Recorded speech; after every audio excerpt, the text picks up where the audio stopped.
Good morning. Welcome to Risk Neutral Trading, Friday edition, 8 o'clock Central Standard Time, the 21st of August, 2026. Is it? I was thinking yesterday was the 21st. Well, there you go. Yeah, this is Risk Neutral Trading. This is my virtual trading journal every trading day at 8 o'clock Central Standard Time. The stream starts. We do about 30 minutes of pre-market, set the software up, identify the statistics for the day, look at the news, do our basic pre-market procedure. And then we stream the entire cash market until 1500. The idea of the stream is that everything on my two primary monitors here, Bookmap and IRT, are captured in the video, and my narration provides insight as to what I was thinking and completes the journal and the recording. So it is completely transparent and 100% accountable. And I couldn't possibly do it, as detailed, living color and video and audio. So yeah, it really helps. I think it's a really good idea for me. And it is my virtual trading journal. Now, I only trade vetted setups live.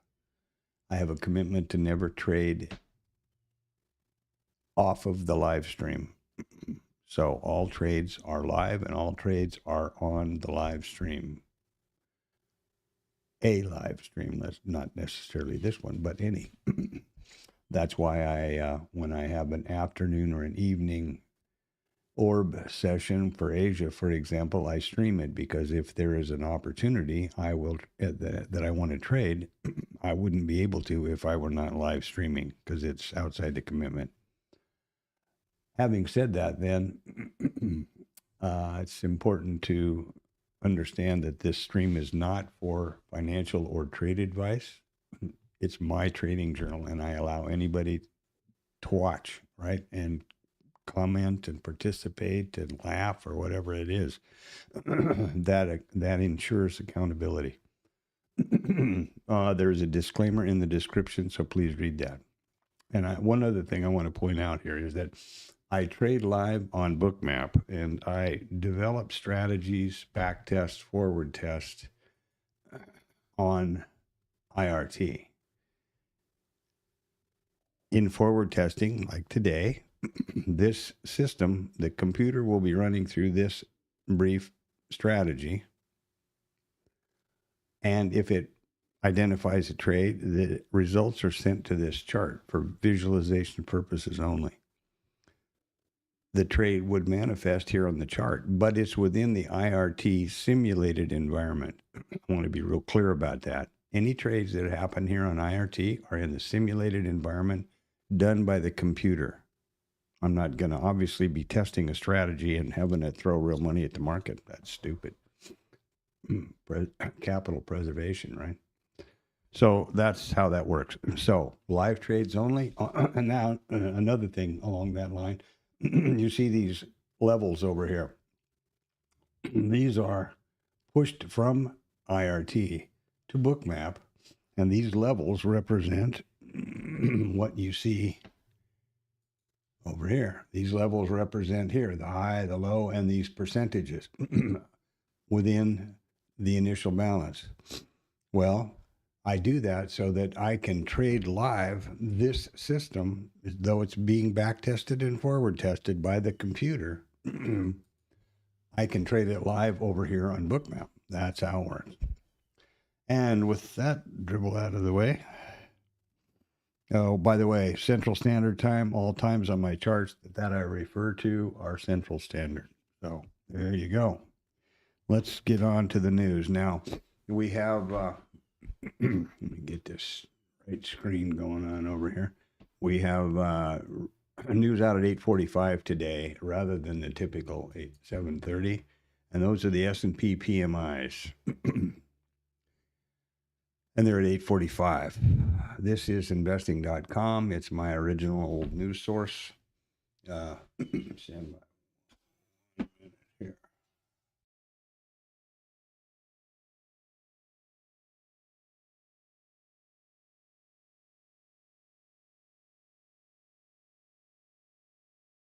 Yeah, there we go. It's my original old news source, and I like it because I like the presentation to screen snap and present and, drop into Discord or wherever.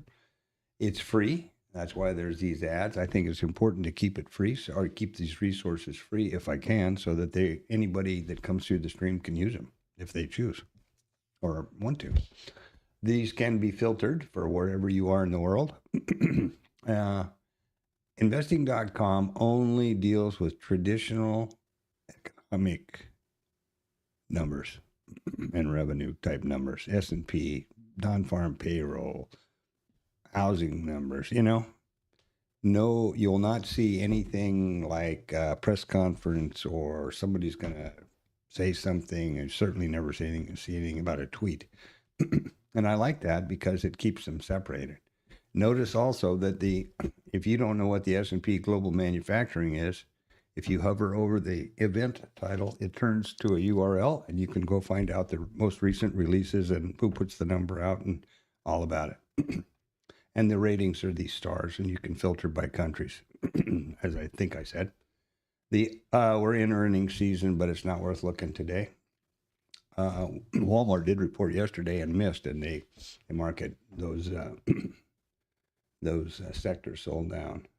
This is Financial Juice. Similar idea. There's a calendar over here. First, it's free. First, you can filter it for wherever you are.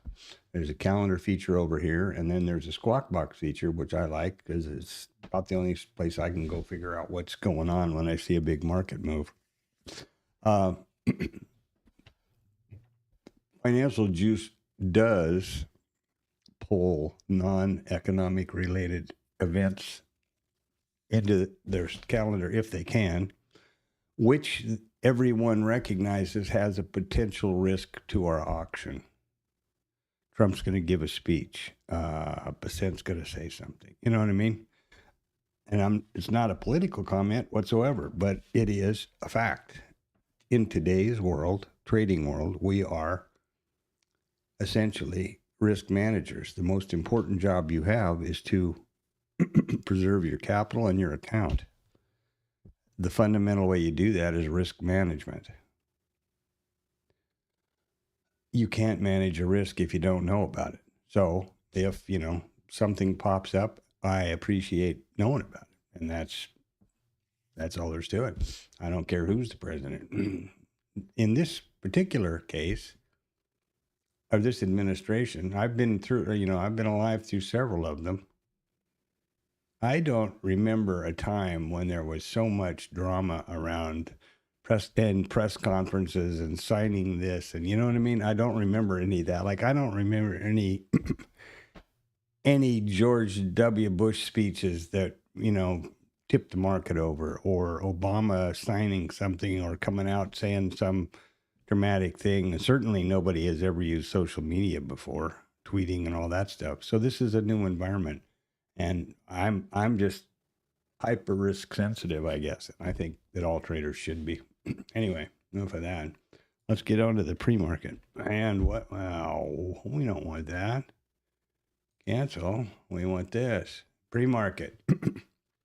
Well, here you go. This is yesterday's RTH session.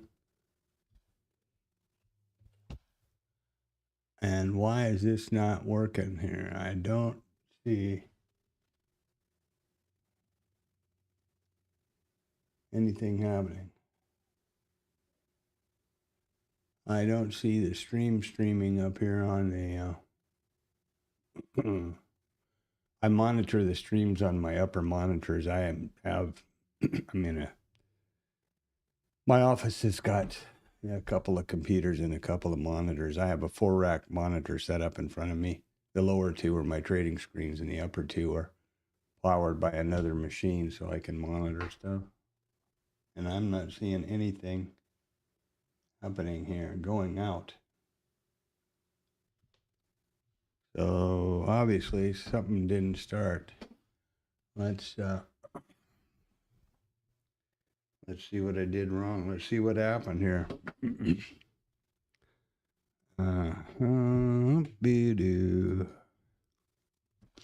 Rumpy bumpy. Maybe maybe it's just a function of the stream. Oh, it says it's live.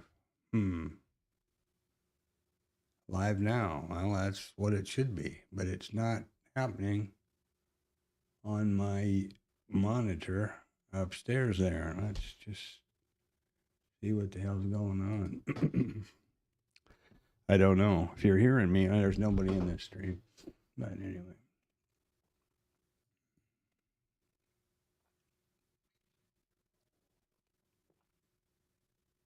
Oh, there we go. I don't know what the hell was going on there, but anyway. Okay, great. That seems to be all right. Huh. Okay, well, stand by now. I'm going to sneeze.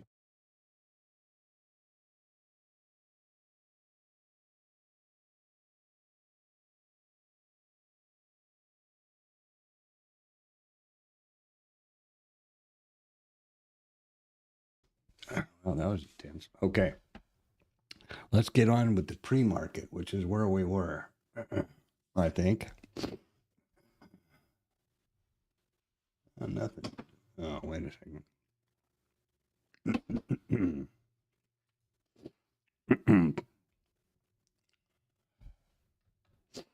Okay, pre-market. There we go. Now, this is IRT. This is my typical old-fashioned charting package here. Guys laugh at me, but anyway. This is the yesterday's full RTH session. And here we are last night.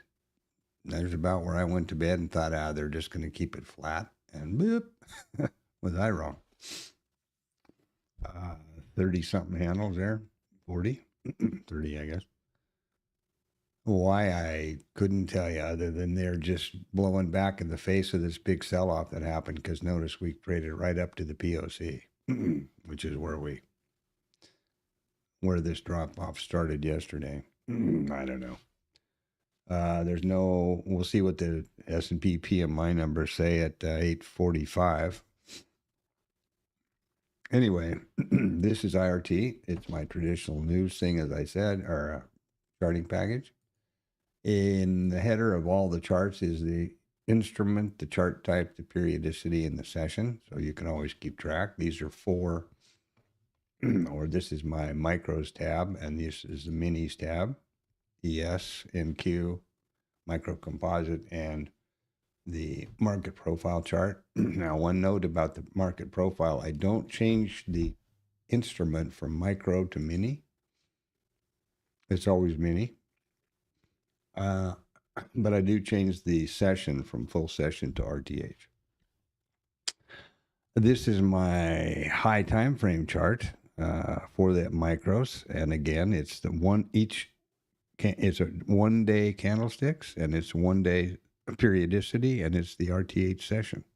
So each one of these charts, each one of these candles is a full RTH trading session. There was yesterday, day before that. Simple. Wherever price overlaps, I pull the volume profile around them, and that generates a micro composite VPOC. And also high and low volume nodes, which are represented by the red and green lines in here that you can't really see at this point. And they are just high and low volume of this most current micro composite volume profile. And those values are pushed to bookmap, as are the session prices up here. What are we doing for volume this morning? Not so great. All right, that is, and this is the micro NQ. Bookmap. This is where I execute. We talked about that already. The layout is columns right to left, micro composite. This is where I type in or input values from the micro composite chart in IRT. This is where the high volume nodes are pushed. See if we got any in the view here. I don't think so. Oh, there's one up here from the up above. Yeah. This is the full session volume profile, which started plotting at 1700 last night. We'll go through 1600 today, and then it'll pick back up on Sunday. RTH volume profile and delta resets at 8:30 this morning. Remember, Central Standard Time. This is my statistics column, which is important for me, and I hope everyone. First is we're going to identify the statistical open type for the day, and then we'll erase these values from yesterday and enter the new statistics along with, beside their associated price levels. These are the session prices, and this is the full liquidity level 2 book, the full book. This is ask, and these are bid. And this is the price ladder. And there's no indicators on my book map or my IRT, just price. POC, which is point of control, nothing more than the price at which the most contracts have traded so far in the session. So down here it's 76.67 or 78, I guess it is. The most contracts have traded so far in the overnight, 2,957, 67. The minute some other price trades one more contract, this yellow line will move there. That simple. This is the VWAP, volume weighted average price, Globex and RTH, and this is the mid. Now, what we'll do is, stand by.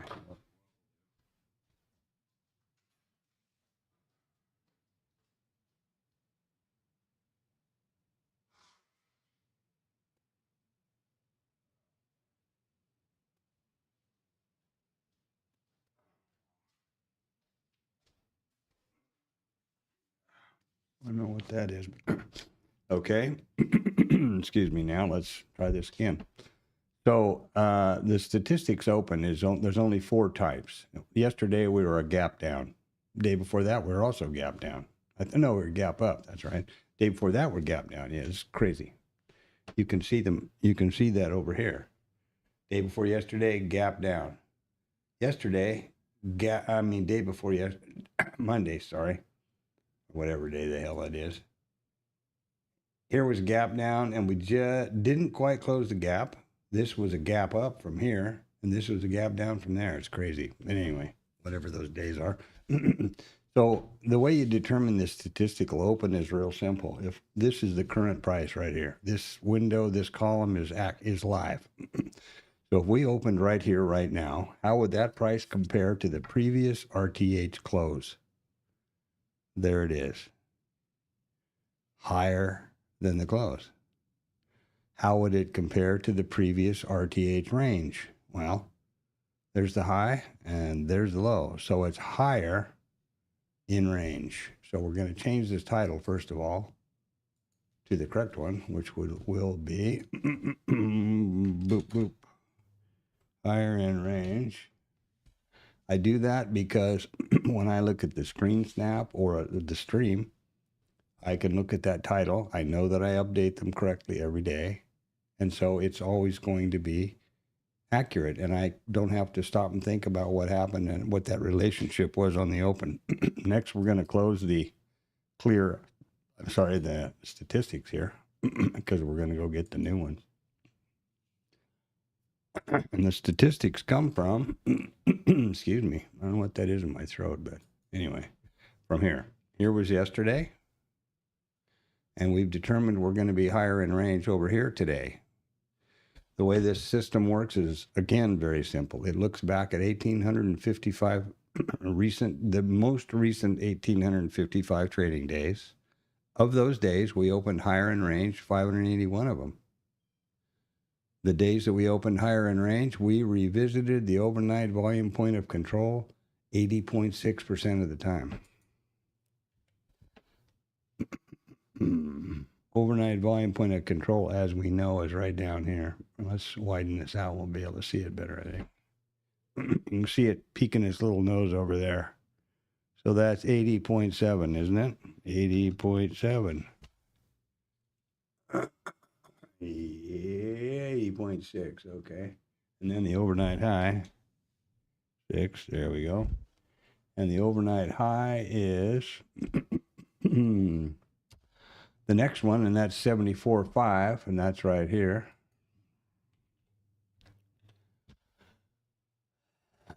And the next one is the mid 74.2, the overnight mid, which is right here.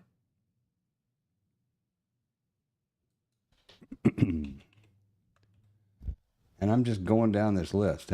I'm not doing anything magic. I'm just going down the list. There's the high, the mid, previous value area high, 60.97. What I was looking for down here somewhere is a close. There you are, 68.5.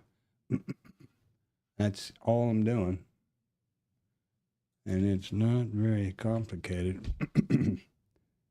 The close, let's put it down here where it belongs, just under there. And that is 66 point, no, 68.5. 8.5, and that's the P. Oh, wait, I don't have to do that there. What am I doing? Losing my mind. Yeah. Not a big loss.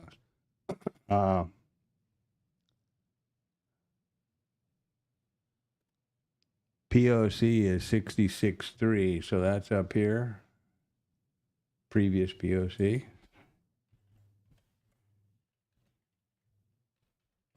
And we have to put the POC and the IB highs and lows, etc., with their initials, because once we open, the price is going to immediately jump there. This POC is going to jump down to price, wherever that may be.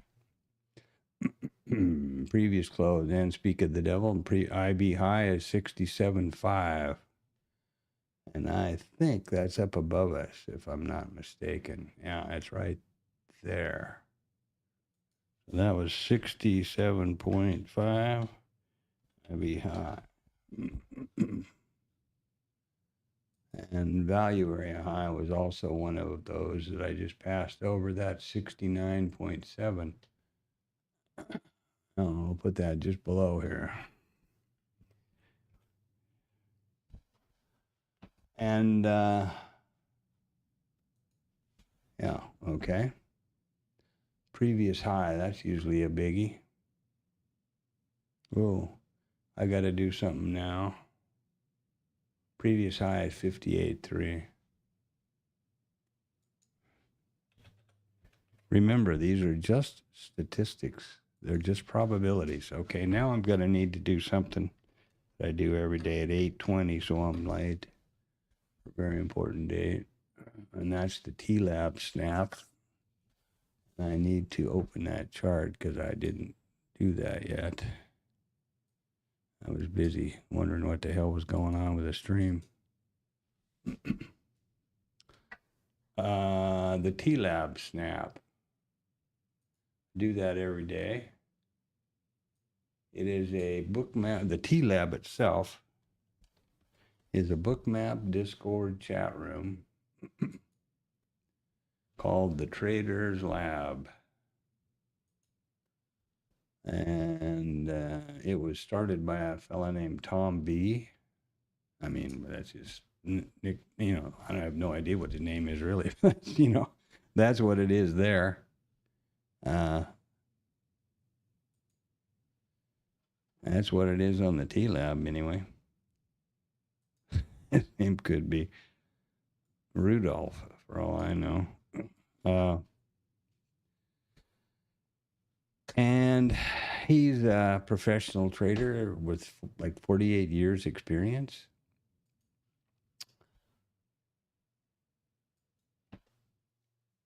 There we go. And every day I put this post in there around 8:20, and in the mornings early I put in the post of the numbers.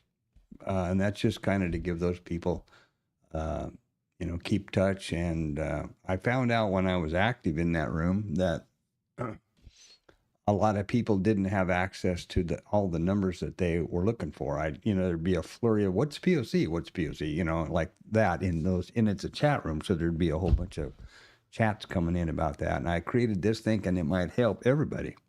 The people who needed the numbers would have a screen snap they could keep and have all the numbers in front of them and the relationship of everything. And it would also unclog the chat a bit. So that's why I did that. Now, it is a Bookmap Discord chat room. So it's not live trade or it's not trade calling. but there's a bunch of good people that come through there. There's a lot of banter and a lot of stuff there. I don't participate really anymore, other than these two chats, and I'll read through some of it in the evening or early in the morning before the stream starts. The reason I don't is because actually a suggestion from Tom or Rod, I'm not sure which, in the T Lab, that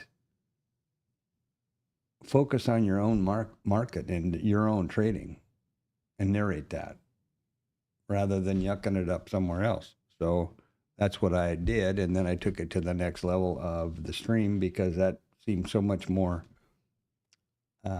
accurate and less work for me. I'm not a good multitasker, screen snap typer, focus on the market guy, right? So I wanted to focus on the market in my trading. There you are. You're never solicited for anything in the T-Lab that I know of, never have been. That's pretty refreshing these days. Now, in order to trade with Bookmap, let's move on here. We have to activate the trade control panel, pick an account.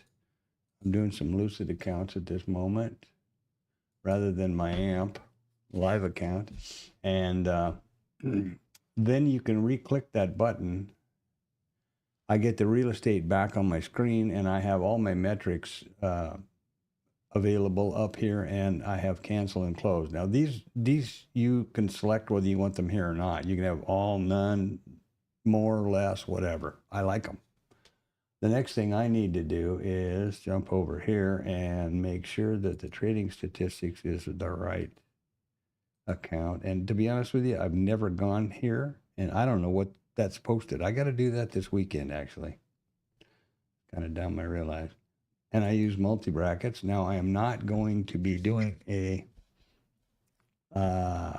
the magic box this morning because it's Friday, and the developer of it says only trade it on Monday, Tuesday, and Thursday. And he's a successful trader, and he shared that with us here in the stream, and I'm listening to him. So what I'm going to do is the 4-lot, well, let's do the 2-lot 20. And maybe the 4-lot 20. Why not? And I want to do multi-account trading. Now, this has been a problem. I don't know how to, not from the Bookmap side or Rhythmic side, but for some reason, I've noticed that every time I enter a trade in this configuration, IRT crashes. So I want to try to capture that today if I'm going to make a trade so that I can send a screen snap and some stuff to Bill Lynn and those guys and tell them there's a big buggeroony going on over there. I guess it is, anyway. Okay. So we can trade with Bookmap. Now, you notice that candlesticks. This is part and parcel of the... I'm experimenting with... I typically... Let me start this a better way, maybe. First of all... Well, we got a couple minutes. Okay, great. Shut those candles off. Now, this is the last price. And I think I'm wondering if it's just way noisy, you know? It's like watching seismic data up close, as opposed to what's this market really doing? These are sweeps, stops, you know, and absorption. The only things I've got on here, I don't have the heat map, all million different colors, as you can probably tell. I've already explained what these levels are. They're pushed from IRT. A reference to trade for the initial balance trade. So I'll leave this as it is, but I'm thinking, frankly, that the candlesticks are more intuitive for me, and that this is a bunch of freaking noise.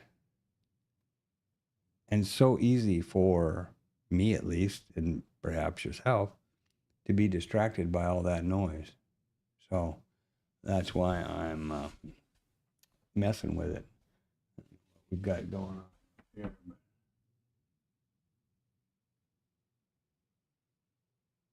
They have these notes up here in this column with gray on red. Liquidity intraday spike detected. Okay. Delay on rhythmic. Well, that's interesting. I can't read the damn thing half the time. So there we are. We opened. We didn't do any of this over here. There we did. Got a 38-second delay on IRT. So yeah, we're definitely open.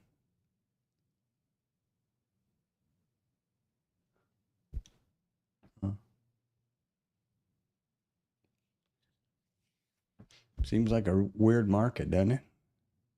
The overnight was crazy. Sell all the way down and then, open, go flat, and then take it all back. Interesting. Maybe not.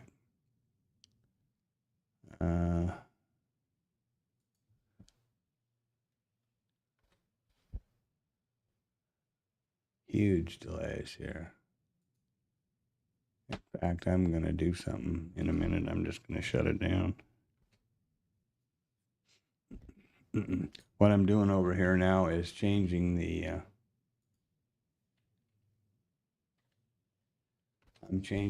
I'm from full session to RTH. Here we are. And save that if we can. Yeah, okay, great. Jump over here, and it's real simple. Just select the chart, hit the key, and boom, there you go. RTH session. Now, this is yesterday's RTH. There's no overnight anymore. And here we are with what we're trading at this moment. Pretty cool, huh? Hey, Anton, good morning. Bon dia. TGI Friday, my brother. Capital Preservation Friday. There you go. Hope all is good in your world. I'm sure that it is. Okay. Did I save that? I don't know.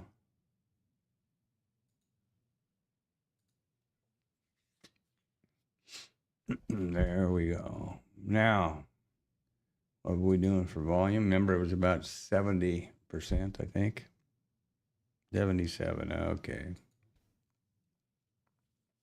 Pretty crazy overnight. Flat as a board, and then just about midnight just took off to the top and took back all of this drop from yesterday. At one point, we traded right up to, and we're hovering around the POC up here, where it had locked off yesterday at the close.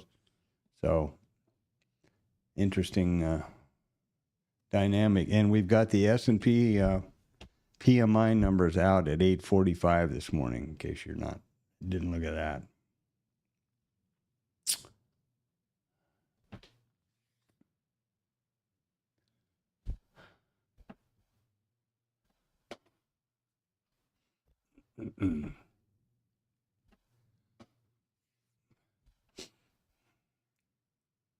Well,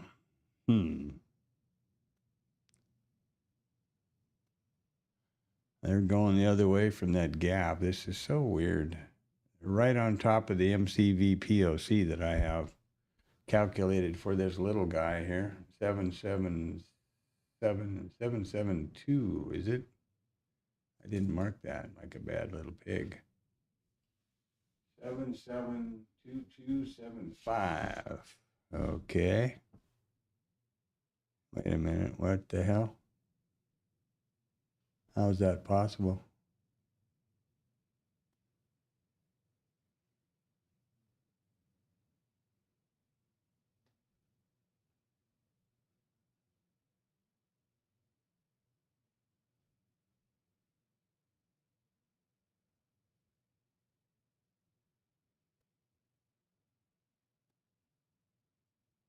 Well, that high volume node's right at that, but I'll tell you, it's optical illusion, I guess. It looks like we're trading right over the top of it now, and you can see how far it is above us. I'm surprised, actually. The first thought I had was, oops, what's wrong with the data? Oops, loops, Fruit Loops. So let's go with the POC here. From whatever day that was, 200826. Boom, de boom, de boom, de. Yeah. Here's what I'm looking at. See this for this. Oh, that's what's wrong. Okay.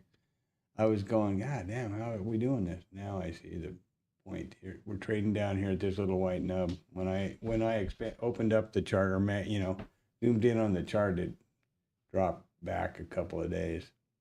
Wow, what a giant encompassing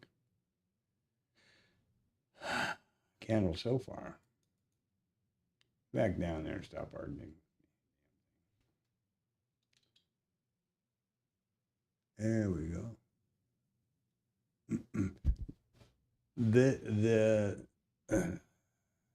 This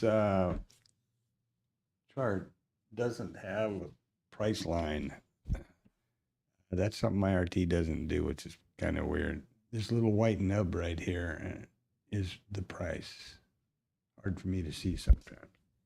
They might have one now that I don't know about.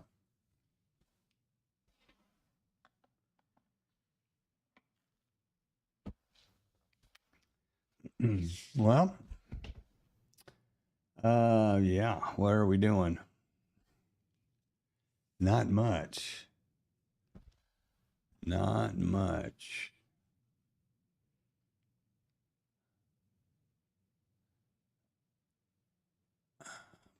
About a 12 handle IB so far. How's Gex World, man? You all Gexed up over there? Yeah, well, we traded right up to it, and we were hanging on it there for a while. This morning when I came in. Yeah, it was interesting. I was surprised because I was here messing around until around 9:30 or 10 or something like that, and it was flat as a board, right? Just dip, dip, dip, dip. It looked like stupid. So I thought, oh, well. And I just, adios, went to bed. And then I got up this morning and zing, zang, just a complete V all the way back up to the closing, to the previous POC. Yeah, the previous POC was right there. 7701 that I have. You can see the yellow line here where we opened. And we just bobbed around here for the longest time.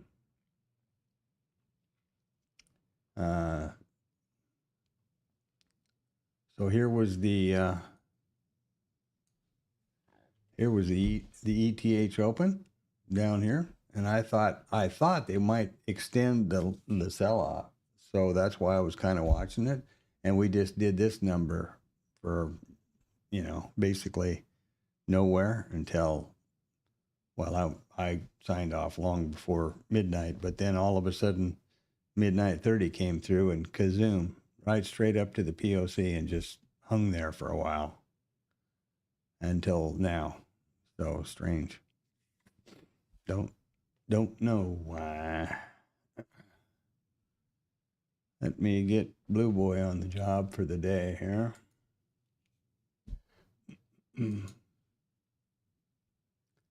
Where did 8:30 go?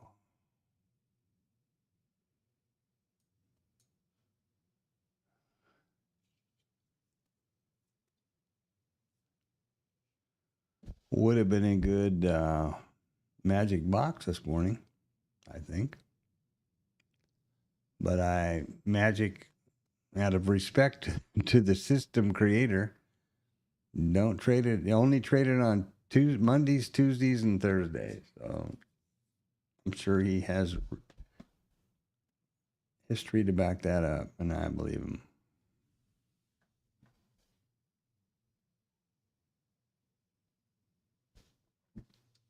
Value area low here, huh? Well, there's the value area high, value area low. Ooh, I didn't see that.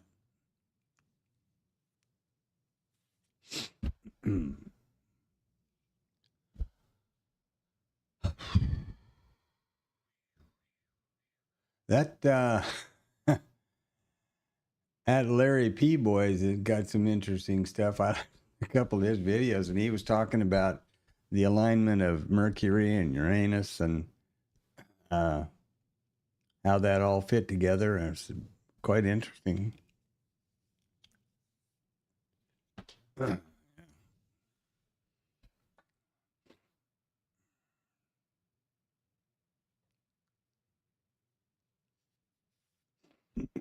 Excuse me. Some pretty interesting stuff. All right. I listened to a couple different ones. One was a few years ago, and then a fairly recent one. He's in his 80s or something now.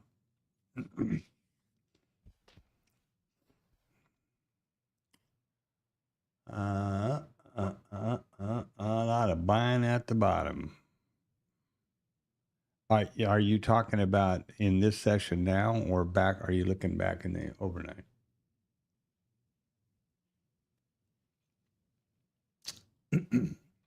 I'm assuming now. Well, I don't know. If I look at my Delta thing, it's all selling down here.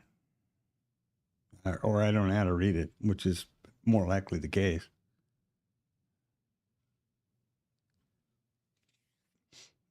But something's going on, so we're going up, you know. There was a lot of absorption here. And a few stops popped out.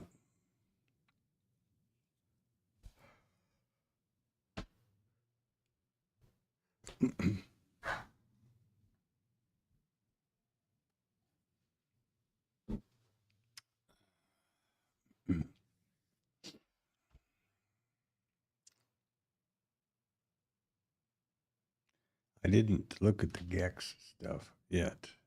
Here, I guess I could do that. Let's see, what am I going to do? Something, I know, it's happening again. Okay.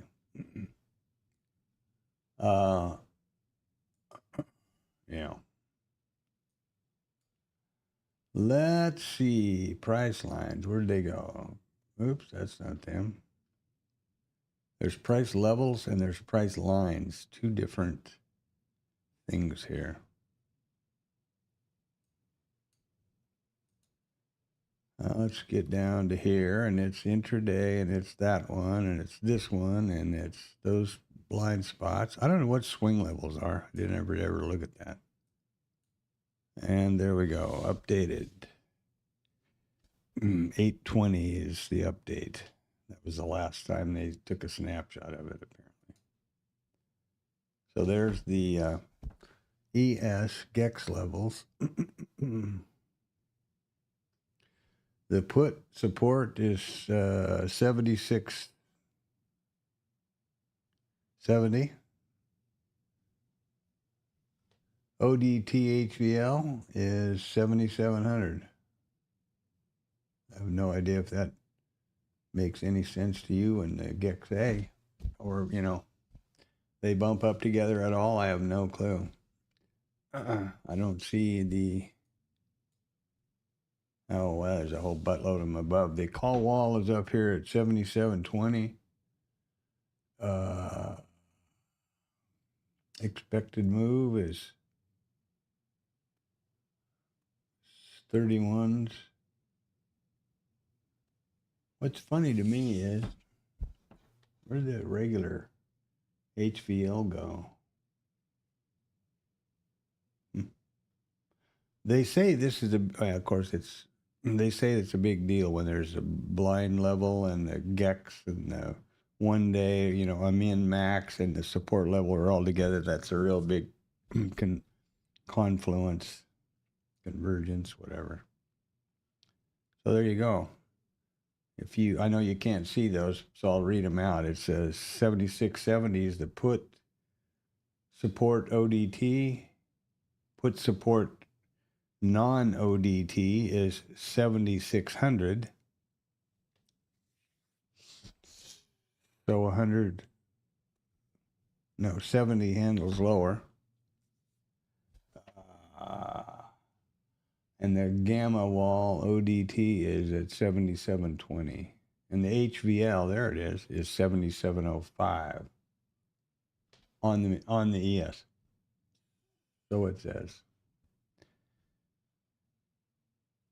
The trading view thing is still completely upside down, so I'm not bothering with that. This is something that's changed in Bookmap. You don't care, so what? Let's see here. Let's see what we got going on.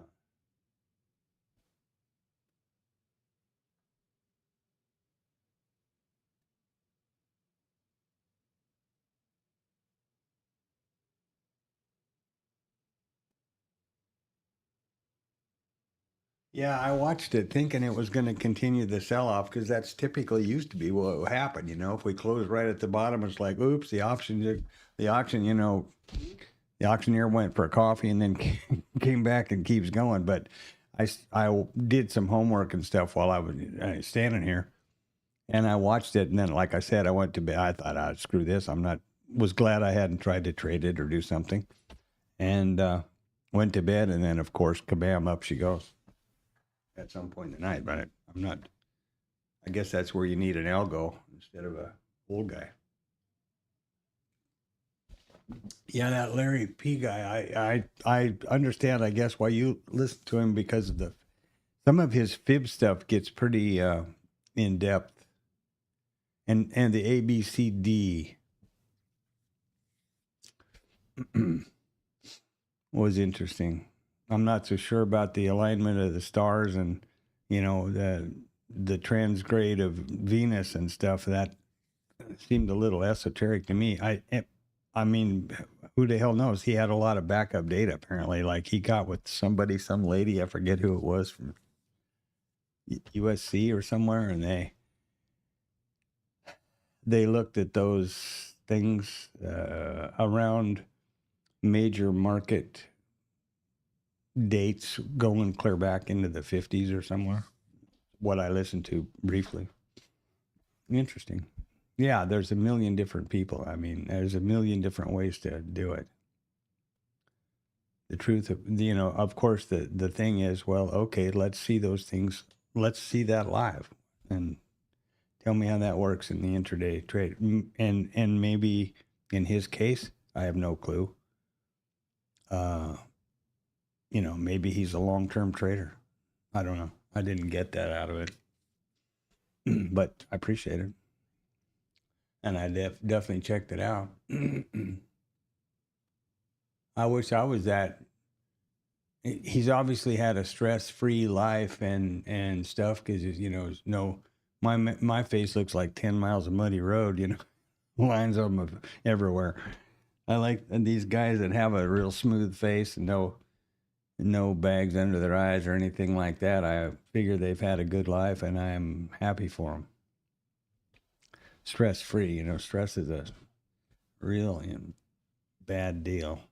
I was bummed out to hear Frank Beard died. What is this? Oh, I lost the connection, and now it's restored from my RT.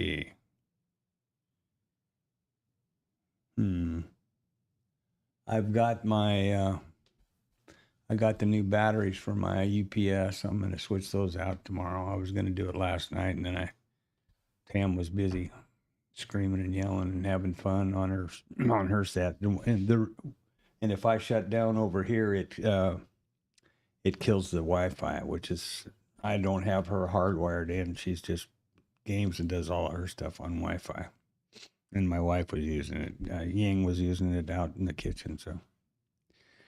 I'm doing my stuff later. Inconsistent MBO data, I suppose. So be careful about rhythmic, I guess. I don't know. Maybe I'm just lucky over here.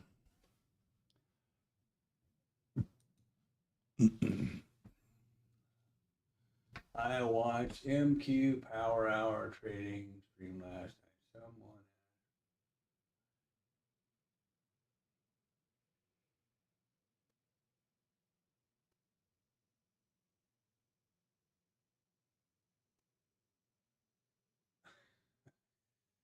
Yeah, no shit. There you go. Okay.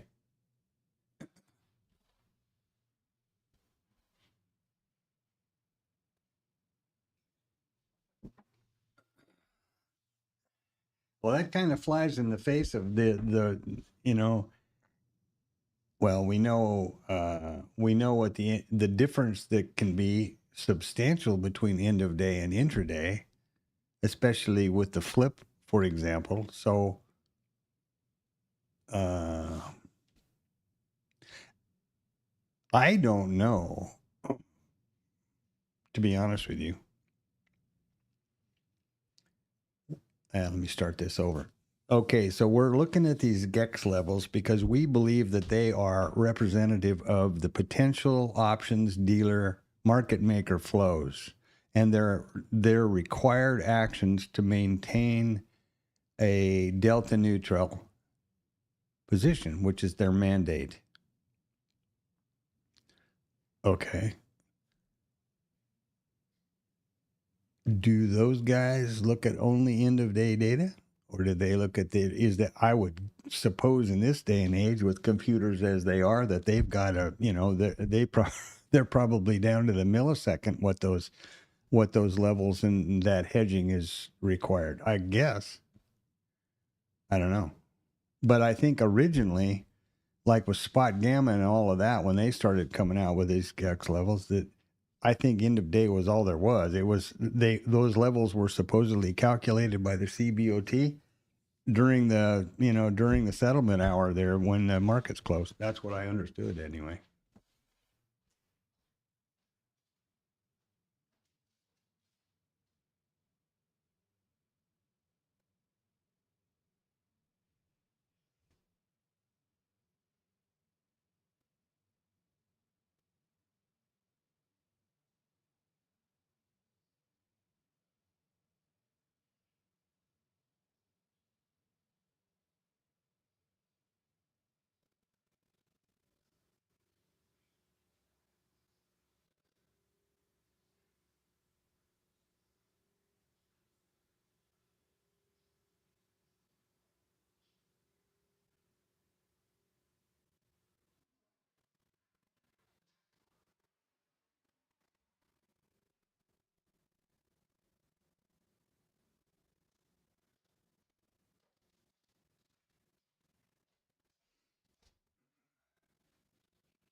So I guess this little bit of a pop up here to the mid was the response to the S&P PMI, I guess.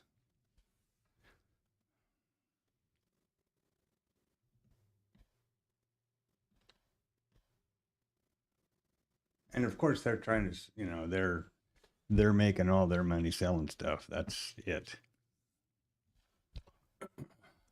And good for them. I watched a thing, I also listened to a thing of theirs last night or yesterday evening. It was Fabio and just some guy like me uh, who trades futures. That's why I listened to it. And he was talking about how he uses the levels. And then Fabio said, well, let me show you a couple of other things you can do. I'm trying to remember what the hell the name of it was. It might be interesting for you. And I couldn't figure out what kind of charting he used. It wasn't, besides the GEX thing, it wasn't, didn't look like, it did not look like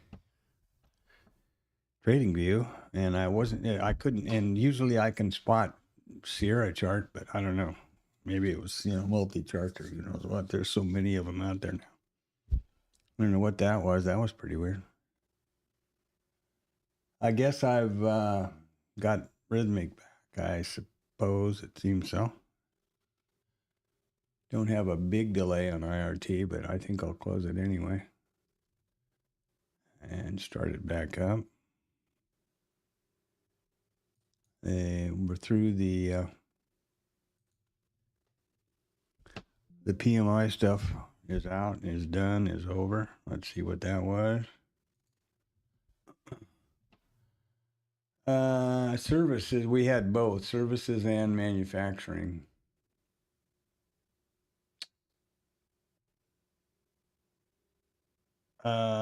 Increase, fairly substantial increase in, increase in services and decrease by a couple of tenths in PMI. If you can see what's going on here. Woo, here we are. Here we go.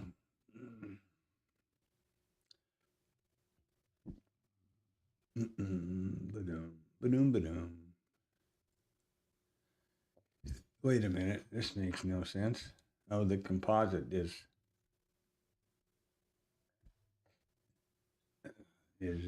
they say a hit.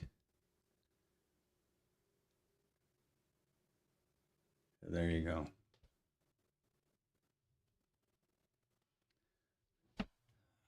Start IRT.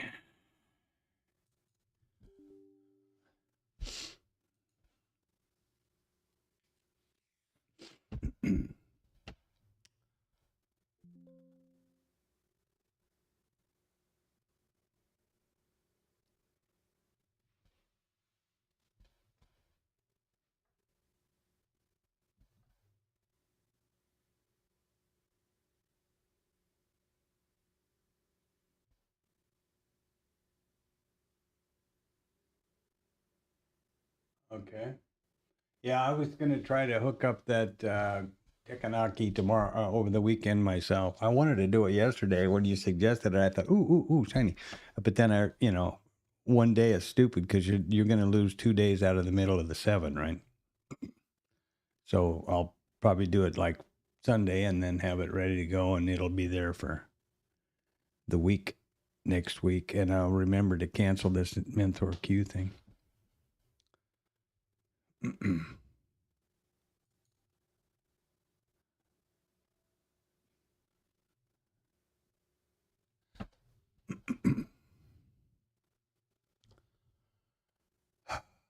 Well, okay. Let's see what else we have.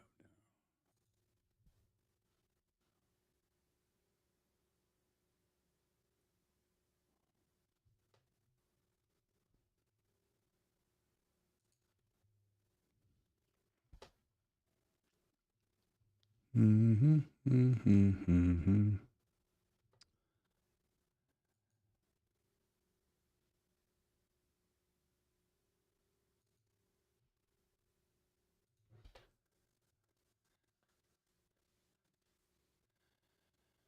What Fabio are you talking about? Isn't that the guy's name that's the creator of Mentor Q?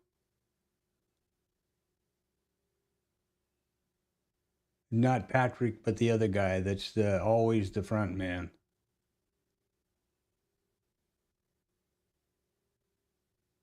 No, this is one of the two. I don't know Fabio's you're talking about. The Fabio I'm talking about, I think that's his name. Is the kind of a gray-haired, older-looking, the Italian guy that lives in Brickell, that lives in Florida.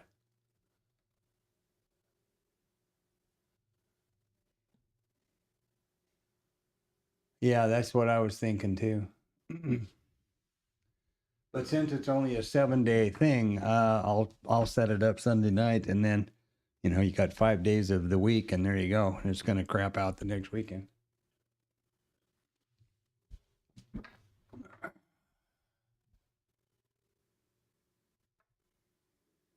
Well, it's the guy I don't know who Deep Charts, I don't even know Deep Charts, but it's the NQ guy that I was talking about that had this thing with this fella. Let me see if I can tell you what it was on my computer without using the phone.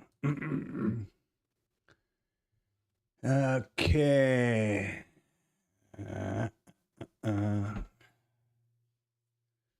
Where am I?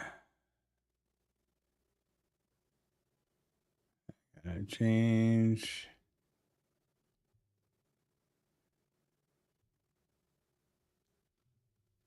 Accounts. Okay.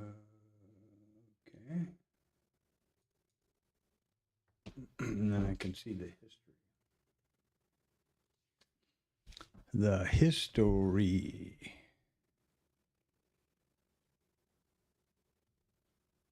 Oh, while I'm doing this,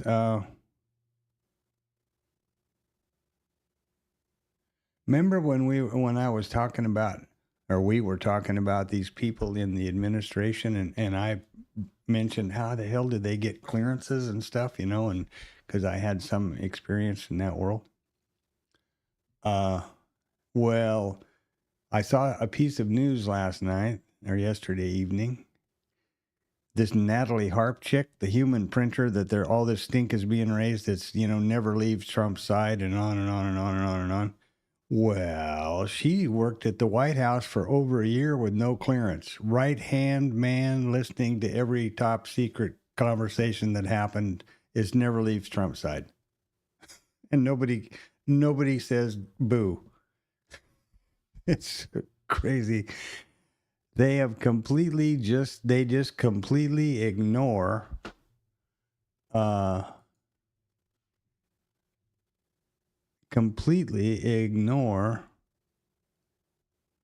me see where that went now. The traditional norms and protocol and all that stuff. It's the weirdest thing.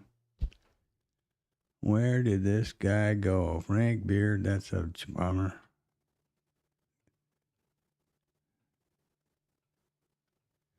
Well, here we go.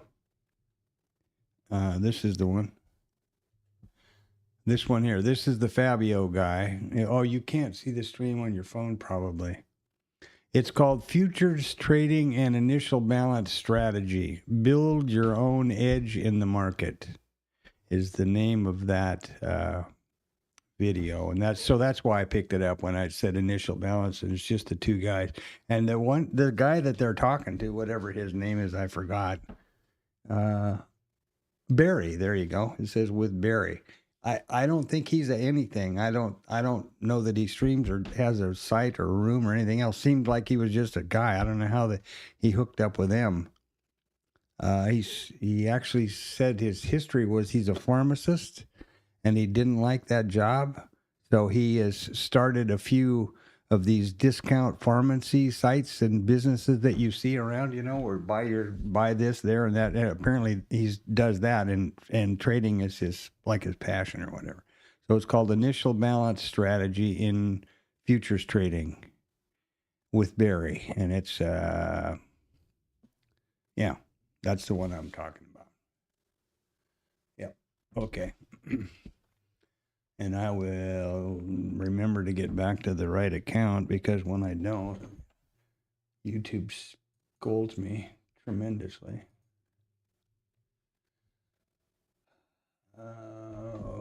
Okay, there we go. Now we're cooking. All right. Yeah, that's the one right there. All right, here we are.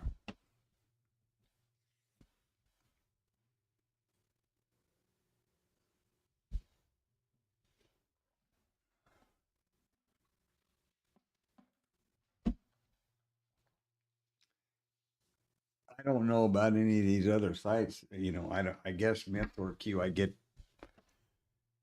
guess YouTube or whatever, if you look at one of them, then they push others at you. I guess. I don't know.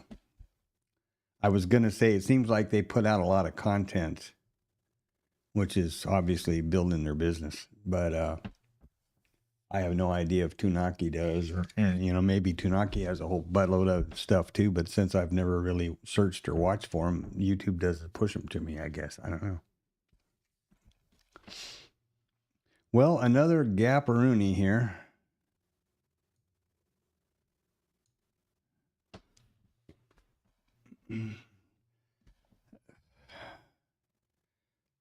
We still didn't close the gap from yesterday, or between yesterday and the day before.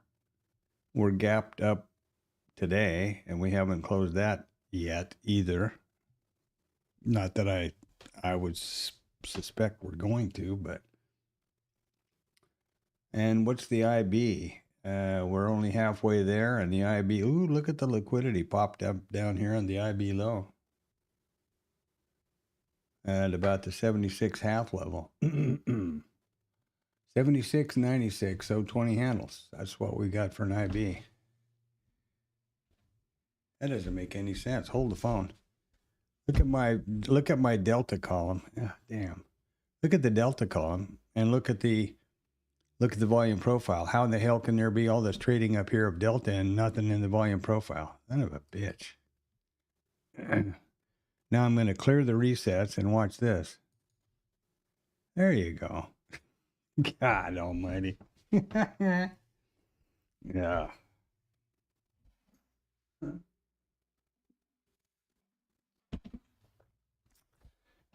Yeah.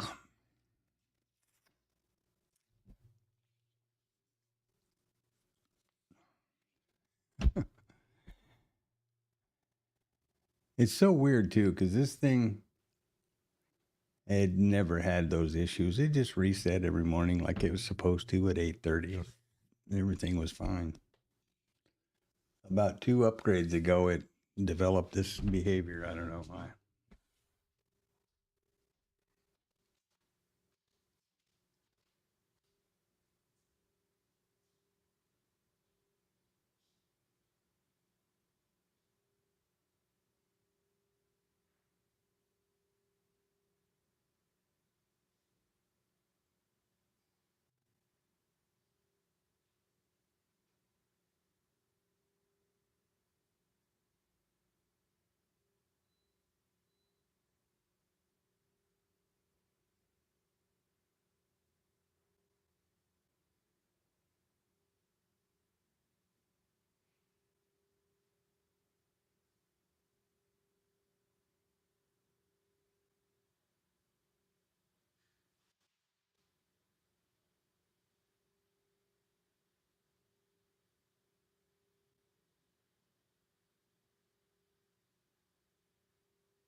Yeah, Gexa doesn't have any. Magic said he found 2 videos for them. Or maybe he found them through you. I don't know. But he posted the other day that they had a couple of them. 2, I think he said was all he found for Gexa. I was referring to the abundance of content of Mentor Q. They have a live session European and the Power Hour thing, and apparently they used to have a 6 o'clock in the morning pre-market thing with Patrick, but I don't know 6 o'clock in whose morning, whether it's I guess European, because he said he can't do that now because he's got to take his child to school. But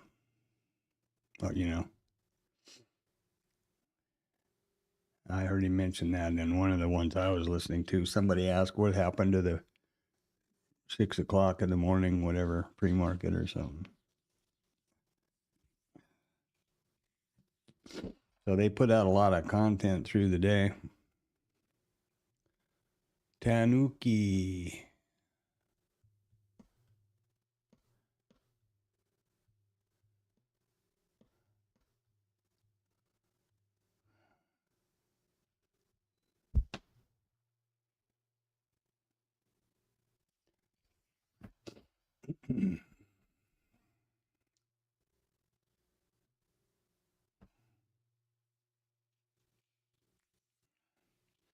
I'm still not so sure that don't think this last price line is a confusing bunch of noise as opposed to the way to approach the market. Just thinking.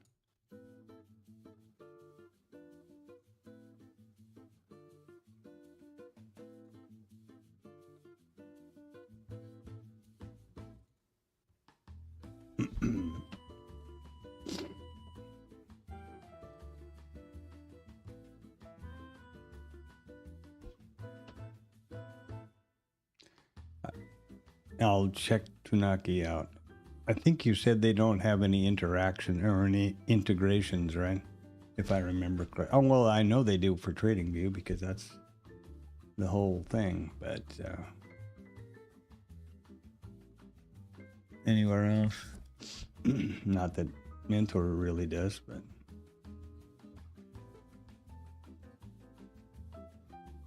let's just see something here.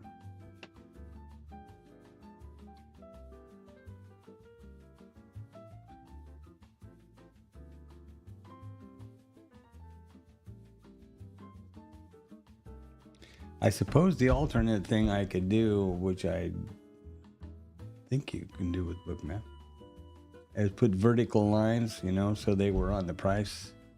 So like this is now, I've got the timeline at 5 minutes. If there were vertical lines here, it would you wouldn't have to worry about the candlesticks. The thing I'm always questioning is, you know, where does this line stop and start? For example, if it's the 30-second thing, or if it's your 5 minute return to the open, or, you know, just like a squiggly line going on over here with a lot of noise in it.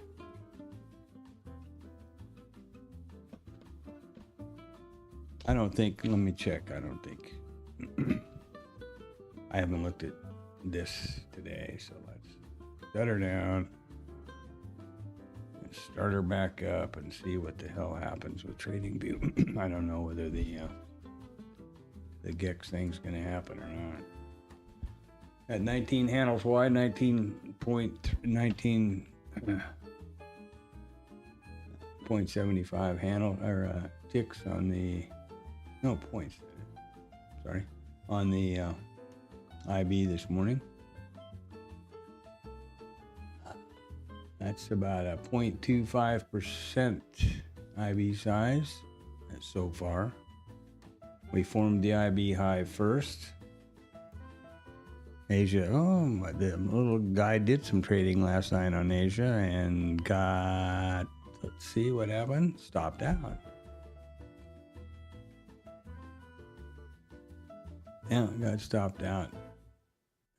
Oh no, took one profit target and then got stopped on the algo boy here. There's the short, there's the IB or the orb, and pulled back to the 50 and short, and it came down and took T1 and then stop trailed the entry, and that's where it got. That T2 was taken out at the trailing stop for scratch on that one, but it took the full. This is only 2 contracts, this algo thing here.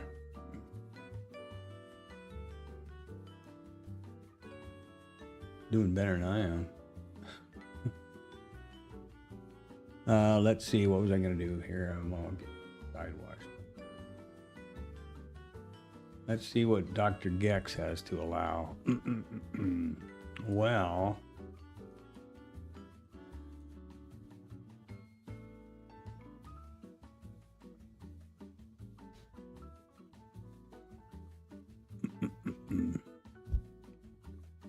this is RTH only, obviously. And you know what's weird is I know what it is. It's SPX. That's why. I'm going to say there's no RTH or ETH level. That's because it was SPX and they don't have them.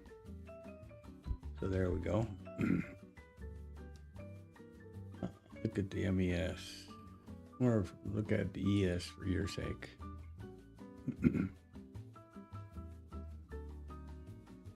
Well, with this thing, according to this thing, Mentor Q, what levels do we have? We've got end of day and blind spot levels. It's got to put support ODT at 76.90. Line level below it at 76.89 quarter.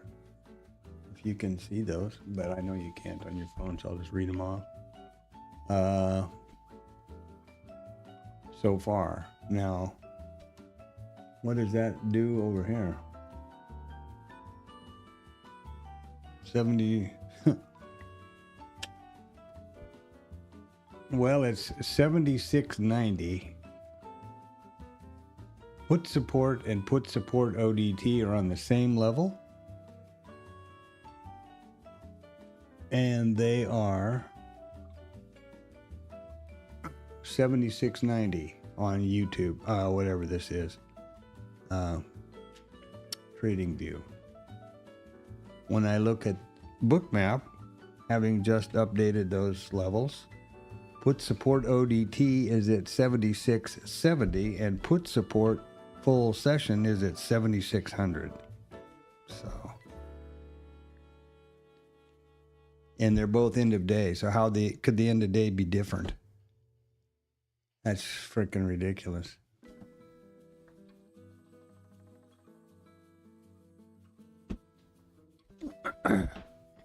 And they're all pretty and everything, but which one you going to believe?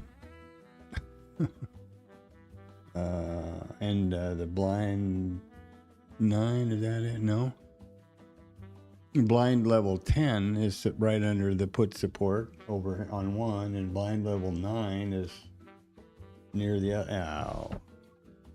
other one. So there you go. And I'll try it, but I don't think the intraday thing is working. Well, let's see. We can update supposedly. Update the end of the day. Let's check. Update. Oh, okay. That was the problem. I guess what happens with this is when I open the chart and there's this little twirly guy going on there, I've got to do that to update the level because I just did so. And now it's put support ODT at 76.70, which is exactly the same as it is on Bookmap. And there you go. Okay, I guess that works then. And put support is at 7,600. Yeah. So I guess none of this stuff. I have to be sure I update every one of these things every time. I guess. Which is okay. As long as you know that, whenever you go look at it, you got to make sure that you update it every time, I guess, is the idea. And now I'm going to try the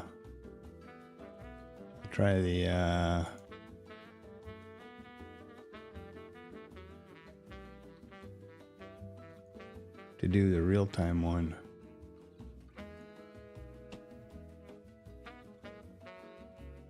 And the intraday is still not plotting anything on my trading view. So, but the end of day, the intraday, the end of day is, and it's when I update it, refresh, whatever you call it, on the indicator itself, it matches what it's pulled down on Bookmap. So there you go.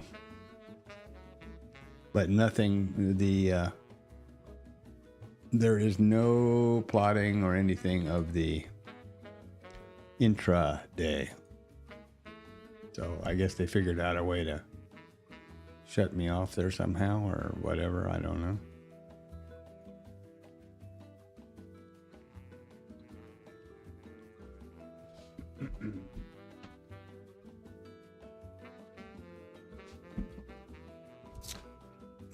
Call resistance ODT and gamma wall are up at 77.20.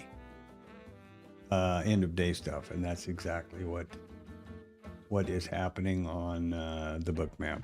So it looks like the end of day to Trading View and the end of day to Bookmap, once they're updated, are aligned. So I'm just screwed on the intraday stuff, I guess.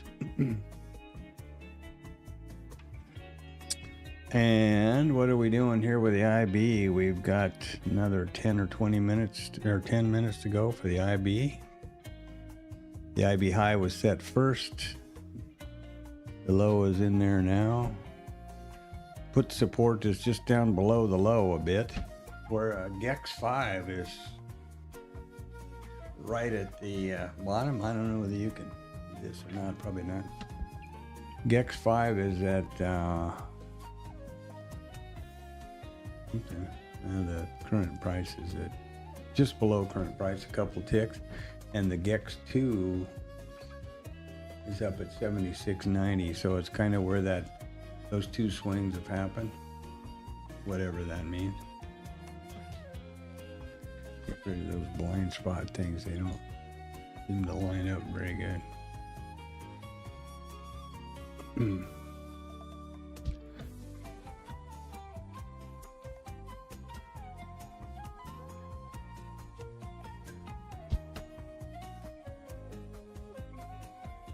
Pretty funny how that sold off and then just based down there. But interestingly enough, I don't know whether this is just a coincidence or what, but the base here and the trading last night as it based before it took off was right at the put support ODT. And the low just touched into the GEX 4 level. Whatever those all... I thought I understood once that they were saying the GEX 1 is the second most important to the one, the put or the call wall, and or the flip maybe it is, and then GEX 2 and 3, they degrade by their numbering in importance. I guess by size, I suppose. Number of contracts or number of options. But it's the last night's trade where it was balanced, bottomed out and then stayed balanced for all the way up until 2 a.m. when London came in, was at the put support. And then off they went to the top, and they took it up to what this thing says is the HVL, which is the GEX flip, when it apparently flipped and then opened, and now they're trading it back down. Interesting. Here's what I'm talking about. Here's last night, the sell-off yesterday, the open. Trade between these levels, GEX 4 and the put, and then off she went. Just tag through the HVL and the HVL ODT, and then back down here. So we'll see. I didn't realize I had the wrong screen going, but I know you can't see it anyway, so whatever.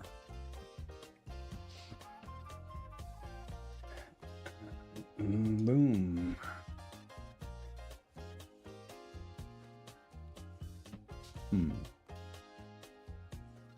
That's pretty interesting.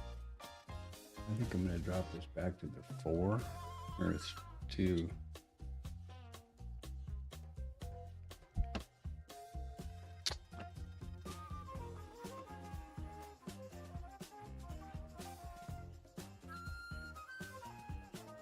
Ten more minutes here for the IB.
Let's see here. I better look at old What is this?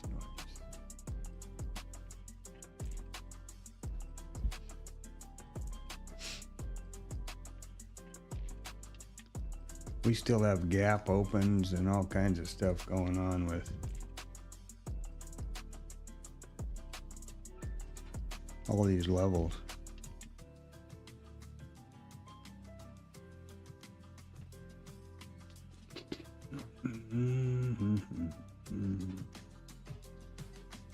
Well, if you want to believe any of the what do we call it, edgeful data, which I think is valid, that is 76% probability of a single IB break today and a 19% of a double. Yesterday we just tickled the double but didn't take it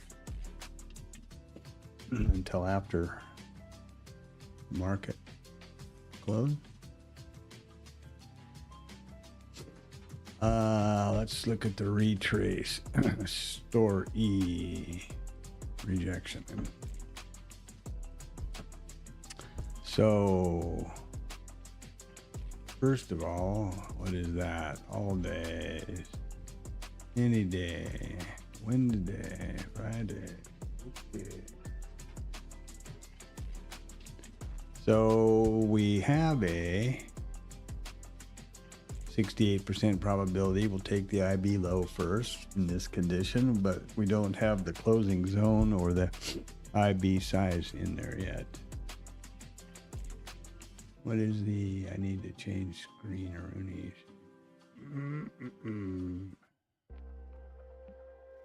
So the IB size is 257. I mean, yeah. And we don't have the closing zone yet. Gonna probably be here if they keep it up. It's gonna be in the 25 to 50 range, but the size ought to be the same. So it's 0.257.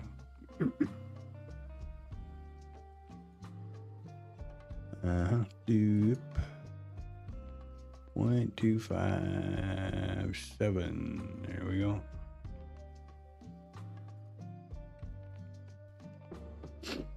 Reduces, in this case, it reduces that probability on the first break.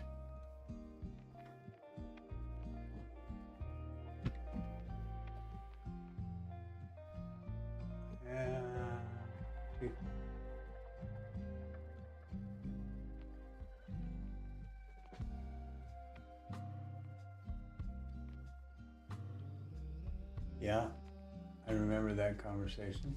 And you were looking at time candles.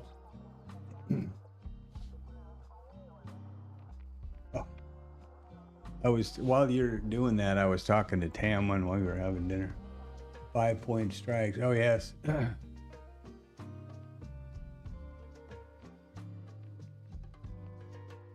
Right. I remember you talking about that yesterday.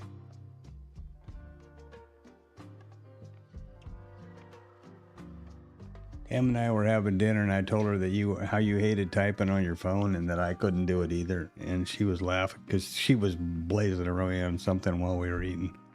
And so I said, "How many? How many words a minute can you do on the phone? And what accuracy do you have?"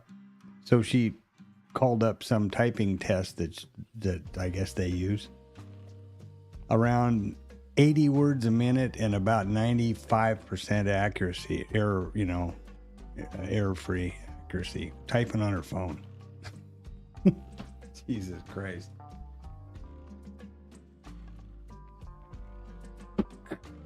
Oh, so the young inherit the earth, huh? Yeah, the 5-point strike story, that's and I don't see how that.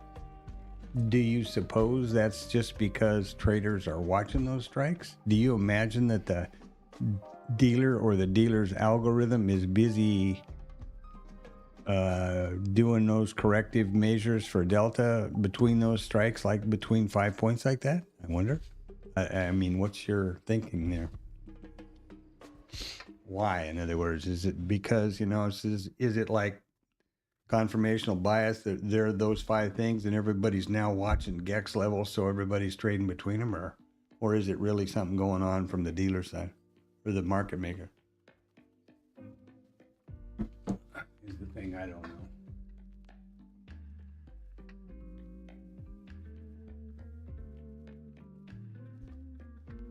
And that's the the 12-tick Renko is that first chart that I have on. There we go. The IB is set. Let me just quickly look. I'm sure it's right on the cusp. Yeah, I'm gonna say that it's a 25 to 50. So there we go. 25 to 50. Friday.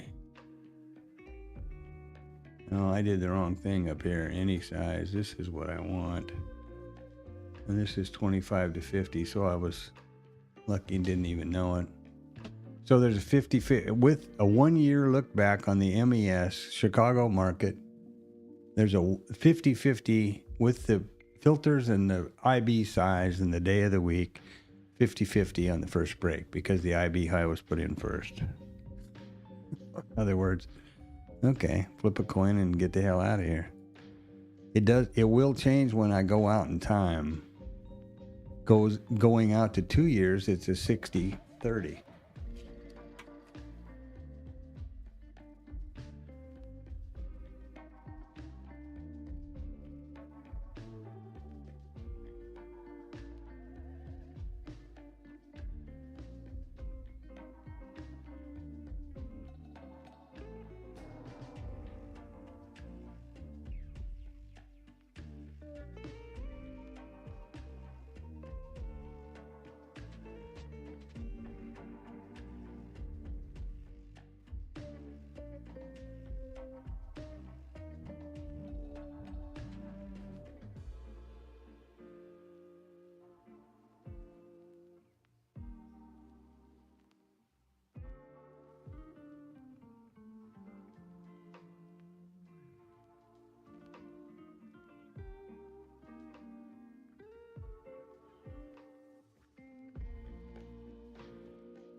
And the POC is just doing a square dance over here. Except for this little blurb when we opened, we haven't been even remotely interested to get back up to that high. Right on the open. Boy, that would have been a nice magic box though, eh?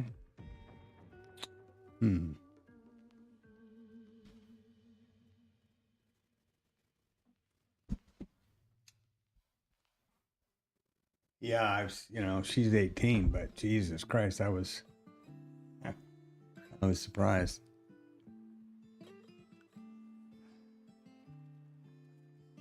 On a phone, and she's faster on the keyboard. Amazing.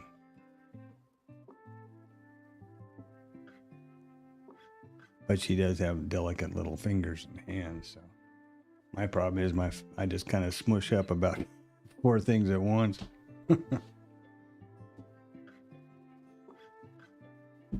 She was saying in your case, and you may know exactly what this is that have tried it or something on your phone, but she said there's a way you can do swipe typing somehow. I don't know, man. I didn't go there. I was busy finishing my meal and heading back over here to see what was going on with the overnight. But yeah, I'll ask her again what that is. I don't know what the hell she was even talking about. Maybe it's the way you accept those the text completion or whatever they call that, or the AI thing. You type INE and it goes need something and it zooms off. I don't know. auto suggest or whatever. No idea.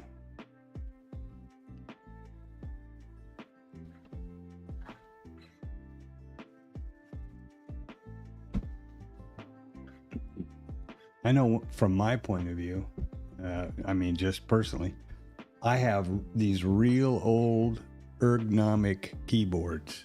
If I try to type on a regular keyboard or like an Apple keyboard, I can't type 2 words a minute.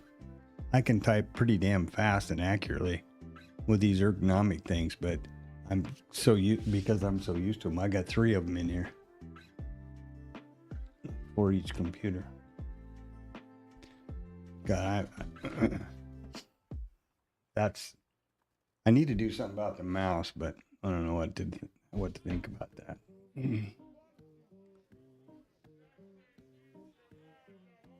Well, there's nothing. We're in the IB. Looks like we're going to come down and take the IB low. That would probably be that is the higher probability as far as Edgeful's concerned.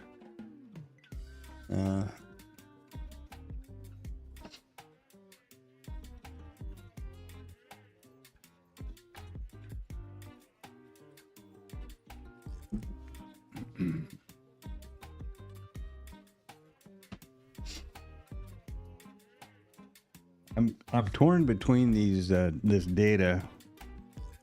Like here, there's a 60%, 66.67 as that we're going to take the IB low because of the conditions and the filtering. 2 years. And one of the important parts about that is the frequency is still bullshit data. IB form first, there's a frequency of 3. Count them, 3. Well, that's not even remotely significant data or any kind of a statistic,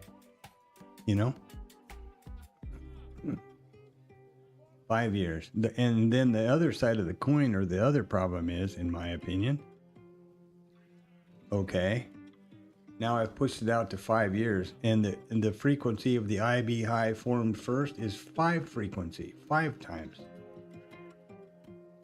Low form first is 10. Well, and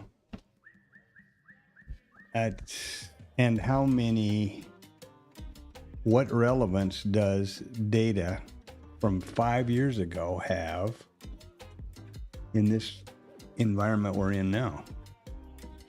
But if you don't have more than 5 occurrences, it's stupid. Now, granted, that has been whittled down based on the day, based on the ending zone, and based on the IB size. So it's funneled down the funnel to be much more accurate. But I don't think I have a hard time calling a frequency of 5 statistically significant, if you know what I mean. Maybe I'm crazy. Well. There are those that would argue there's no maybe involved there, but something happened there.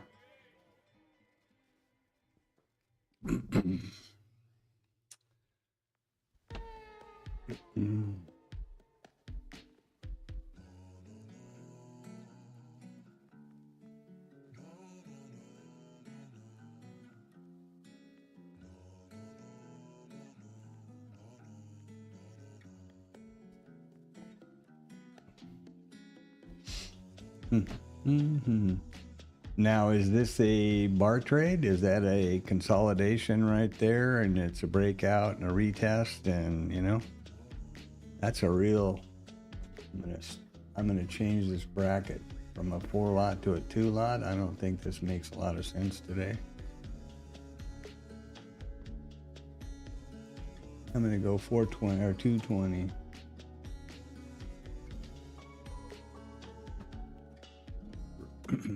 Capital Preservation Friday, right?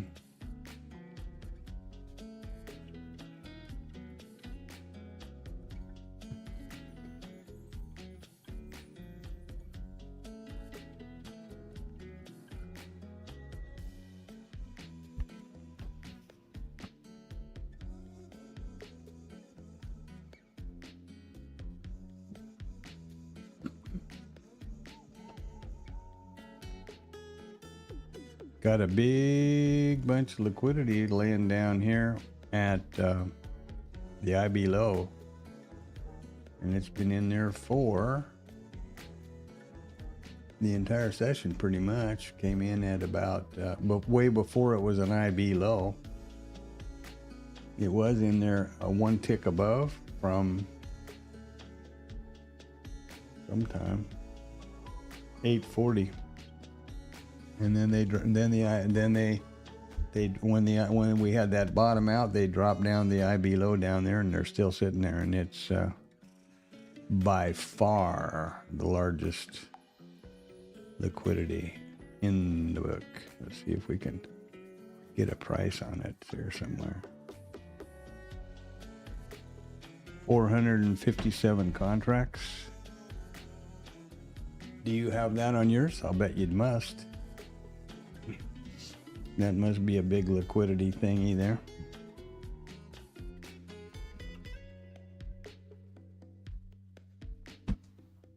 Panda, how are you? Did you and Mom finally get out of bed, you lady dogs? Ying is usually up at the crack of, I do mean the crack of dawn, like 4 or something like that. Today she slept in. I'm so happy. I was able to tippy-toe out, keep the place real quiet.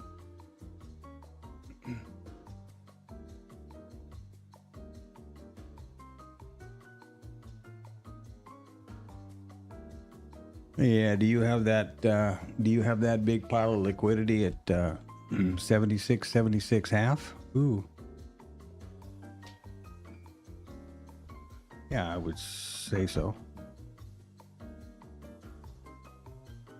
At what? 76.70. Well, that's only 6 points, yeah.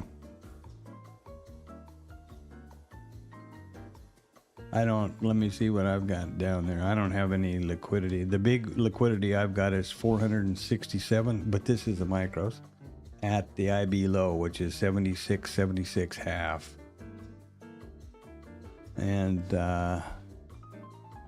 nothing at 70, 197. I mean, just nothing out of the ordinary at all.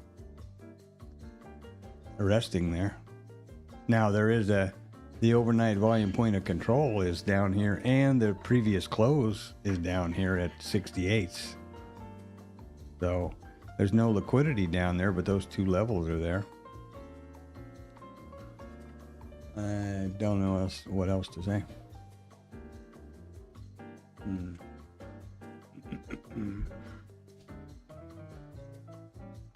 Make sure things are happening over here on this. Turning around and popping up on nothing. Look at there.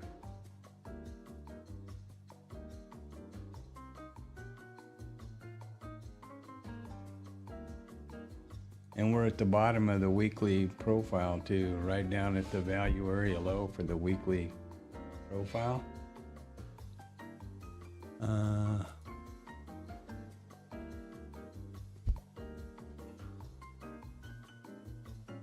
Why did that do that?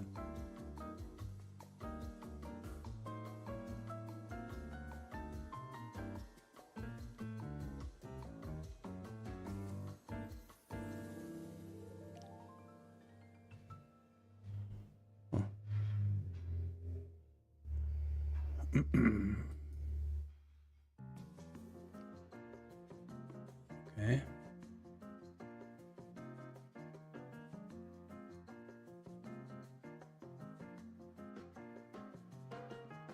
Okay.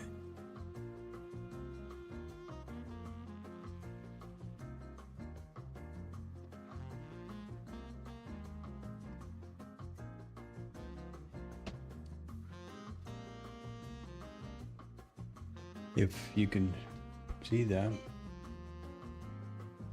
No lags on IRTs. Reason to celebrate.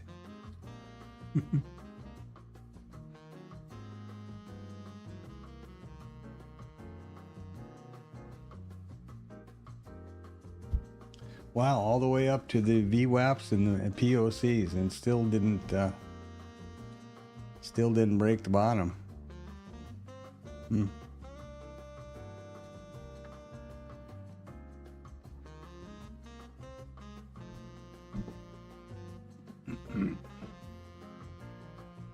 I don't know what that pop was. It looks like it was just a stop run. And there were 208 out and then came back down and back up again and took out another 83. And then just traded them.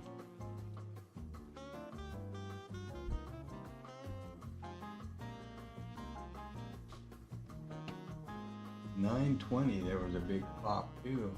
Doesn't look like much of anything.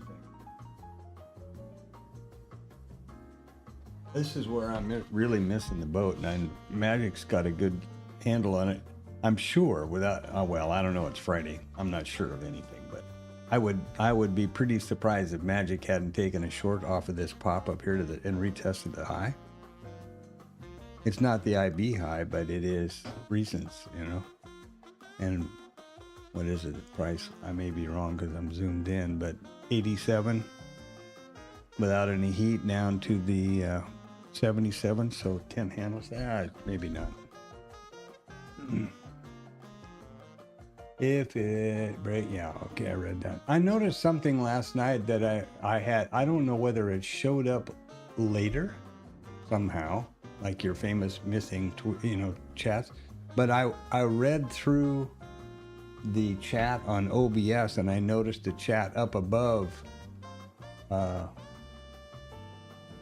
yesterday that I hadn't seen. So I'm more diligent about looking up there and trying to read up. I mean, it's not like we have 1,000 chat, 1,000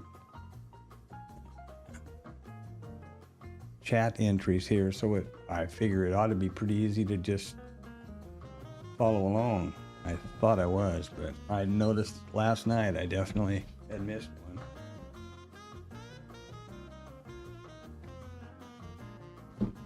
one. Well, now what are we doing? Looks like light volume to me. Let's trade them around, they say. 71. It was about 77. It's dropped down to 70% volume, essentially, which is not that terrible, but it's, it's not great, but it's not terrible. Yeah, last week was 33. Jesus.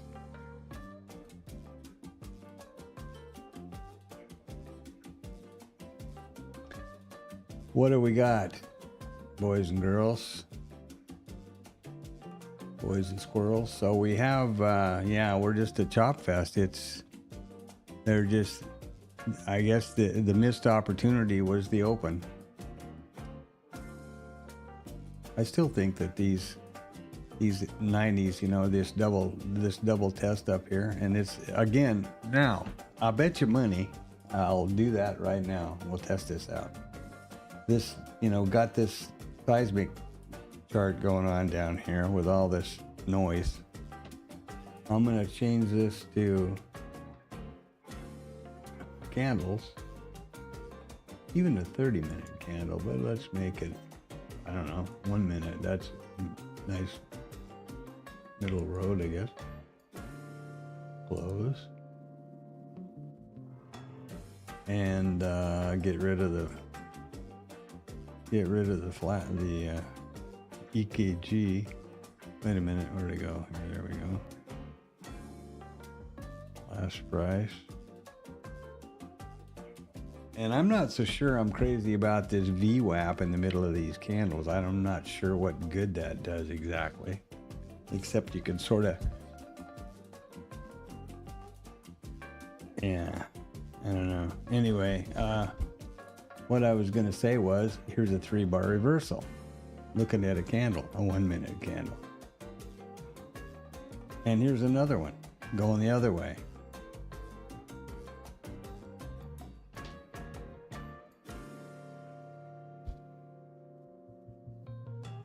Try a different candle thing here. Let's see what 5 minutes. 5 minutes seems like a pretty wide candle, even though that's what the bars are on my little charts here. Very definitely 3-bar reversals. There's a definite one I don't know. Wait a minute. What's going on here?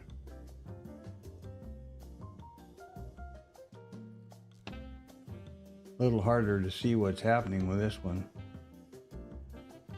With the 5 minutes.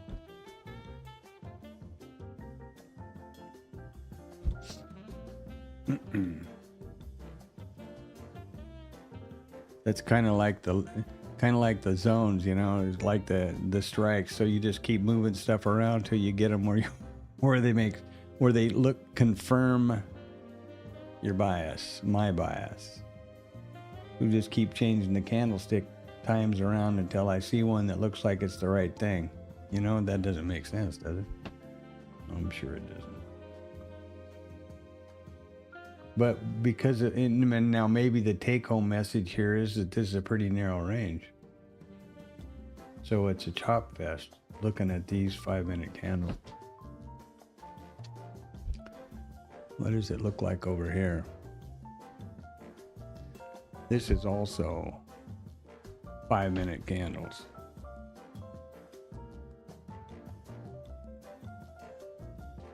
Why that's doing that, I don't know.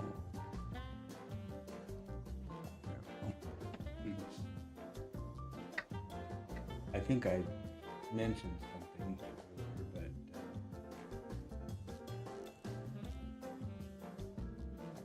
that didn't help.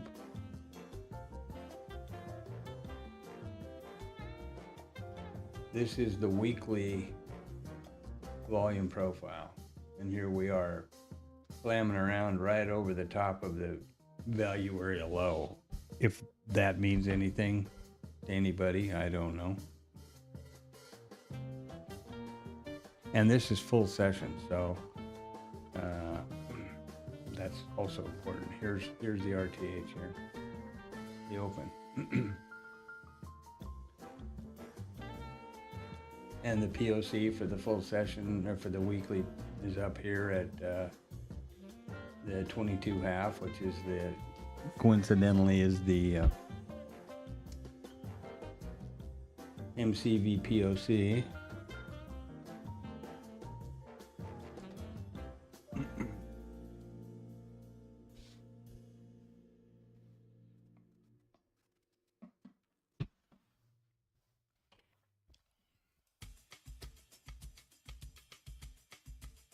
I think I'm going to shut those. I don't think I see any value in the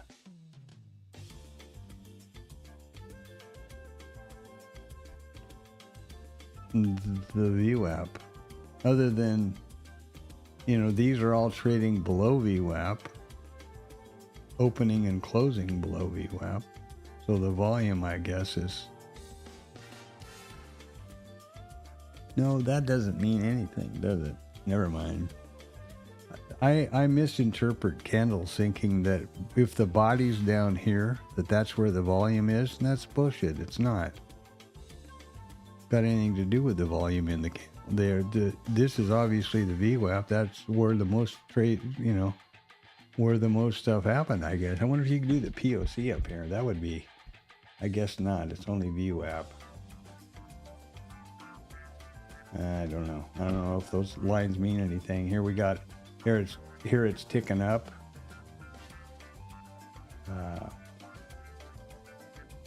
Does that mean something? I don't know. I think that white stuff on there kind of attracts my eyes. Let's see something here.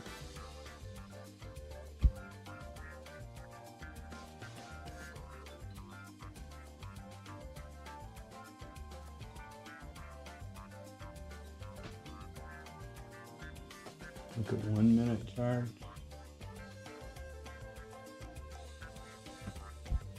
That might make a little more sense.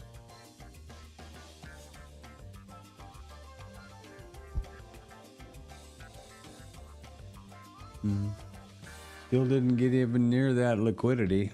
421 contracts at the IB low. How low can you go? As I told you yesterday, 5-minute bars were great when market starts trading. Most of the time, there are 5 minutes or 6 points. 5 or 6 points.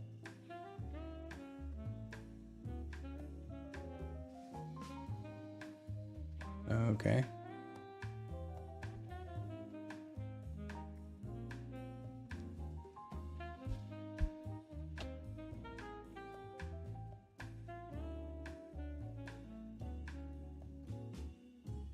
When the markets start trending, okay.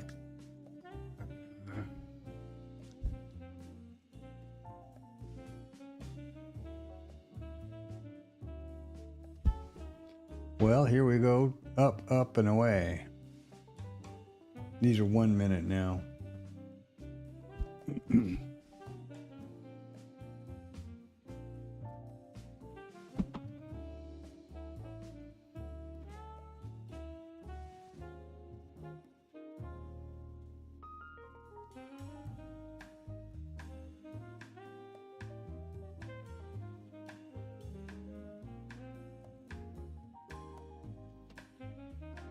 Well, the ATR right now is 275,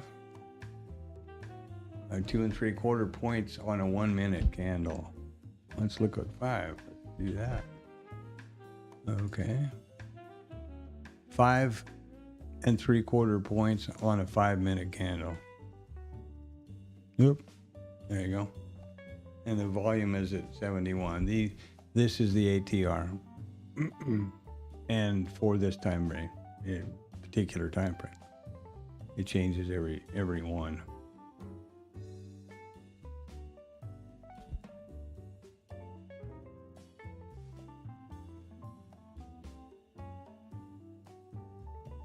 So that's way outside the, that's 20 point or 20 ticks. That's bringing the stop right into view.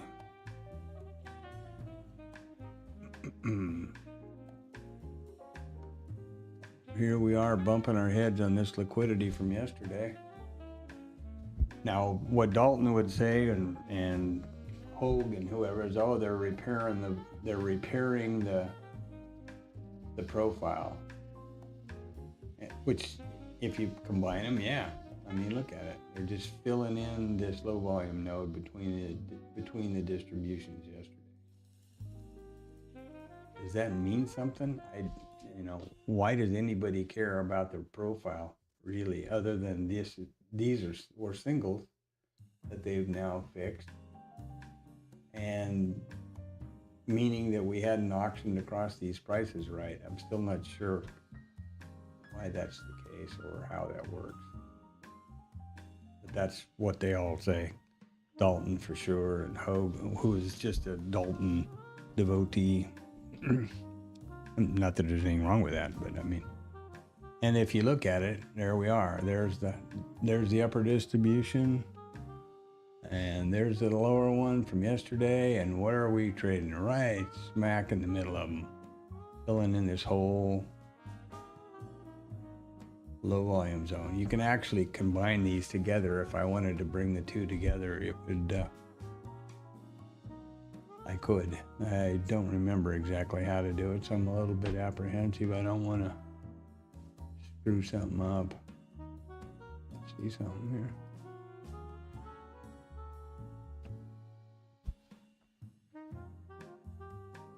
Merge profile with profile.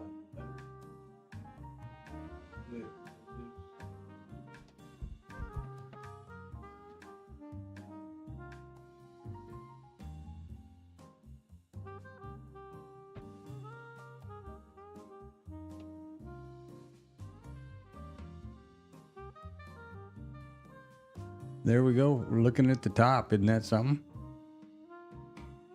Looking at the IB high. Oh, that disappointed a lot of front runners down here that were all excited about catching that low.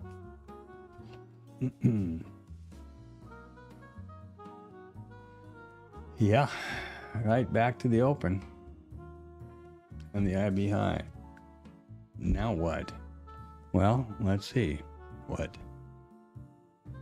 So there's a 40% probability, looking back 5 years with all the same parameters, that we're going to take the IB high first.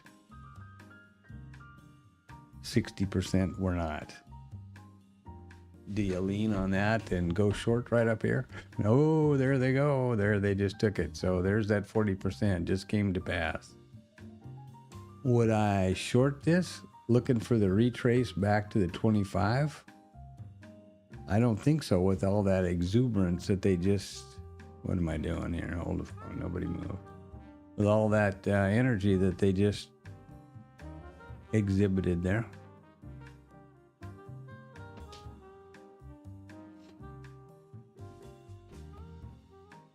And it may well just come right back down. That was a big sweep up there of 1,205 contracts. And now what we have is a 59% probability we're going to pull back to the 25. And it looks like that's going to happen here before too long.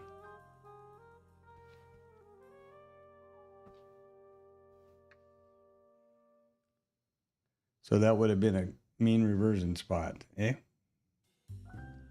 Right now it would be 3 handles in the money.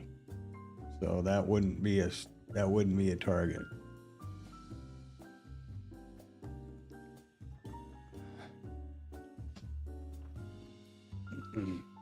Some more tea, I'll be right back.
Well, okay.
Oh, so much for the retrace to the 50. So much for the mean reversion. Now, what are they doing? Why are they doing this? ETH highs at 74% probability. 7705 level. I guess somebody thinks that's a good idea.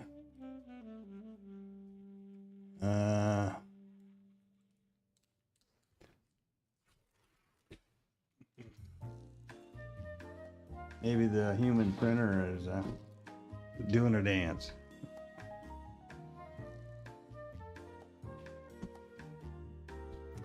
Doing a dance. Well, so that's out the window. They never did that.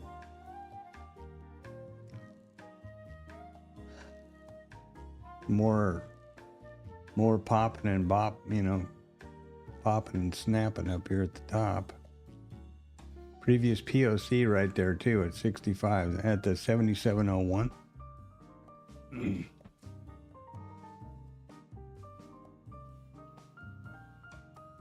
I'm sure you have those levels on your charts.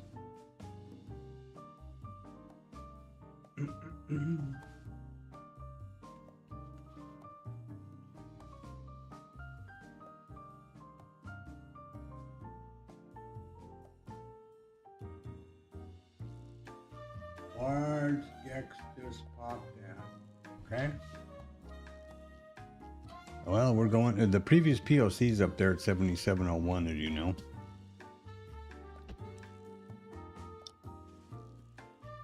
ETH high just above it. Now, I wouldn't short anything.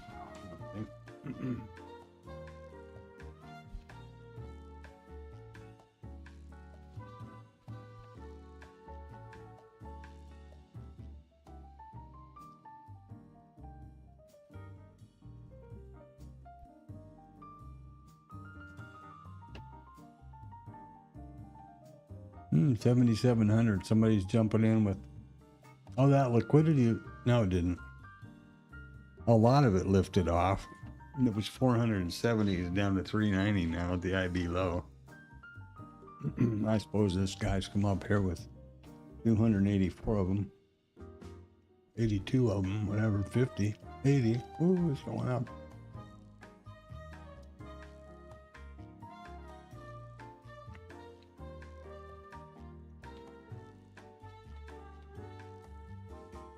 So those are sell orders up there.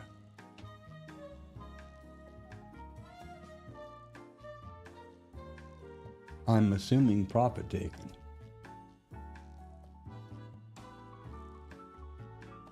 Or for whatever reason somebody's trying to protect the previous POC, whatever the hell, what the logic would be there, I don't know.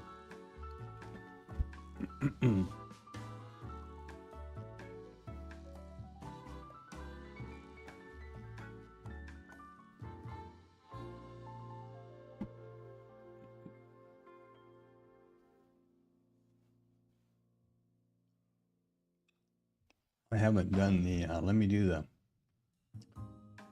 I don't think I'm going to be worrying about trading this thing. Let me go over here and do the Gex flip Rooney. So what do we have here? We got the OL, yeah, up here was the high on the ES from the overnight stuff, if you see. This is the BL blind level 7 and the Gex flip ODT, right where they ran into it. On the ES. So that would make perfect sense that would be, from what I've read, defended by selling. No freaking idea. I mean, I'd like to know for sure if that's even the right concept. I believe so. It seems to be the consensus of concepts. Now let's see what happened over here.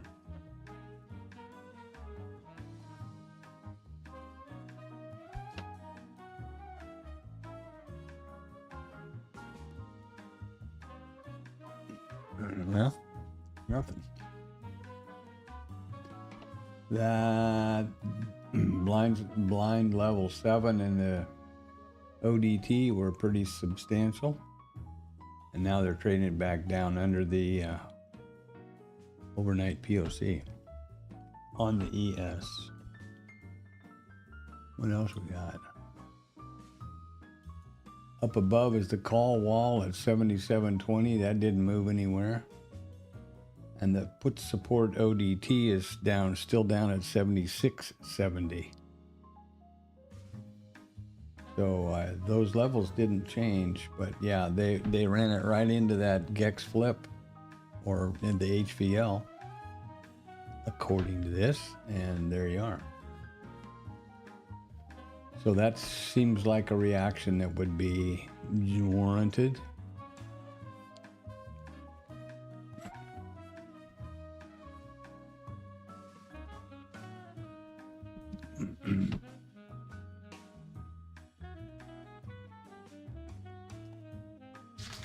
big difference between the 0 DTs and the regular strikes. That seems to be a big thing.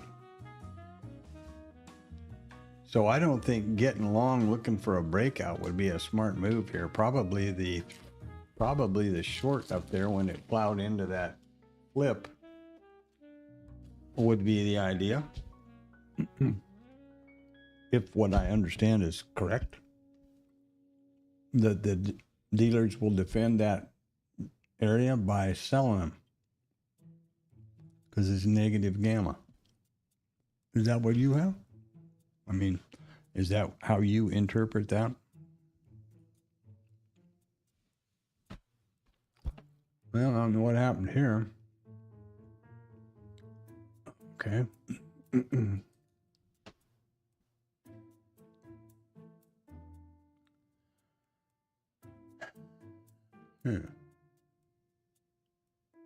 Well,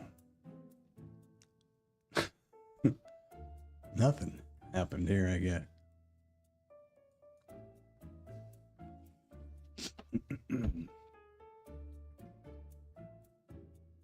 No, maybe it's calculating the levels. I don't know. I got nothing going on over here.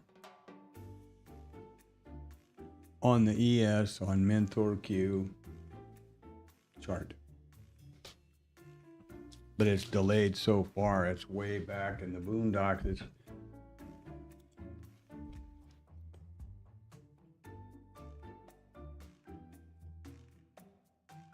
oh, right.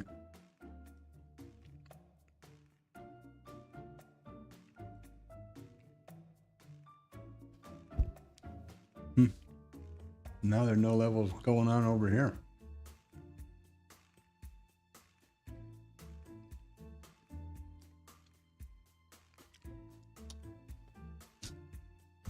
I guess it, I wonder why I would get rid of all the indicators.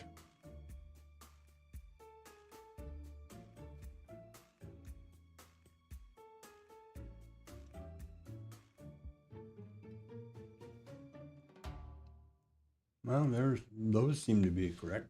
And this says intraday.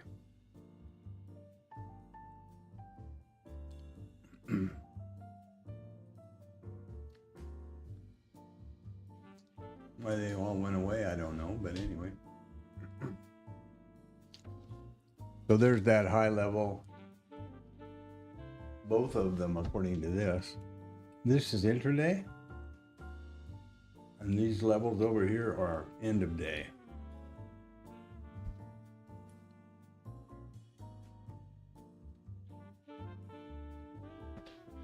Well, here's that mentor thing. 7,700 is ES, Gex flip ODT and flip both. Oh yeah. This is intraday, end of day, and these in this line are intraday. So the flip is now at the top of that last swing high, intraday, and it's down here where it with the ODT end of day. So there's a difference of 5 handles. There you go. There's the 5 handles again. Put support ODT and is down at 6720. What are you saying up here? 6707 and 7720. Ooh.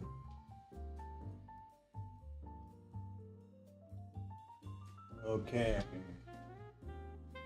7720 on this thing is both end of day and intraday. All resistance. They're both at 7720.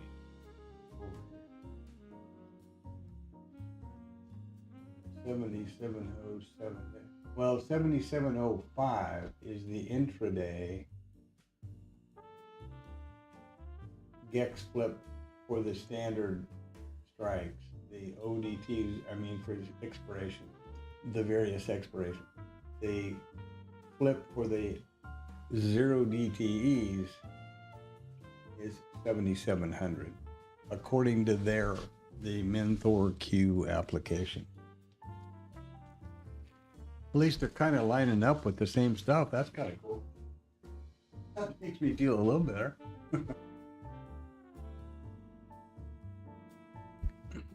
And I figured out these double sets of numbers here. One is, as I tick them off and on, one is end of day and one is intraday. They're essentially the same at this point. I don't know. Let me just do something there. Yeah, there's intraday off, intraday on. GEX 3, expected move, call resistance. The only difference is in the GEX flip between the standard expirations and the 0 DTEs. That's the only one of these levels here that I've got that change between end of close by, that change between end of day and intraday. If any of that makes any difference or helps. But they came zooming right up to that GEX flip, and man, that's exactly where they turned it around. According, which came first, the chicken and here's the support again. The same thing happened at 11:45 yesterday, and down they went down with it.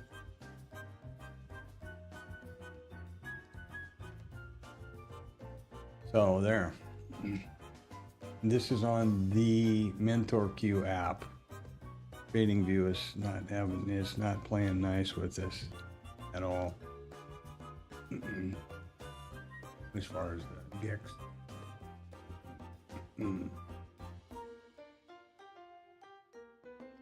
It doesn't plot them at all. Oh wait, there we go. It just did something.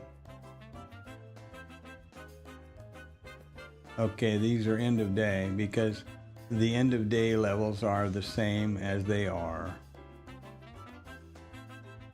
on the Mentor Q application here on TradingView. End of day, but the intraday doesn't plot at all. So there you have it, Grasshopper. And the only difference between them that I saw on the Mentor Q app was the GEX flip for the standard expirations is right up here at this swing high of 05-ish, 0475-ish. And the 0 DTEs are down here at 70 or 7,700, which in this case, they're all together. So that's the only difference with this one. But the rest of them are the same with the Mentor Q. Which, I mean, why wouldn't they be?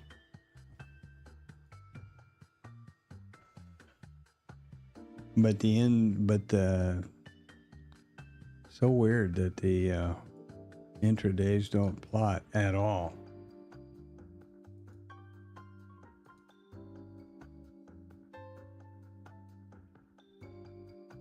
Acts like it's supposed to, but just doesn't draw any lines or do anything. I don't know what the hell to think.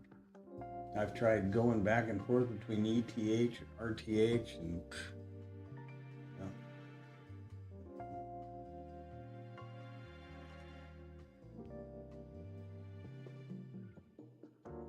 the end of day levels plot fine. Let it sit and calculate for a minute and see if it's got to do some thinking or something. I don't know.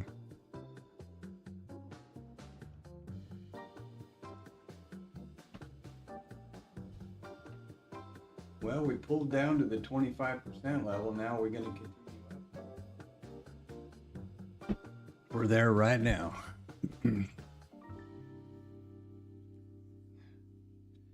Is this the place to go long? I would think that it's not.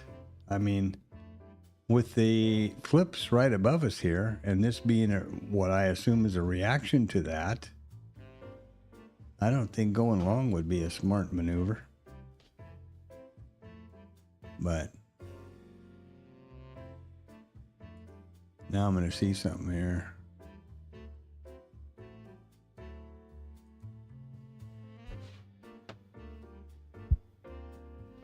So the end of day levels plot on either the ETH or the RTH versions of TradingView. So that's not, I was thinking that might have something to do with the live thing, but it doesn't seem to matter. Anyway, well, there you go.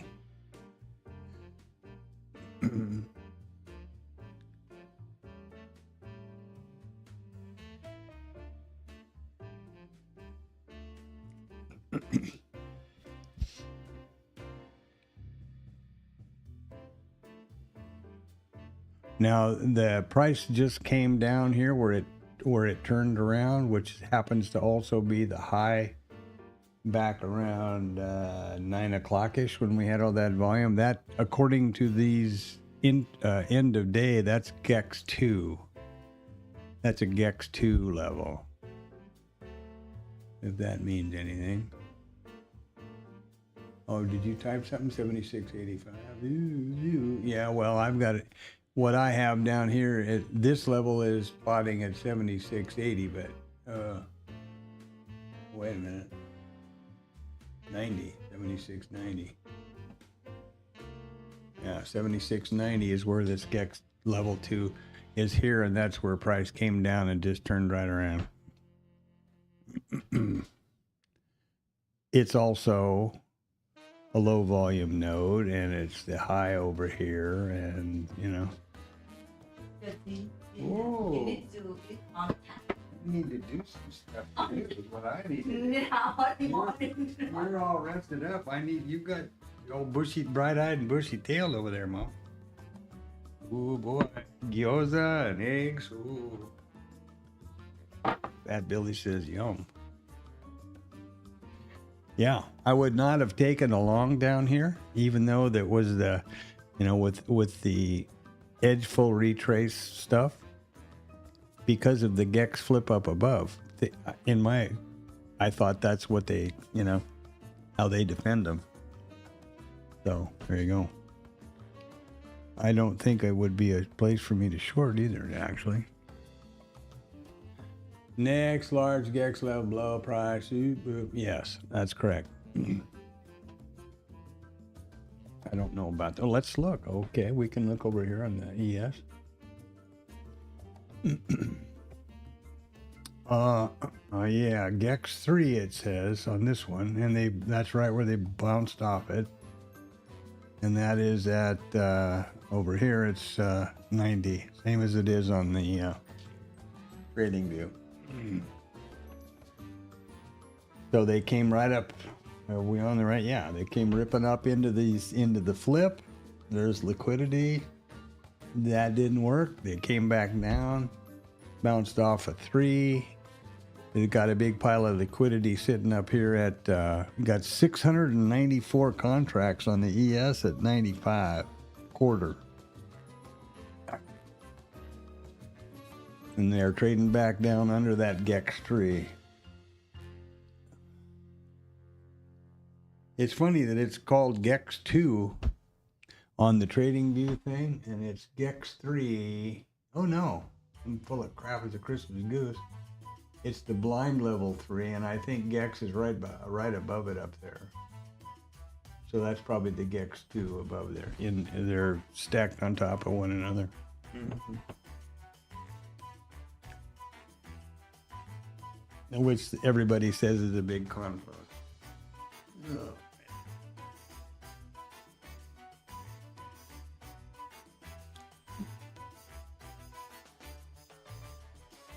I'm encouraged by the fact. Thanks, I'll do that. Oh, congratulations. I'm encouraged by the fact that we have, you know, numbers and levels and stuff aligning. Now I'm gonna not stick with Mint or Q for the various obvious reasons, but at least that's encouraging, I think. I think it's kind of weird that you have to go through and smack update yourself. You know, okay, but I think that's a little bit, just have to remember every 30 minutes or so to go do that if you're using it on Bookmap.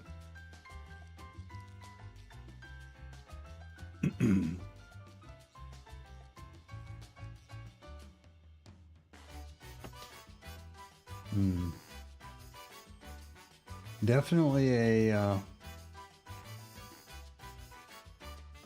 definitely a level. There's no question about that. On the ES.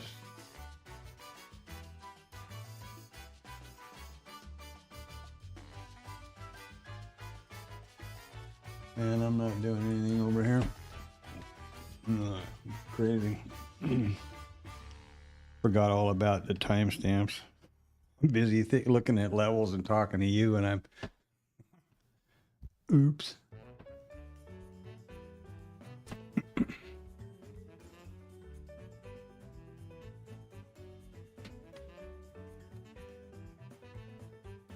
Wait a minute.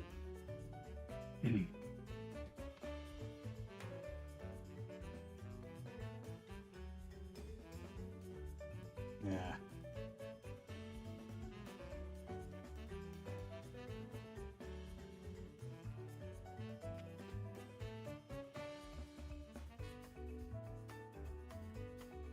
Now, you know, obviously your long is probably great because you're looking at 10 handles. Even if it gets up to that Gex level and it rejects again, you've still got 10 handles on it. If you got long at the down there where I suppose you did.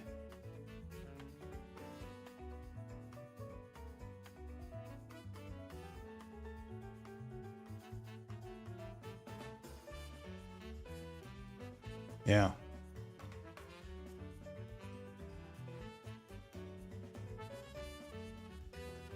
It's like anything, you know. It's like any tool, obviously. If the value is there, then obviously it's worth the money, assuming that you know you have the money to pay for it. But if not, you're just going swirling the drain.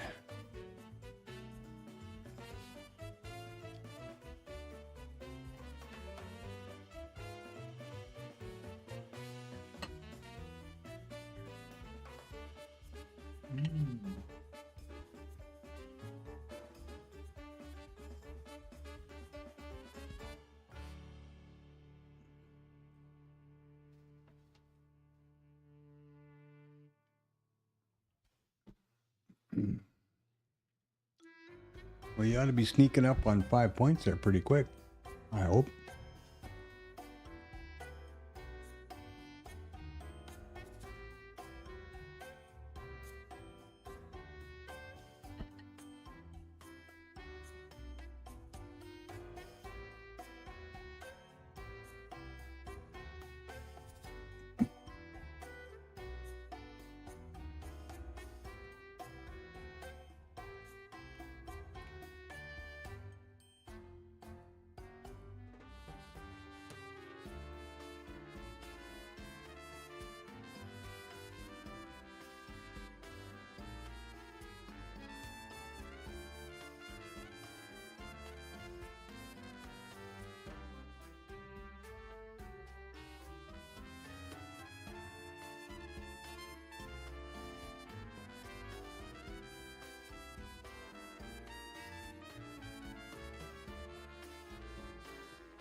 And the edge full retrace theory strategy is playing out. Neither of which did I do.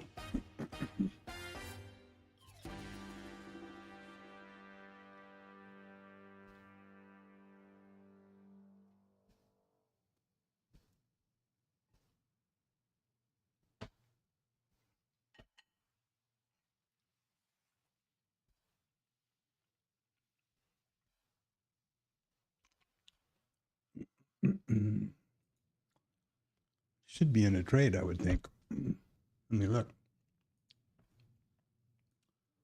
Yeah. Oh, what is all this now? Why did I do all that? Yeah, it's in a trade, but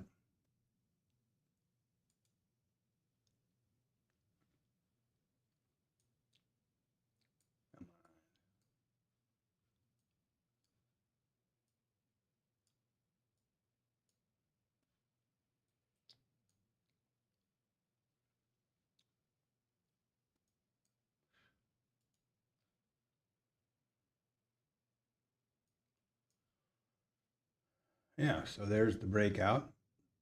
Am I on the right page? No. There's the breakout. There's the trigger. There's the signal. And there's the entry. And so far, now the problem is, based on the width of the IB, this is done in percentages. Here is IB, there's take profit 1. So we've got to get up above the high, up there just about to the previous RTH POC in order to take T1. T2 would be up again, higher up again. With this strategy, which is just the computer trading this strategy, displaying it over here within the IRT simulated environment, period.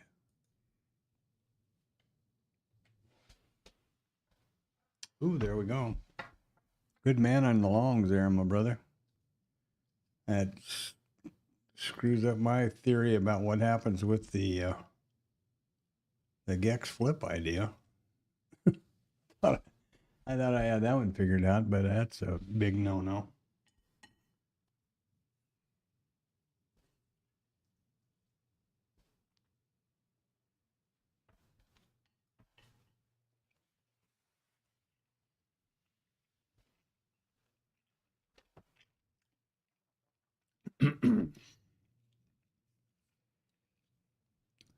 Closing in on 10 points there.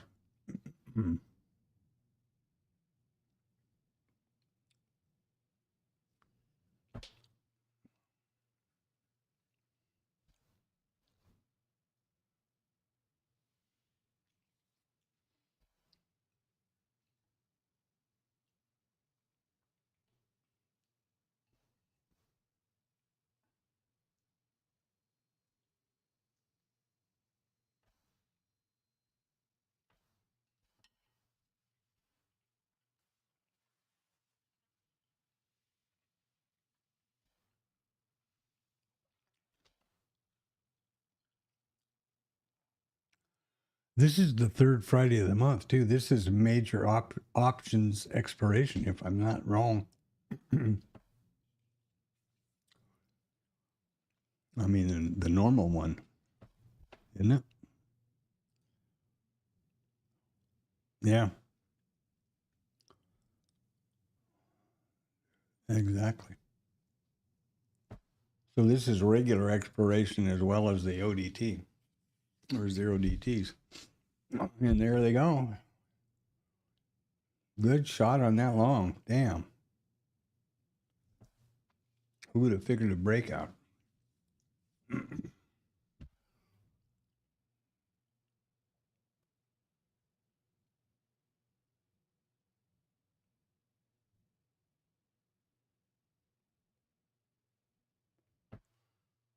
Good long. Good for you. There's at least 10 points or close to it. And hasn't taken the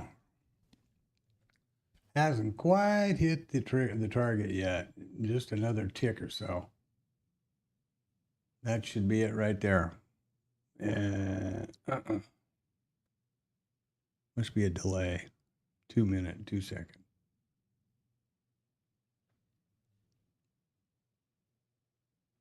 That is T1.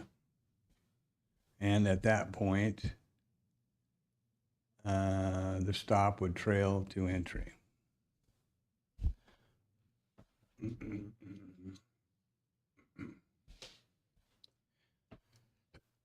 that stop is this yellow boy over here. So at the end of the next, it will be printed up here.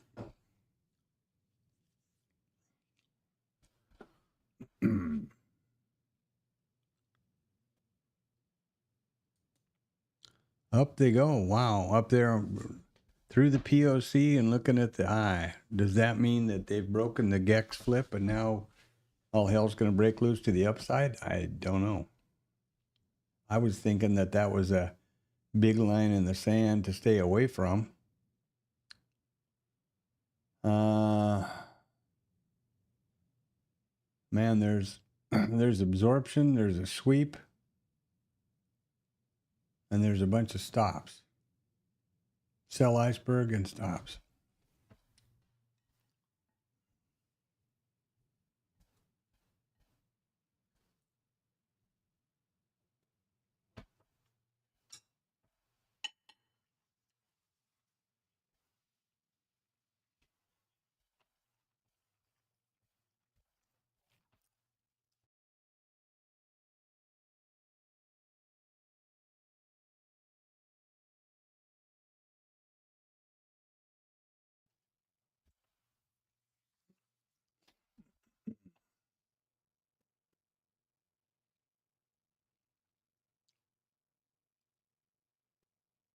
So,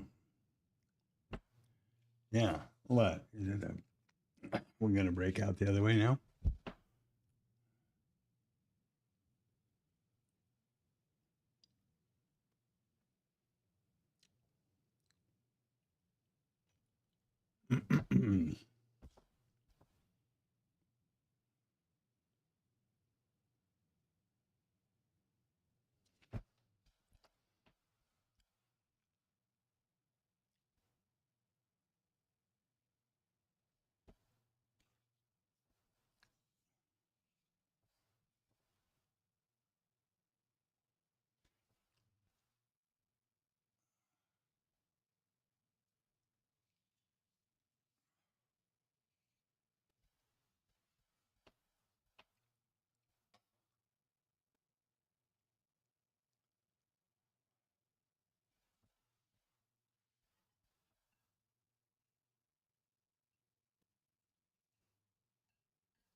Look at that.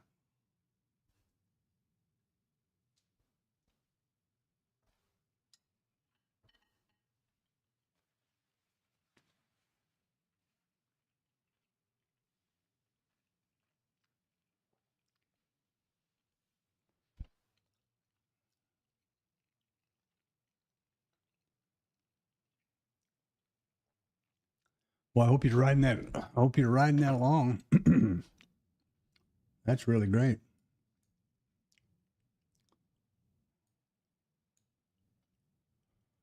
This is the IB high from yesterday and the previous high, and oh boy, oh boy, oh boy, we are just going crazy. We're rocking. Don't bother knocking if the boat's rocking.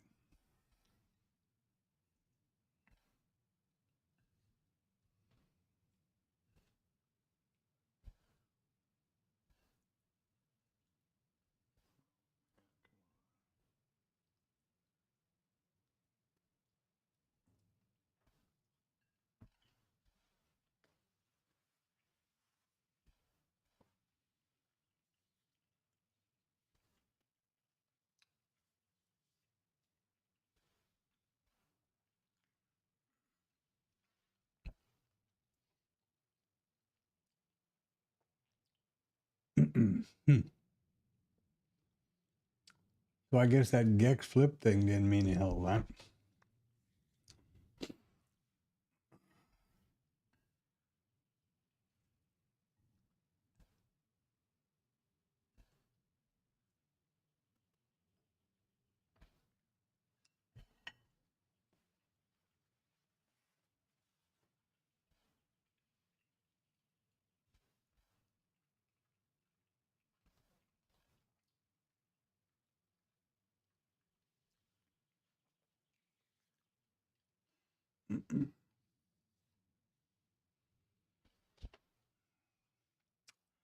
Just about ready to close the gap low from the 19th. Which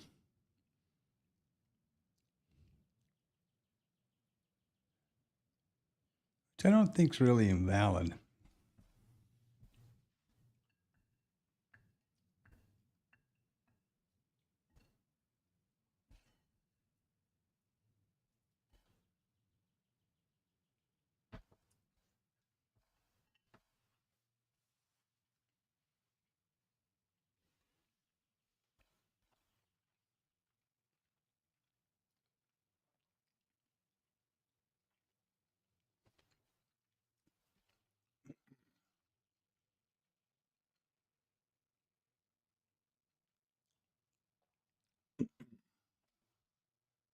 But boy, I don't think shorting that would be a smart move. So we've now also gone through both the ODT flip and the standard options flip, which means, in my opinion, that this is now positive gamma. I don't understand the whole concept, and this is expiration. So I would think that their delta and their whatever it is, man, I would be going ape shit because they're both rolling. They're both coming into the expiration today, I think.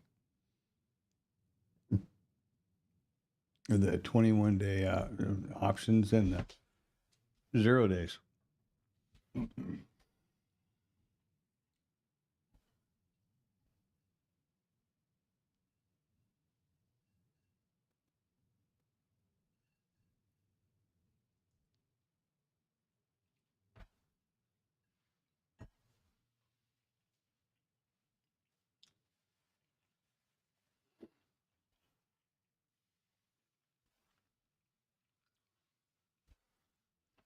Hmm.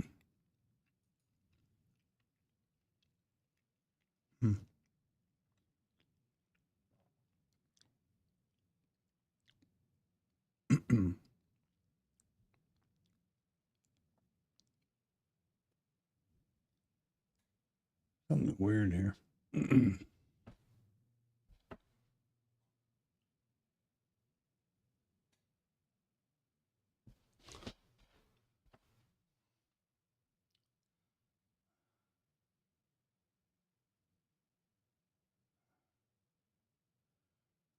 Oh, this delay thing is screwed up.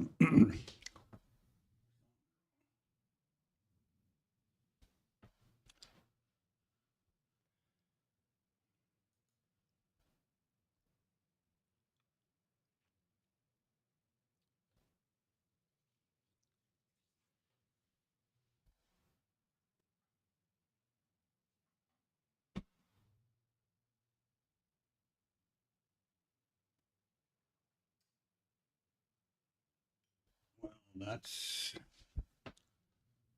pretty weird, I guess.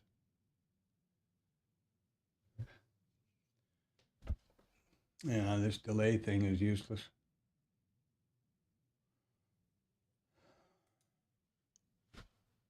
What is this doing?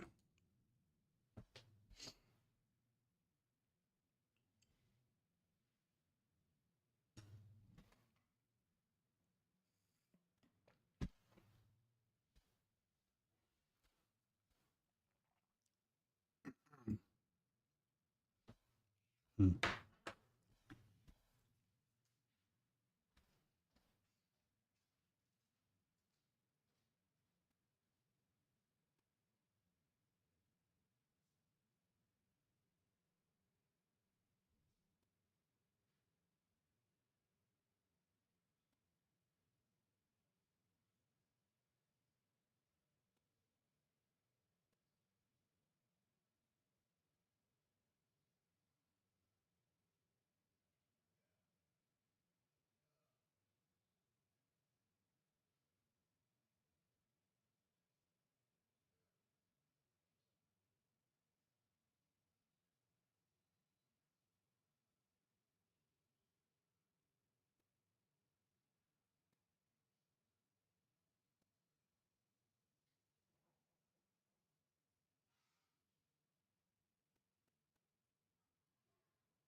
Hmm.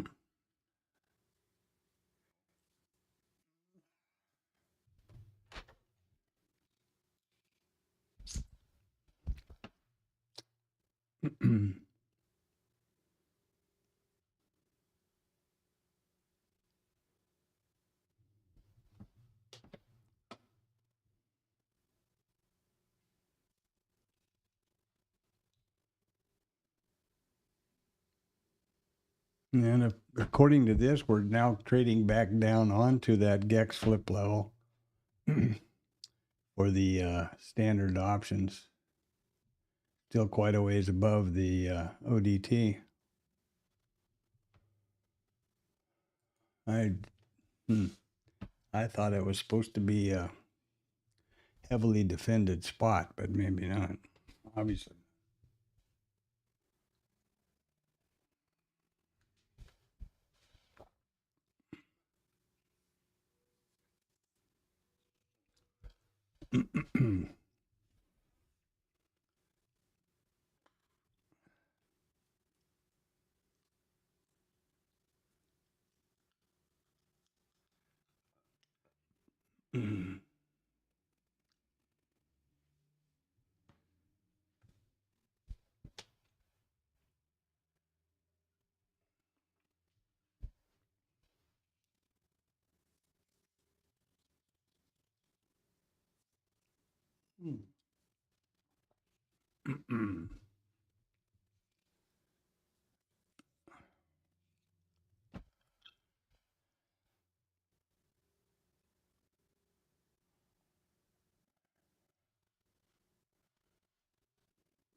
Well, that was a great call on your long for Anton, I'm sorry. And I didn't do it thinking I was heading the wrong way into this level. But obviously, it's still going up too. If you're riding a runner, you're still real happy about life.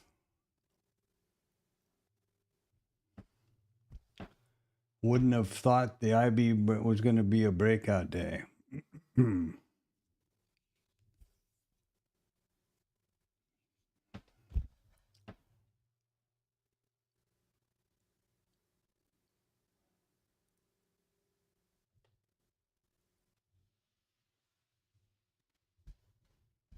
ES doing, or NQ doing the same thing.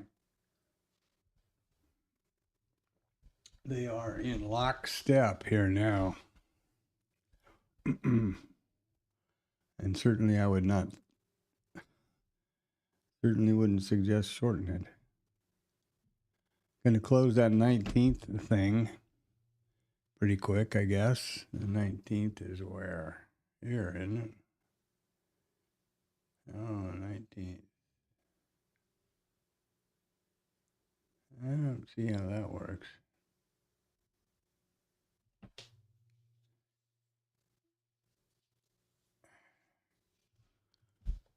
Well, whatever it is, I'm going to take it off anyhow.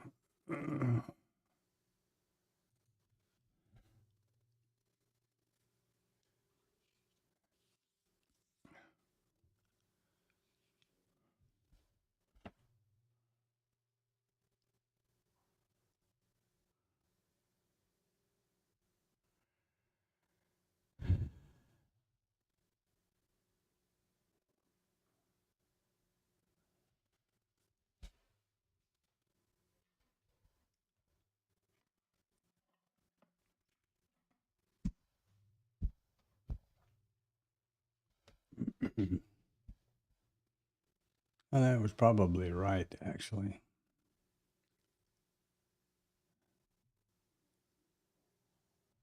Yeah, that would be right, actually.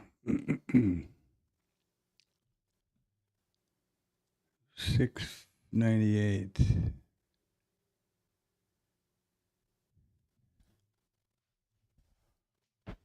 Huh?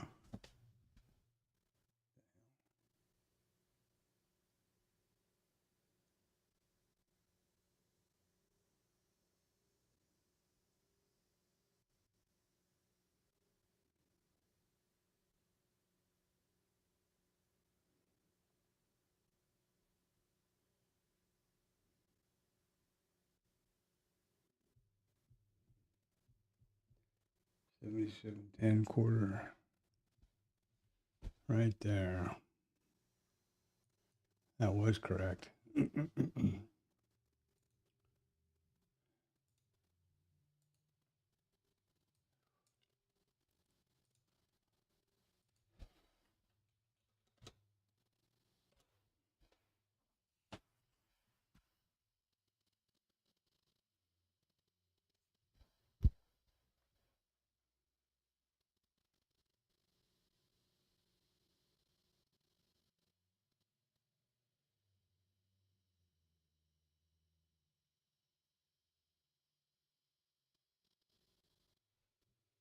Mm.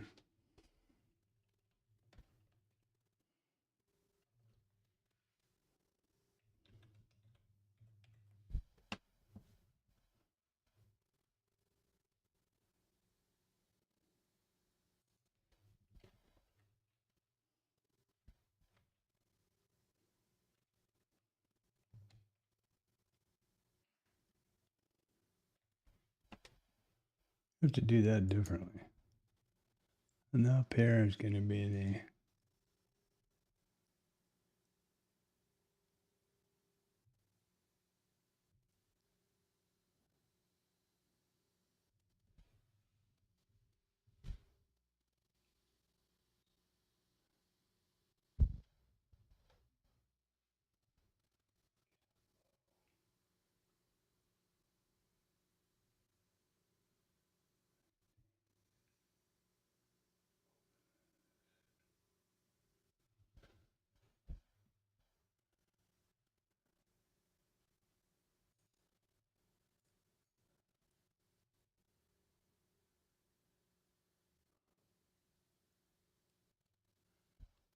mm, mm, mm, mm.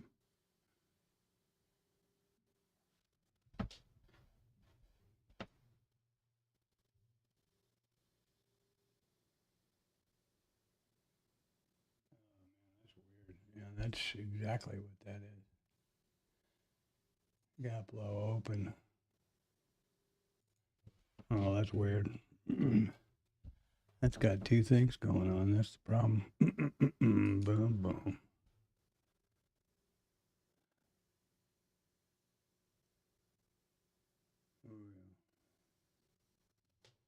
That's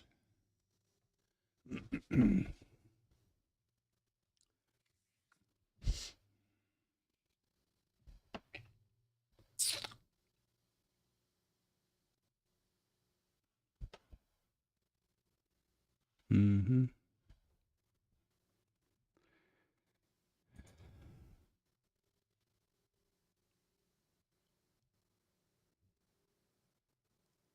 That really sucks. Sucks, my boys.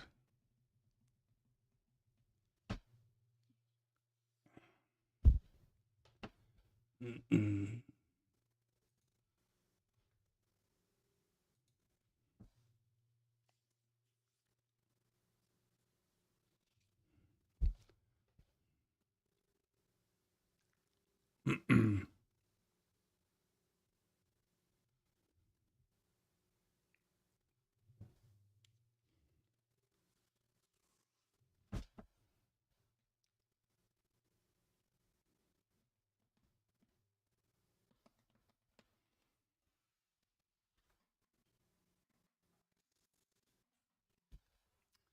Well, and you're pretty happy because you made a bundle of money, a nice call on the long. I was spooked. Obviously, it was my edgeful IB retracement get long thing, and I was spooked by the fact that this ODT flip and stuff was just above here. I thought that was going to be resistance. Now, stupid for me to say that because even so, it still would have been damn near 10 points, but I didn't notice that at the moment, right? And I don't make a habit of you got long and I didn't chase it. And boy, was I wrong. Congratulations.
Yeah. But okay, I was under the impression that whenever price approached the flip from the bottom, they were defended by selling.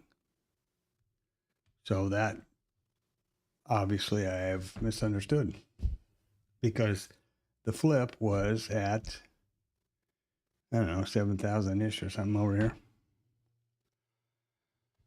7,700, yeah. And so it didn't have any effect on that, apparently. They just came ripping right through it and up they went.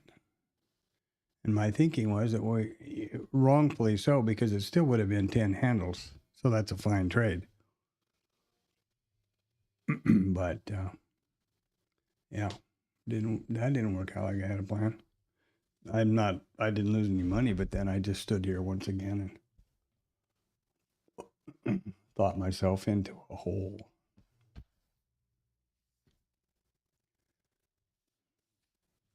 And there are no, let me just look at something.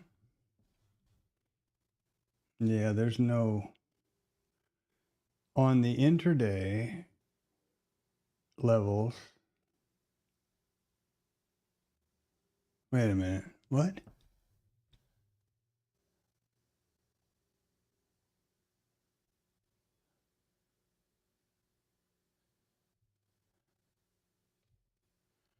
Yeah, because there is the 7720 is the previous high, previous RTH high, and it is the gamma wall. And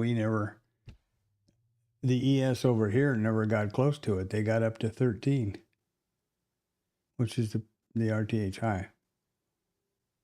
And it did go through both the regular expiration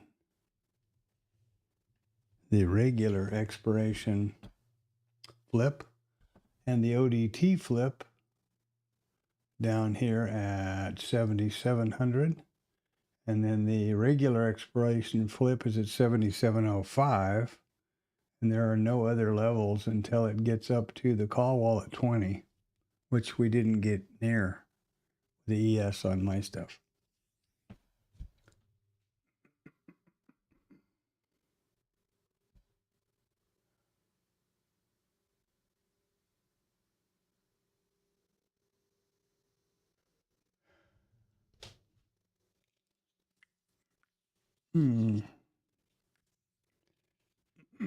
Now we're back down to the from the top side of the and if I'm not mistaken, options boy, you probably know this. This is the third Friday, isn't this the monthly expiration date for all of those monthly options? And of course, it is for the 0DTEs, as is every day. But I'm pretty sure I heard it was the third Friday of every month.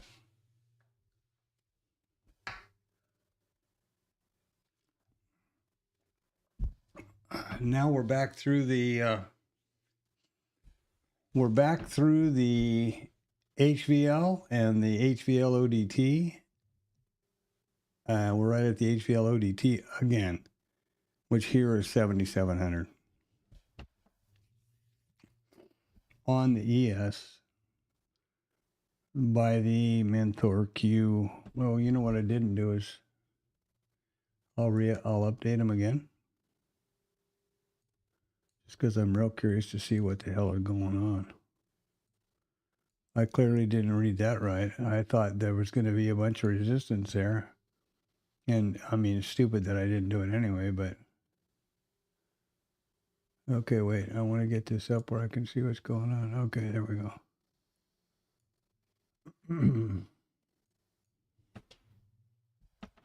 Okay, so the regular options expiration flip jumped way off the board. The ODT and that 7 didn't change, but the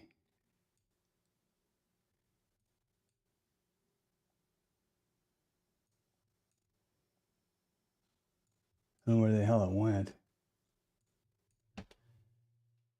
but it went somewhere.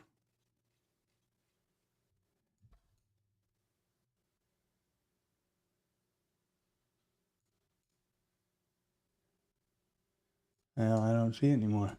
It disappeared when I clicked that update, and I'm looking for it.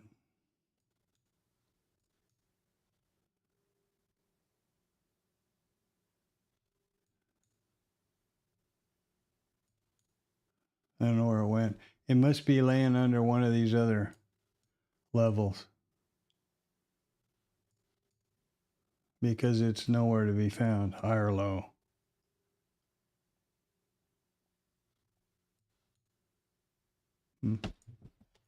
Yeah, I don't know.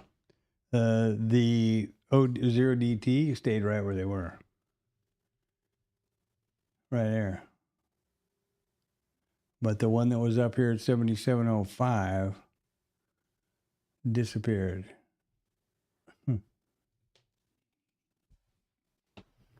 And that is the standard expiration options. That's pretty weird. Where would that be? Let's see here.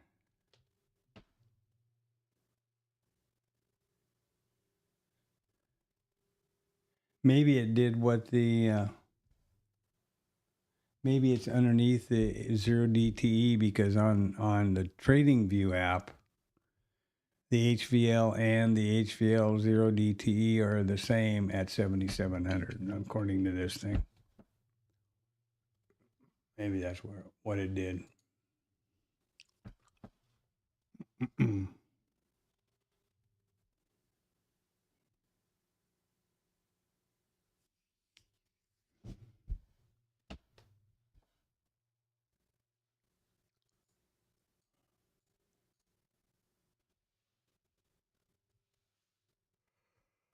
Oh boy, that breakfast. Oh, wow. Kaboom.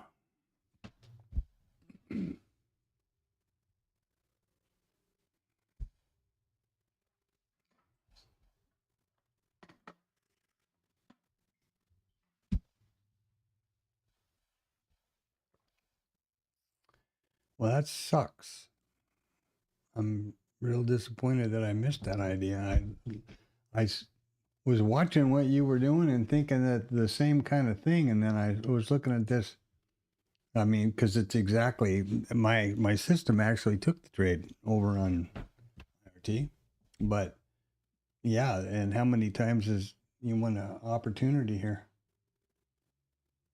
And what a great trade! This right here, I was spooked, and wrongfully so, because it was still 10 points, but with the ODT flip just above the IB, I didn't expect this kind of a breakout. And I don't know how that works. And we're down, right down at that level again. We're right on the both of the GEX flips, 0DT and today.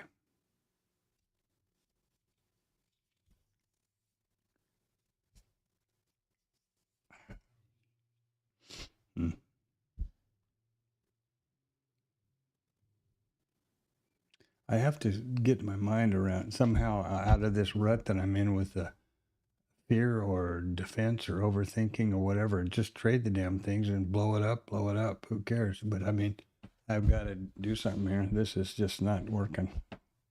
And it's only my fault. I'm reading the market, I believe. It's an execution problem. Fear, I guess.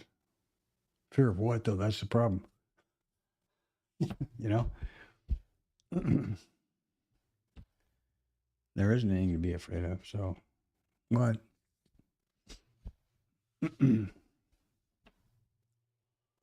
But yeah, let's see how the trade boy did over here. Well, it took both targets. And it's 79 ticks plus T1 because it doesn't add them together.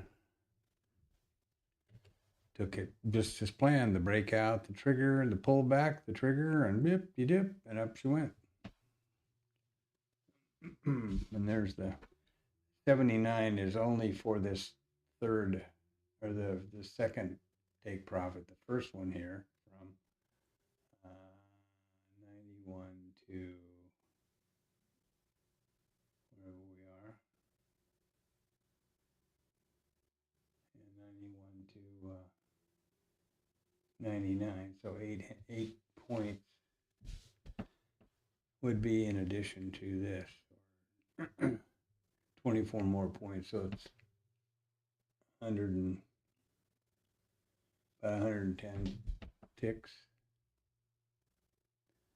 Nice. Would have been fine. Cool.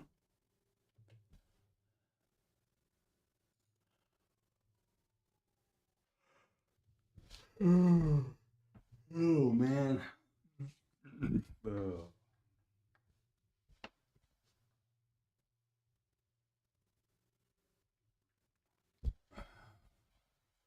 Well, I didn't think might defend was an option. I thought that the whole story about these guys being mandated to never be directional, that when it got towards, and the closer it got to that flip level, the more aggressive they needed to become to hedge. That was my understanding.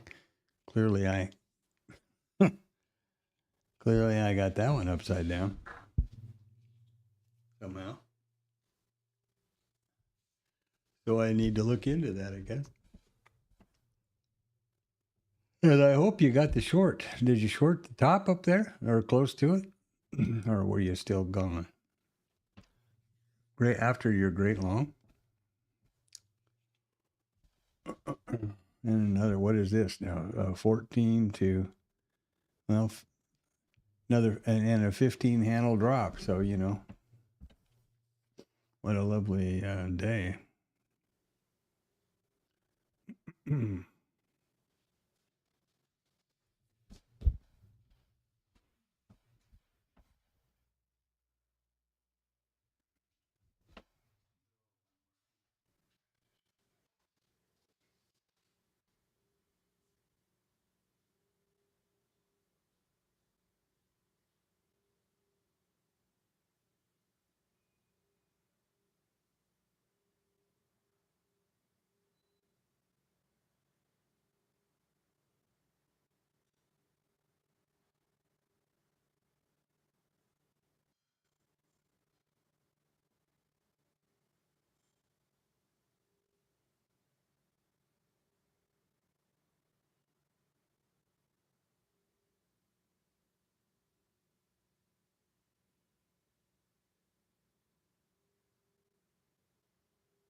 Yeah, they have to be non-directional. That's in their mandate, according to what I read. And they have to buy the underlying to, yeah, if somebody's buying calls, that means they're selling them. So that means they've got to buy. Or does it mean they've got to sell the buying calls? Does that mean they've got to sell the underlying, or no, they got to buy the underlying? Because they're selling the calls, they've got to be long with the underlying because that's where they would hedge.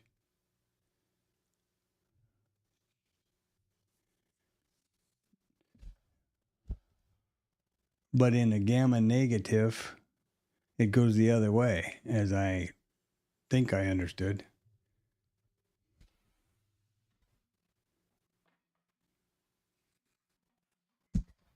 Maybe that's it. Maybe I've got that dynamic backwards, but I've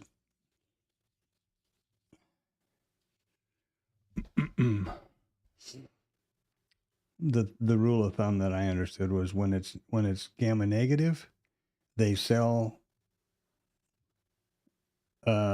selling market, and when it's positive, they buy a selling market, and vice versa.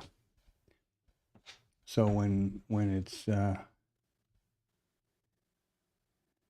when they're coming up to the Gex flip, which goes from negative to positive, when it's a rising market,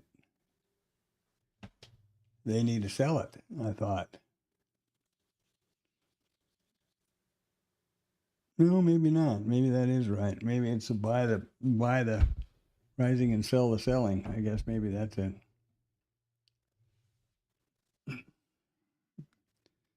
Oh well. Oh man. Wow. Whatever's happening, something's going. The thing is going down now.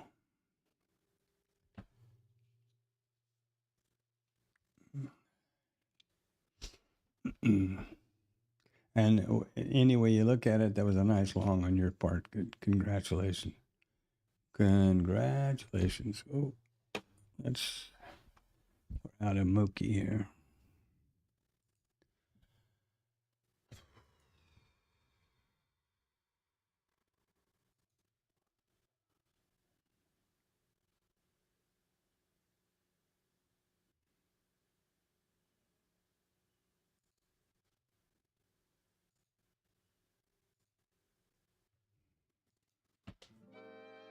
See if they've slipped something into the calendar here. I'm not sure what.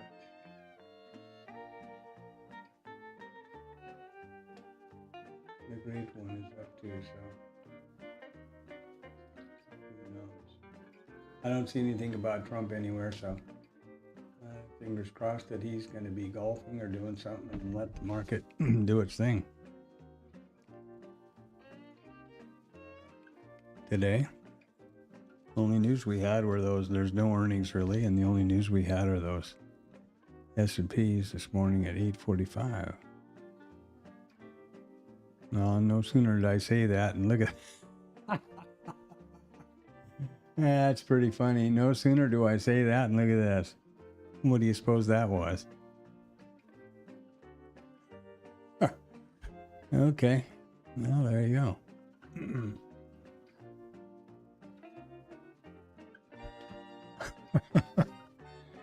Oh, that's pretty funny.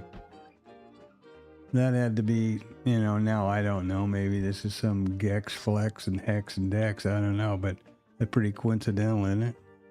The second I say it doesn't look like there's anything on the news front, and huge volume spike, and it jumps 94 to 07. It jumps about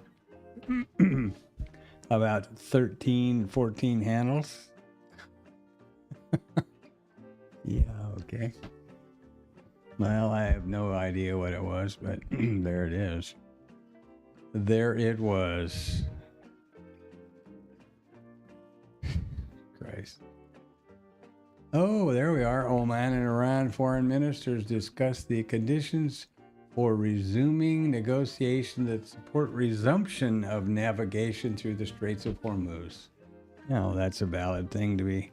It's amazing that that I thought of the news, went over there and looked, didn't see anything, and no sooner did I turn my screen back to Bookmap, and bam, that is pretty funny.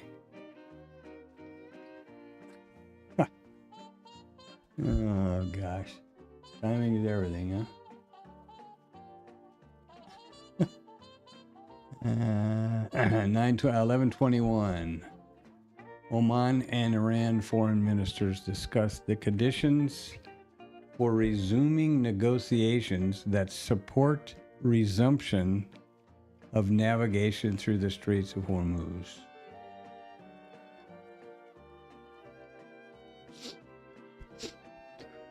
That's a good reason to pop. By golly. Better than and right back down again.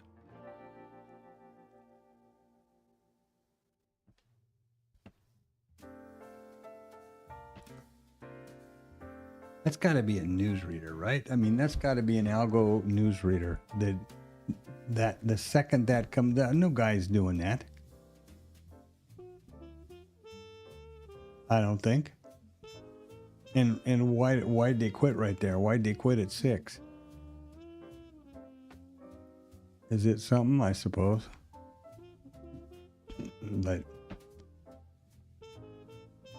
basically sweep. Somebody threw in a big one and it swept out that many. contracts is what I'm understanding.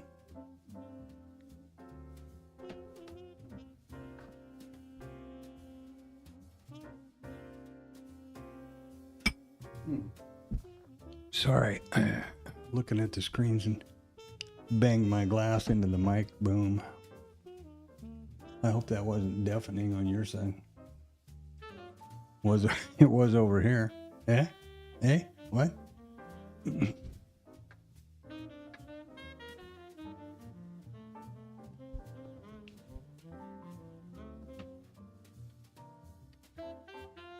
Completely forgotten about my timestamp things here.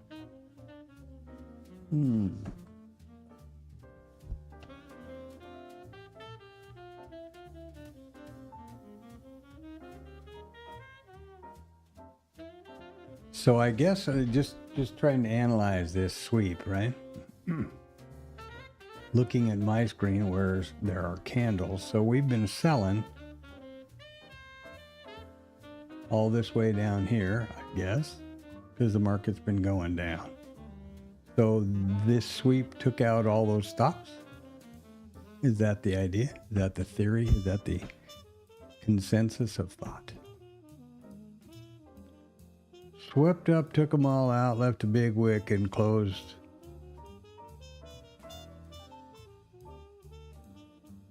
Down here on the 89 or 98. Swept them up to 08, 06, 07-ish. But I don't see that many. There's 788, 25, 85, 500, 600.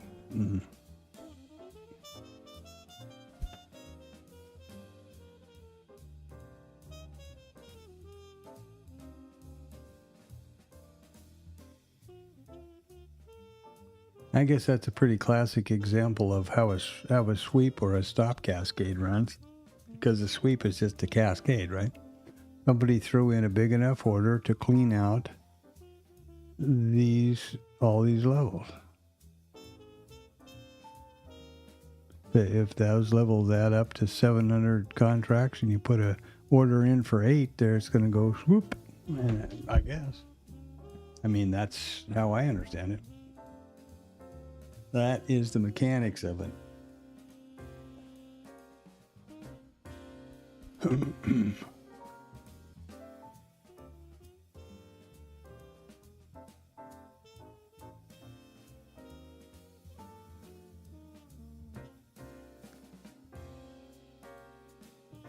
Do you manually set your stops and targets? I think I'm sure I must have asked you that, but I don't remember. Magic doesn't use bracket orders or anything. He sets them up, he said the other night.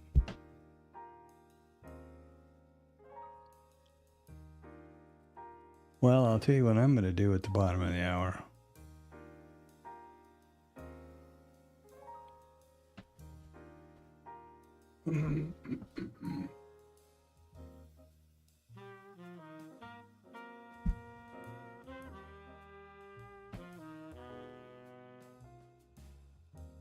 As I understand the story about non-directional and trading, the market makers, by mandate, have to take the other side of any order that's placed.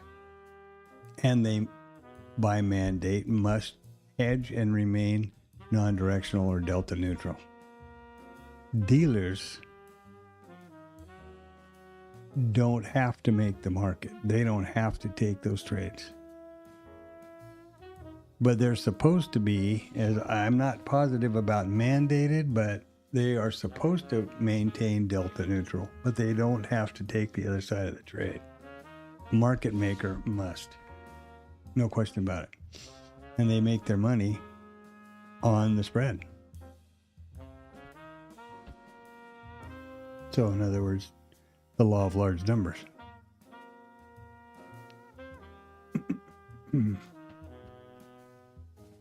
Which is a very real thing.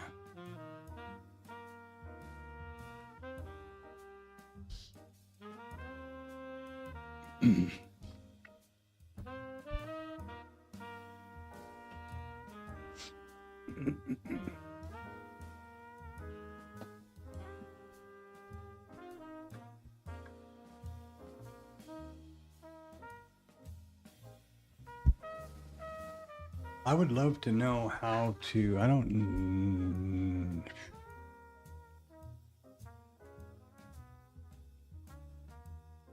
Doesn't Gexa have some sort of? Didn't I read or remember something about back testing or something? They have a back testing thing they talk about in Mentor Q, but I don't think it's real. I think it's just kind of a shiny object. What I was thinking about was how would you back test if those Gex levels actually, like the flip, actually held or actually worked? You'd have to have a data system that had not only price but the Gex intraday, I guess. I suppose it could be end of day. Ooh, I think that's way out of my ability, way out of my league. It certainly is IRT because it has no idea what Gex ever even is. So.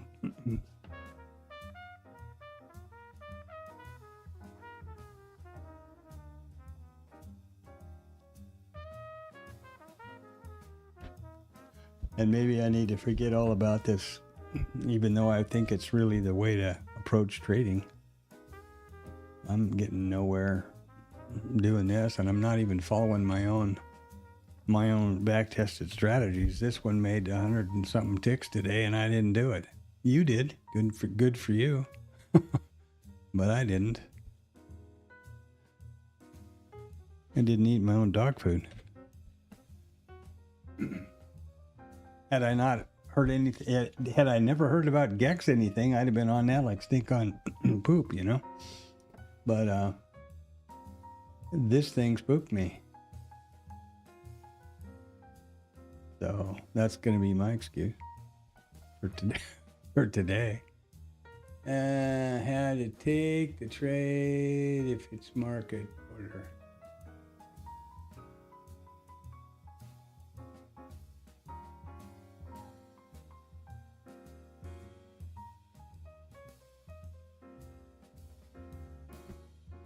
Wait a second here.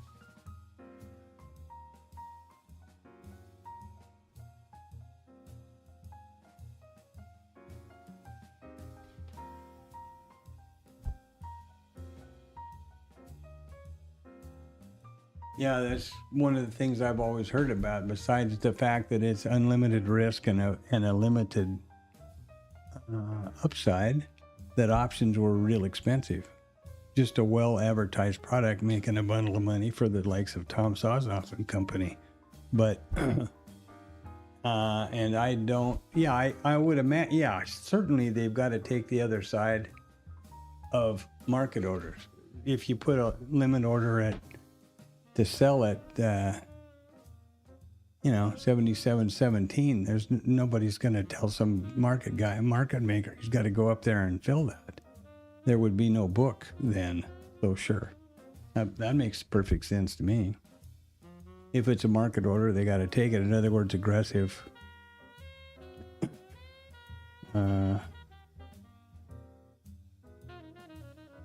Which is aggression.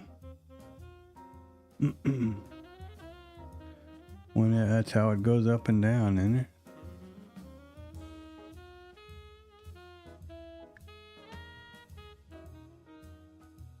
Well, there we are, 11:30.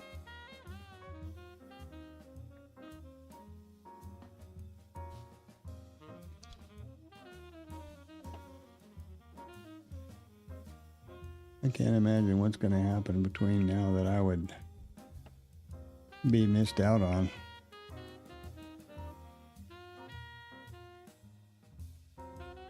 I may try to focus in and not be doing any trading after RTH1 so that I decrease the window and increase the trade them whether or not, trade them if I see them or not.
Whatever that level is there, which I thought was the Gex flip ODT, seems to be a pretty sticky spot.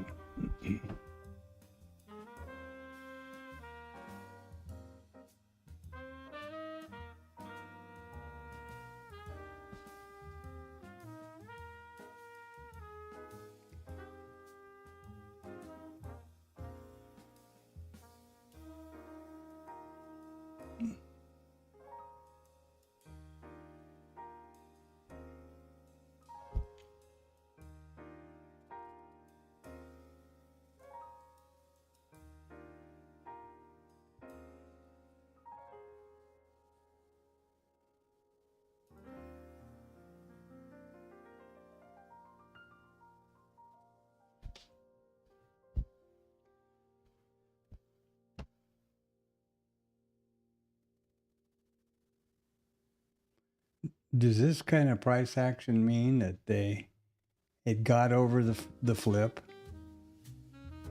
they got it back hedged, and now we're back down here again? Is that it? I mean,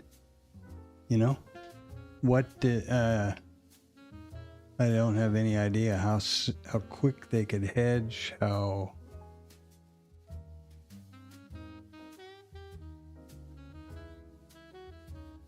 Yeah, I see the idea. Maybe I'm just thinking about it backwards.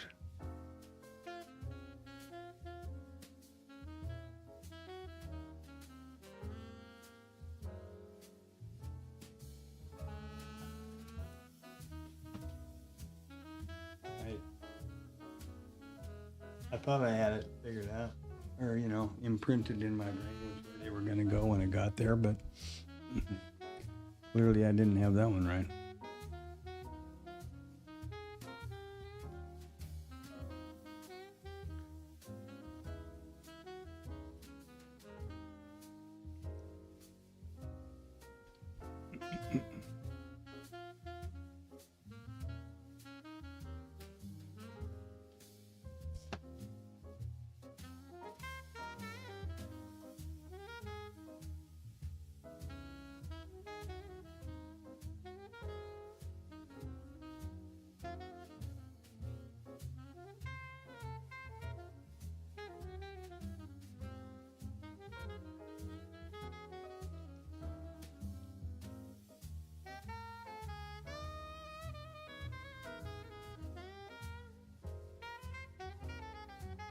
I'm going to step away here and go jump through the shower and stuff. I'll be back in a bit.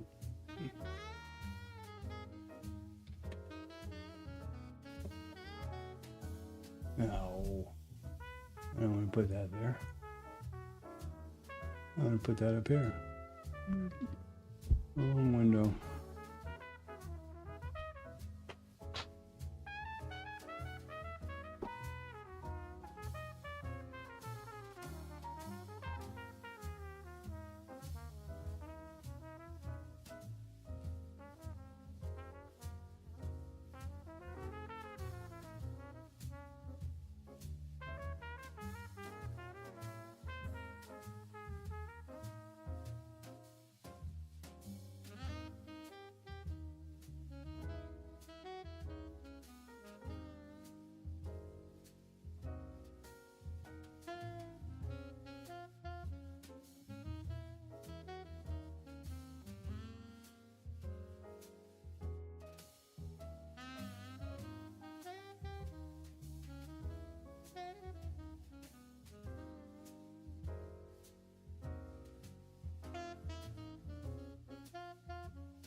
All right, what's happening here? Are we making money or not?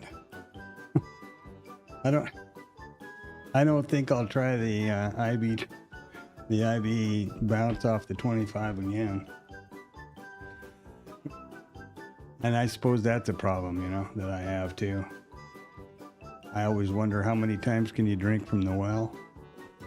I think that the first time is the best time. You picked it right up. Good for you.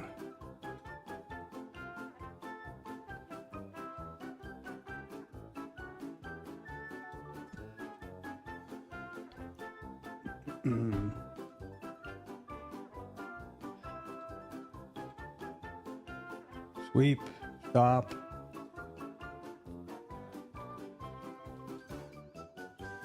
Now what?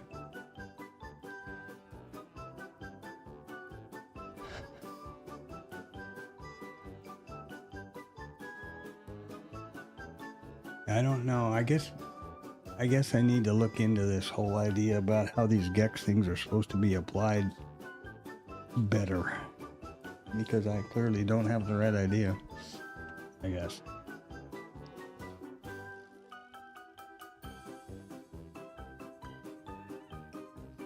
Okay, I'm gonna go put some stuff in my eyes. I'll be back in a little bit.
Okay, where are we? Pulling back again.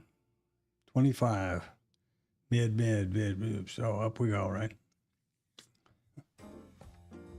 Hey, Magic, what's up, dude?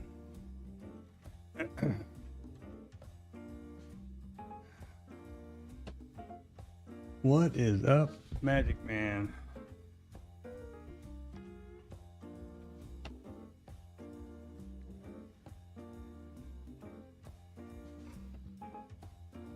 I hope your day has gone well.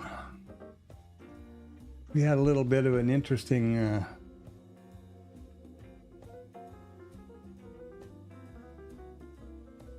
right here, if you're looking at this. Now, this is a Gex flip and down. Now, it would have been a typical IB recrease to the 25 and long. And Anton did go long right here.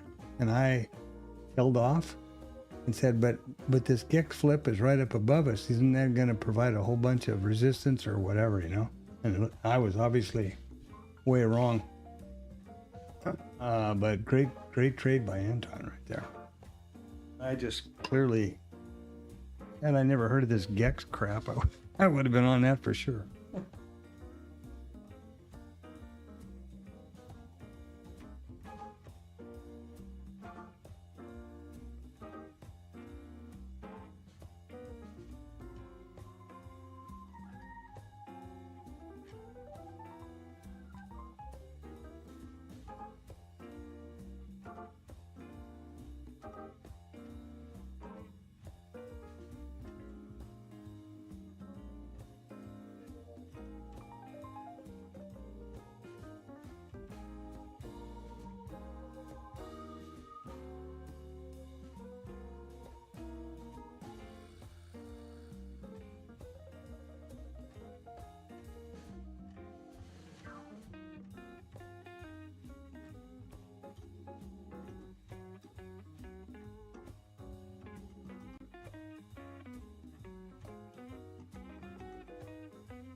I was thinking this is the level you see here.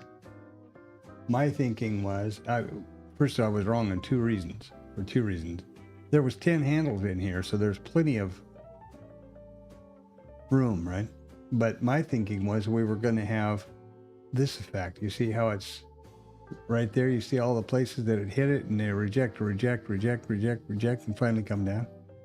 Obviously, I was wrong, but great trade on Ed Touch. What else is happening here?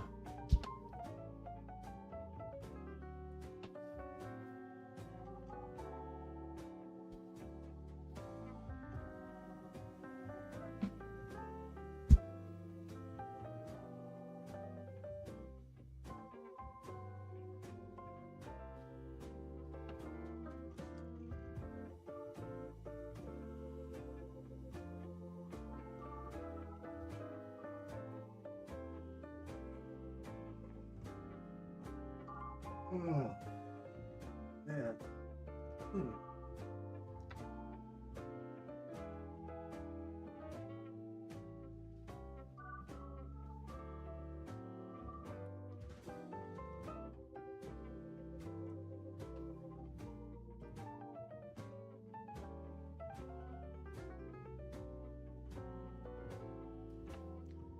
And this was a bit of news here that Iran and Oman are going to resume talks to see if they can resume navigation in the Straits of Hormuz. Bam, bam. That was pretty funny. 15 handles and straight up and straight down.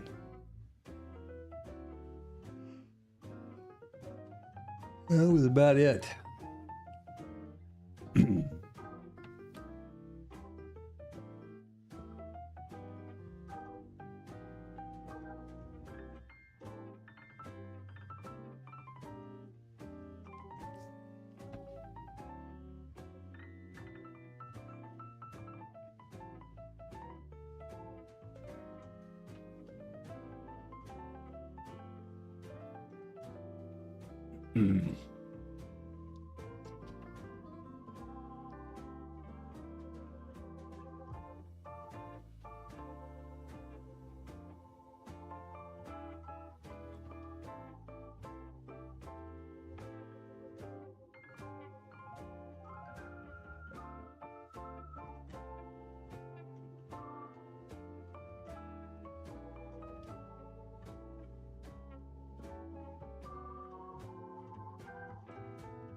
Wow.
POC hasn't really moved since 920.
How many other Magic, if you're in here around still? How many other models do you trade? Do you actually vet them like I do with the back testing and all that kind of stuff, and come up with expectancy and everything, or a different setup, a different approach? I gotta get a more efficient approach here. This is Atos, kind of playing around here to see different things. This is how they display the initial balance, then line.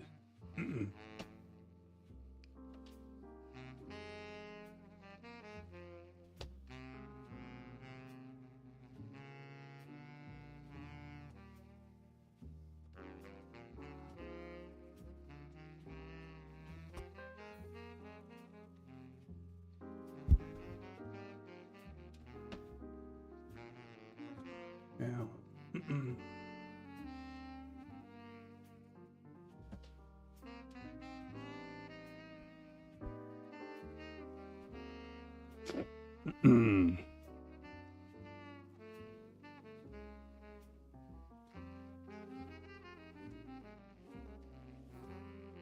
So we're going to close off the day, I would guess, with a very light inside bar, or whatever you call that. The opposite of engulfing, that's for sure.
I'm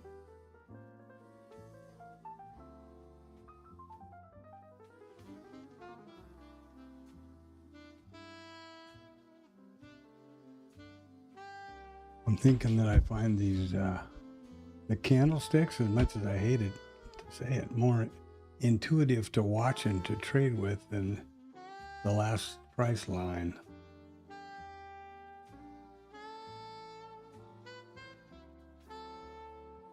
This looks so much more noisy to me.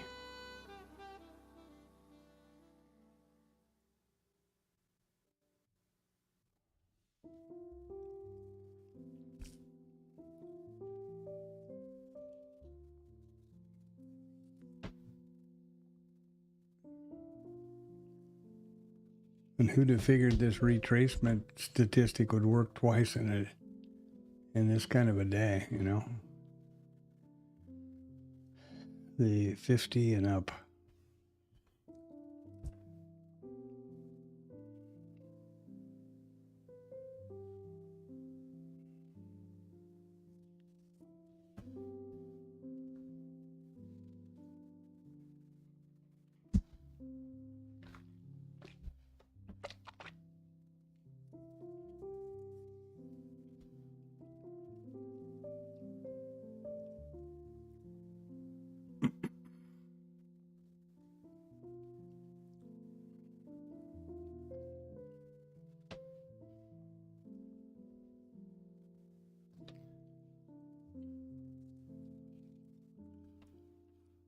Friday afternoon, coming up to the power hour. Real good time to consider capital,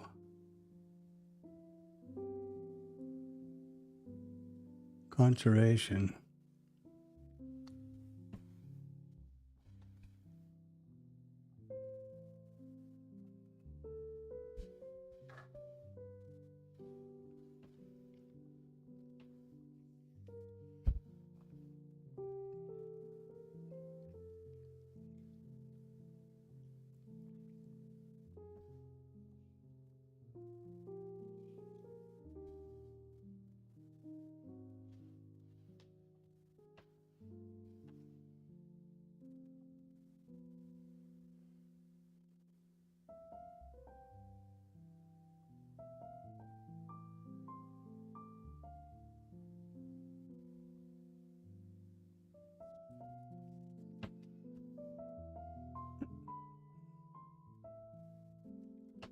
I'm a little hard to, man, it's still down there.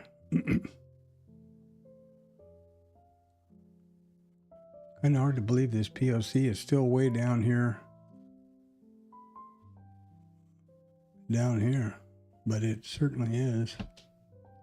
I thought this was a book map snafu, which happens frequently.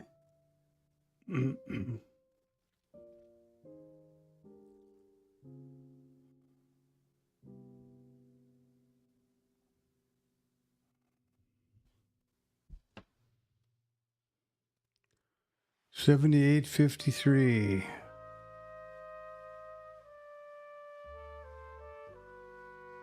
Got to get about 500 more contracts up here in order to be able to flip this thing up. Well, there they got the full session to come up.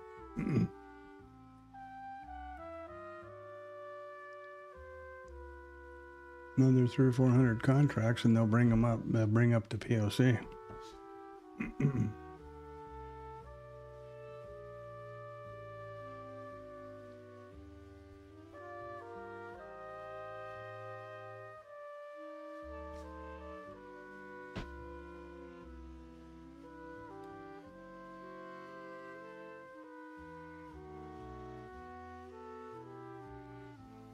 Why, I wouldn't know.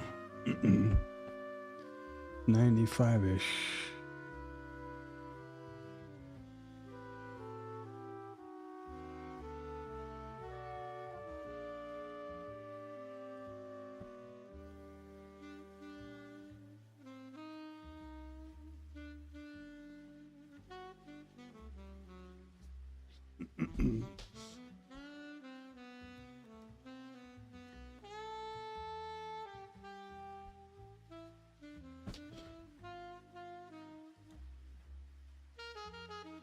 Oh, I know what I can do. I forgot about that. Can pull that apart. Yeah, I forgot all about that. And now my mouse is exactly the same levels, so I can I can go right down here on the MNQ, and there's my cursor line, or my crosshair, looking at these gex levels. There you go. I forgot all about that.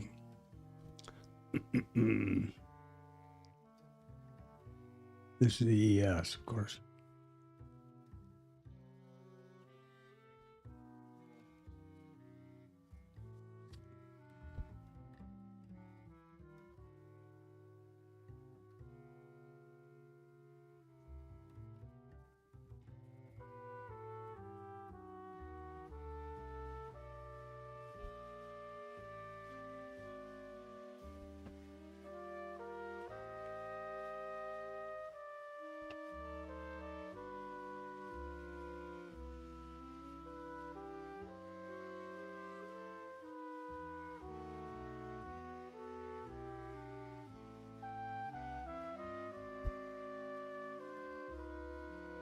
Mm.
On the ES here, there's a huge amount, 3,000 contract going to be required to migrate.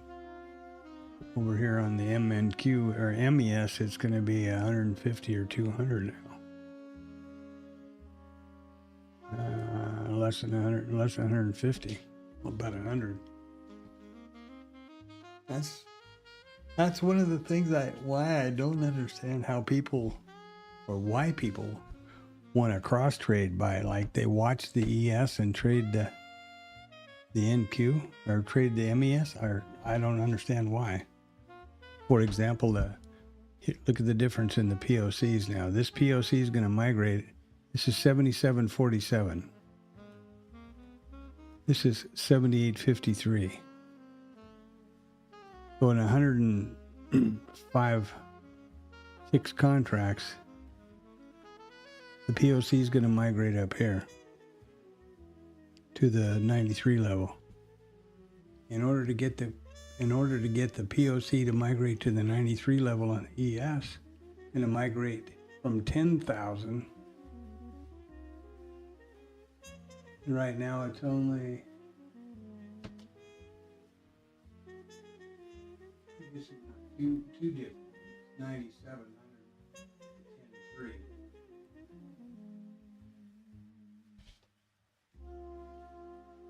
But it's, I'd say more. We'll see how quick they migrate together, I guess. That's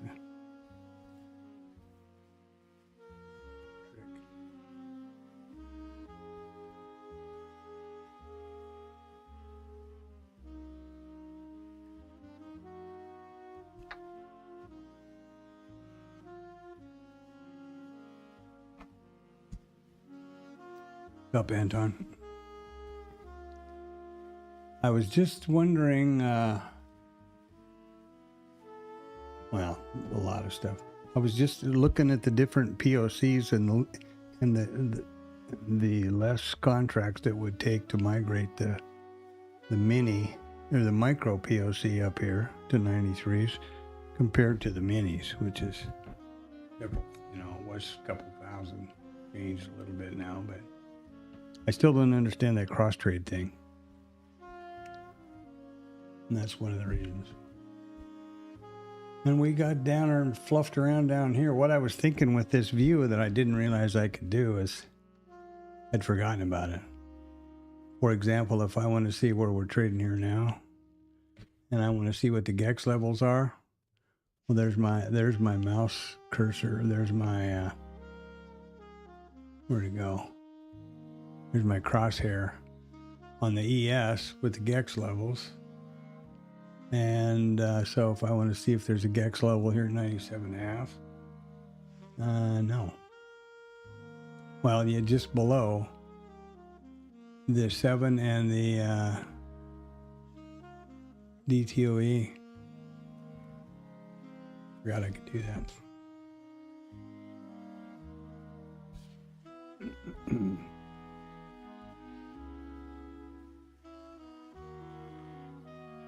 Now we've just migrated the RTH POC has migrated up to 97 quarter on both IRT and Bookmap.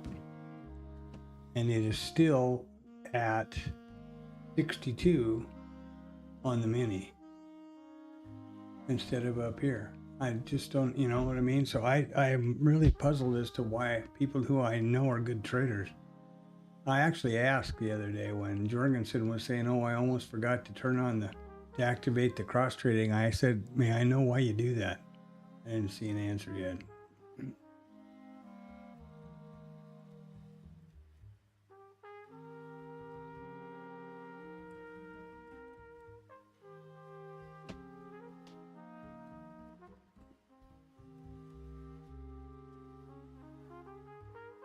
It's 1300 come.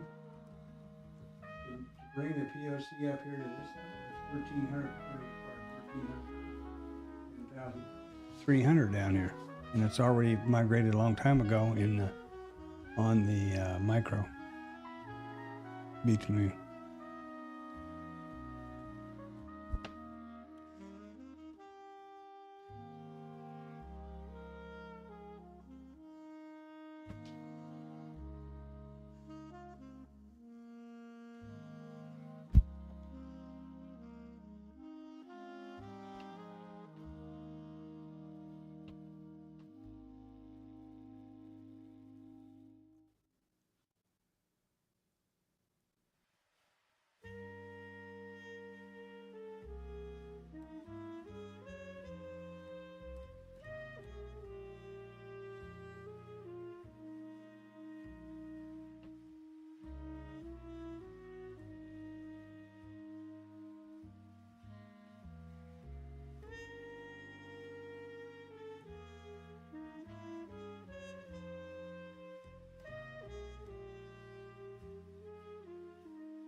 This seems to have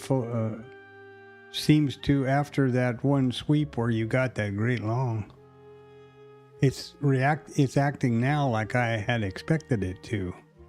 You know, here we tested up to it and blew down here, and now there's the big long, but then tested up, down, and up and down and up and down, and tested it all those different times. That's how I had conceived it was supposed to work. And here we come back up again within a little bit and turning around. And you can see it, all those places over here.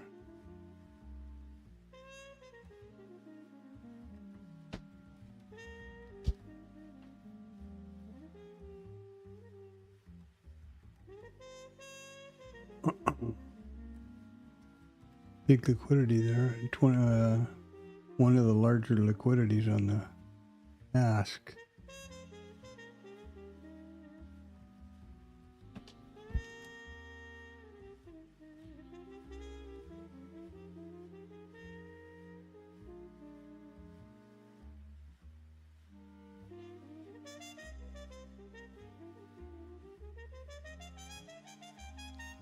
thought this thing was supposed to draw lines.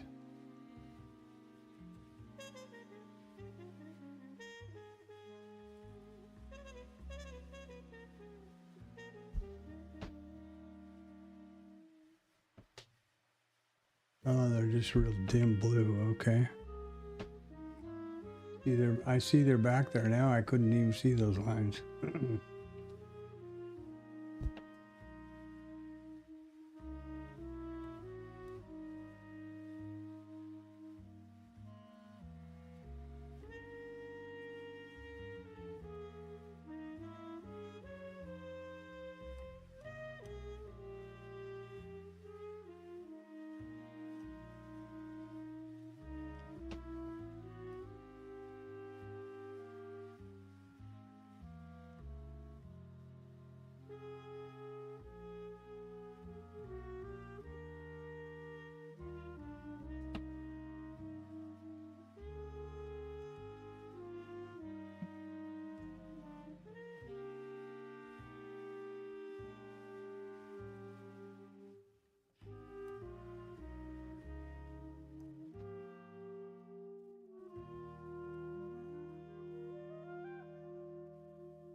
Well, the ES has a lot less volume than the MES in any day.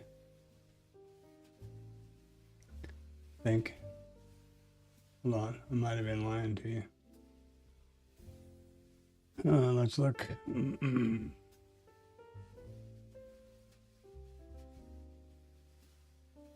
Well, the MES is 739,000. Come on, wake up. And the ES, oh yeah, there's more today. It's 900,000. Okay. But like that, you know, if you were going to be trading with them, how would you do that? There's the VPOX migrated and it's moving on, and everybody knows that except the ES. I just find it curious.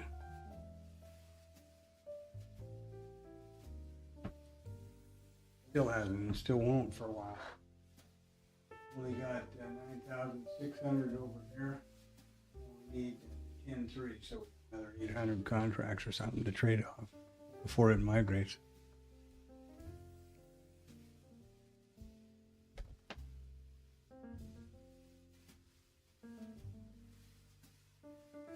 I don't know, just curious. I'll have to actually go back and look. I don't keep those Discords open, you know, so if somebody responds to me, then I don't really see to go back and look at them to see if I'm sure Jorgensen will, but I didn't see it.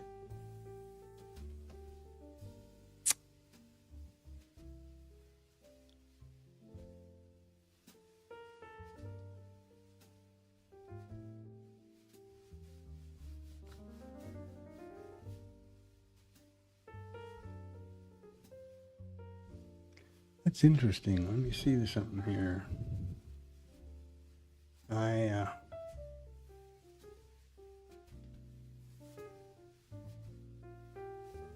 75,000.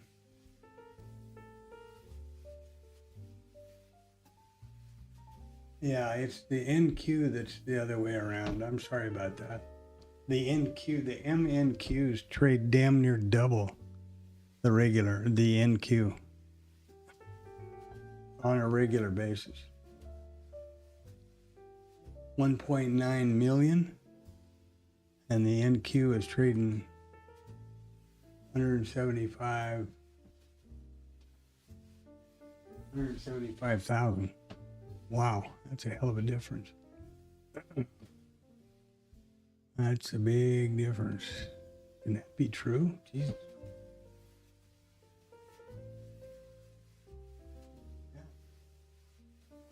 kind of hard to believe, isn't it? A million compared to 100 compared to 200,000.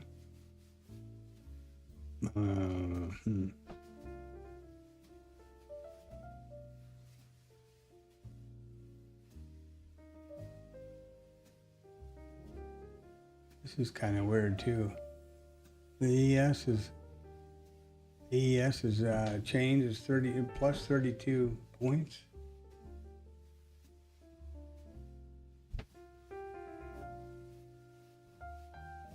Wow.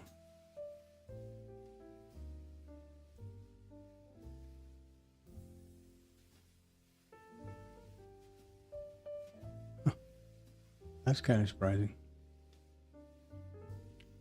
I knew I'd watched one of them that looked surprisingly different, and that's what it was. NQ, not the ES.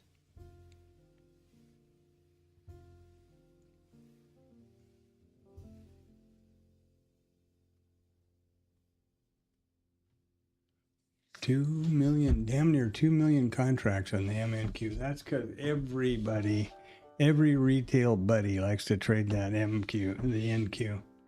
They want to be snake charmers. Then the micros are the ones that win. That's amazing.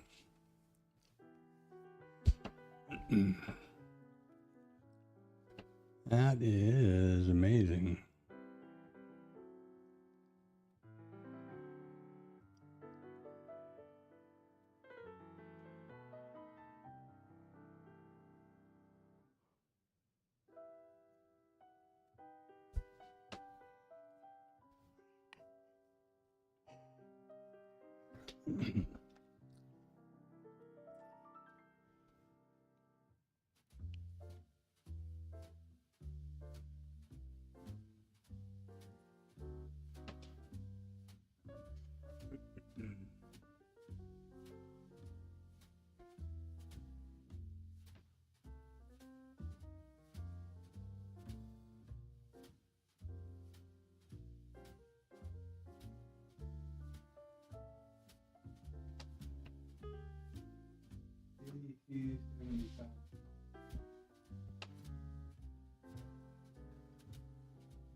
Yeah. POCs and stuff's all lines up with, well, it should, because it's, oh no, it's not. I was going to say with ATAS, but this is using DTN IQ feed delayed data. And my historical data feed is DTN IQ feed with my IRT and bookmap both. So yeah, it would be, that makes sense. That it would be real close to rhythmic.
Almost watching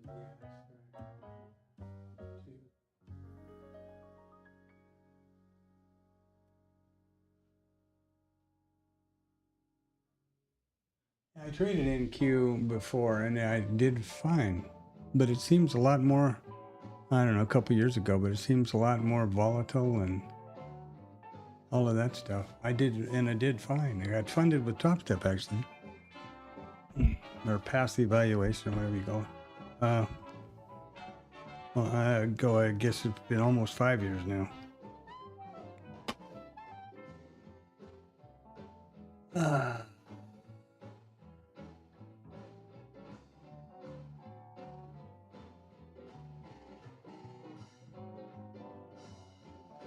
Yeah, it's, and if I'm not into, don't have any expectations that I'm going to take a trade, and the later it gets, now we're, well into the power hour, the less probability or less likelihood there is of that.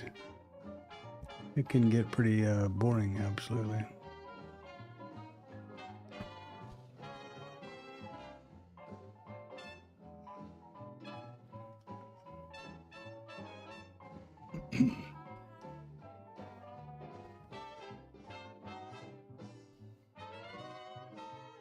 Trying to figure out whether I think I like this candlestick more intuitive for me, more meaningful than this price line, or not.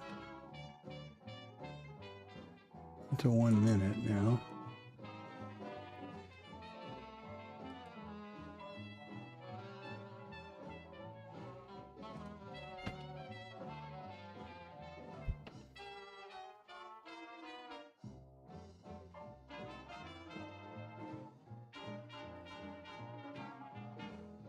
You gotta figure, right, that every one of these, wherever these greens and reds are together, there's a big jigsaw going on in that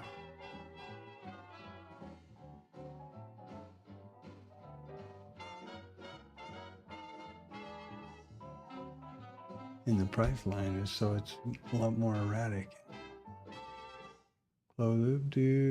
Essentially this is it. Open to close every time, but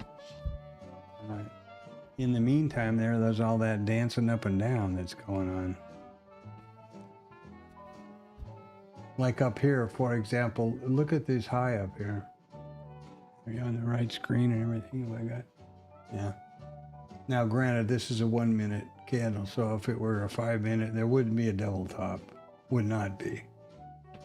And I just happened to notice there is, but this is consolidation. It runs up, it's a double top, and then this bar closes below. Okay, that's kind of a reversal signal, I think. Not a candlestick guy much, but, and then that seems pretty clear to me, as opposed to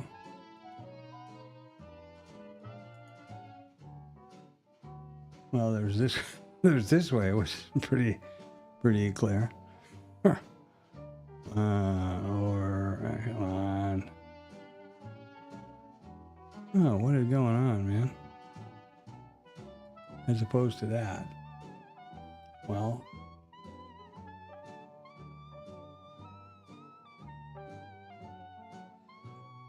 that's a point for sure.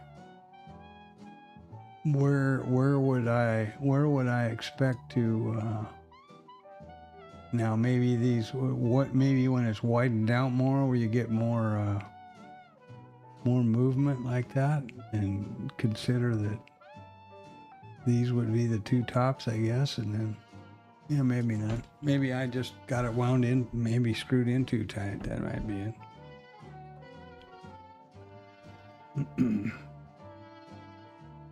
Now that POC is still not migrated on the ES.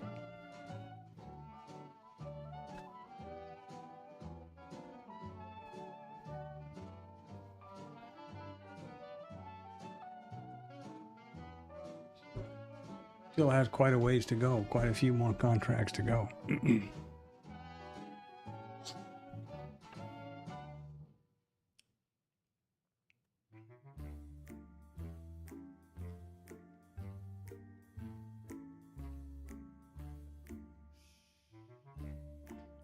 Well, about the only news blurb we've had all day was this here. It was so funny. I just had looked at the news and said, well, there's nothing going on. And the second I turned my head there was that. But that's the only thing I've seen all day.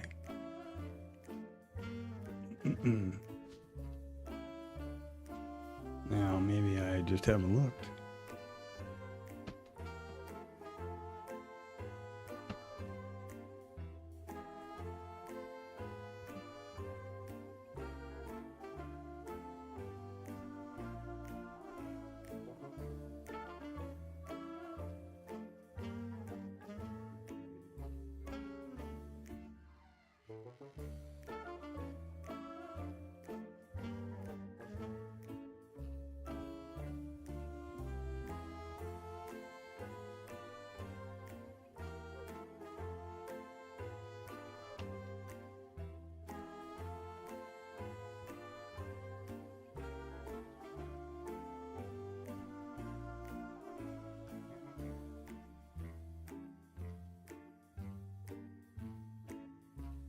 That damn diesel settles at 4.25 or 4.5 a gallon.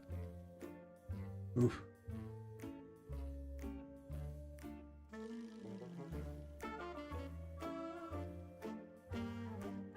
Oh, look at here. Nothing even happens about it. Iran and Iraq sign a comprehensive security pact. And it isn't read, nothing happens.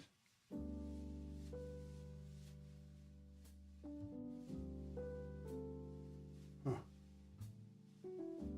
That's interesting.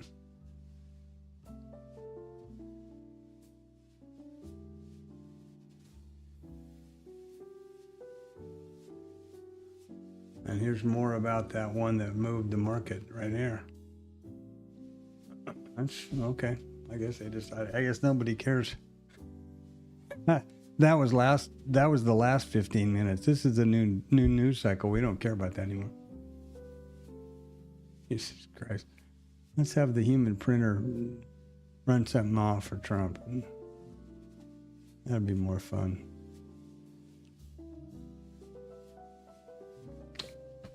So I don't know whether this is a good idea or not, but I'd forgot I could do it.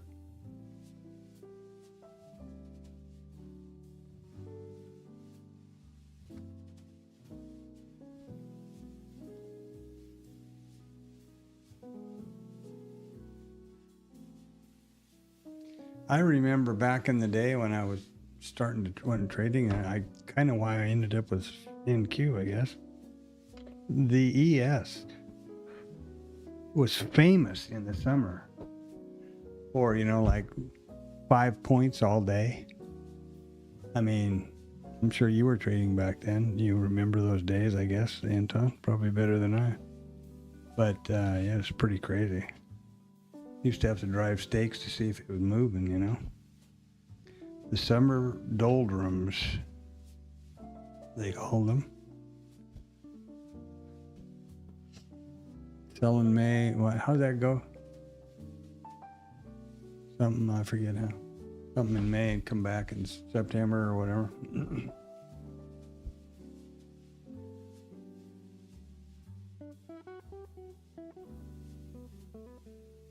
And I think probably a lot of the volatility that we're seeing is attributable to the geopolitical and more precisely political environment here. Stop and think about it.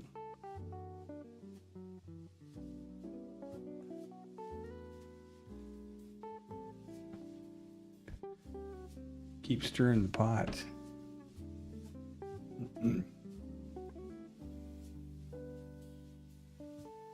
So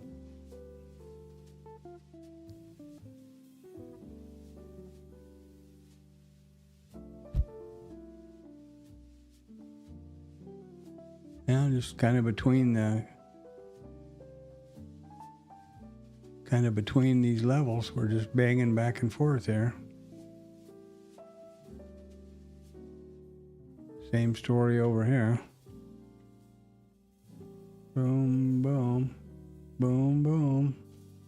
Boom, boom, boom, boom.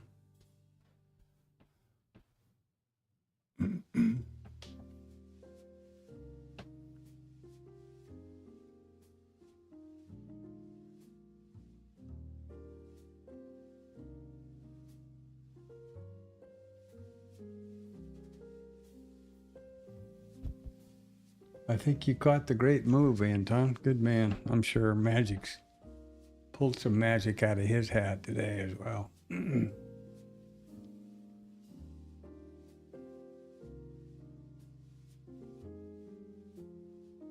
Yeah, exactly. And neither was the micros. Neither were the micros. I mean, yeah, all of that stuff.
Yeah, imagine back in the old days when we'd be trading the bigs, you know?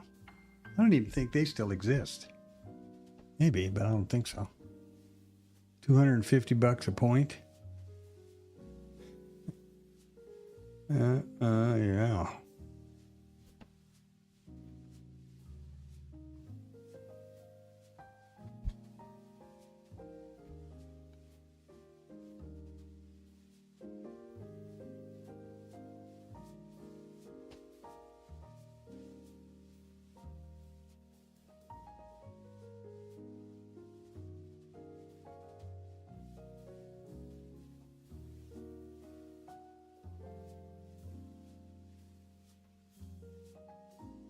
Well, they're going to just fluff around here and I don't know what, but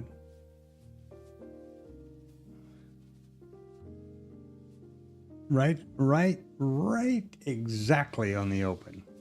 So this entire day has been one giant exercise in speculation and retail soup.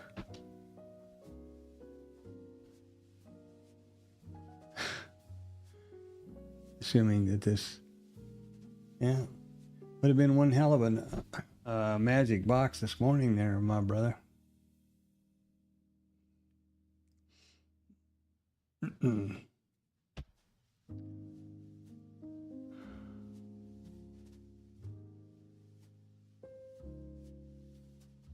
no news.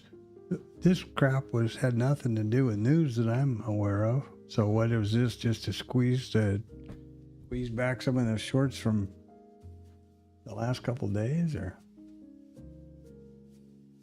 wow, maybe it's all around options expiration because these are all levels. I forgot. This is here's the gamma wall right up here at the top, and then the HVL and the HVL ODT. So this is all those options that are expiring right now today because it's the third Friday.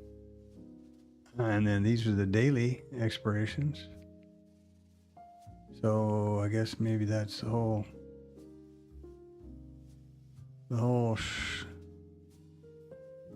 schmear, I guess.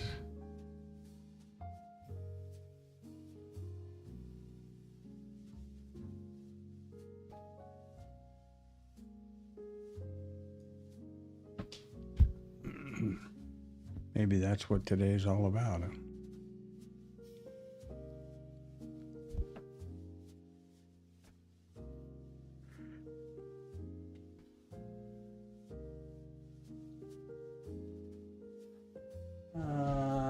Have a good one, man.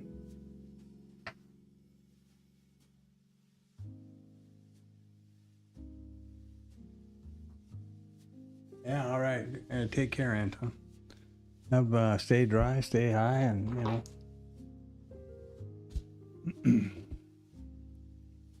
have a great weekend.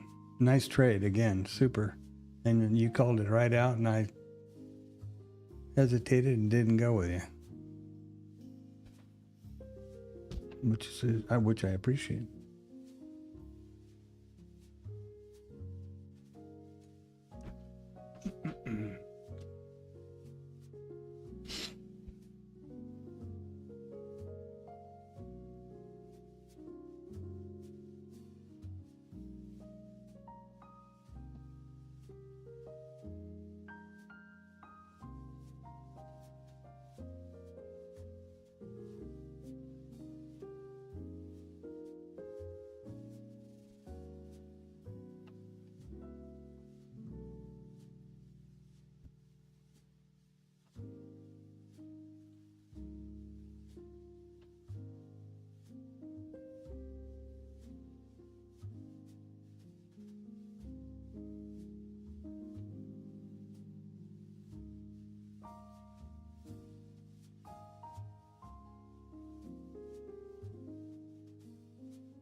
Magic, my brother. I hope things are good for you out there in sunny California. And good weather and all that stuff. Mm-mm.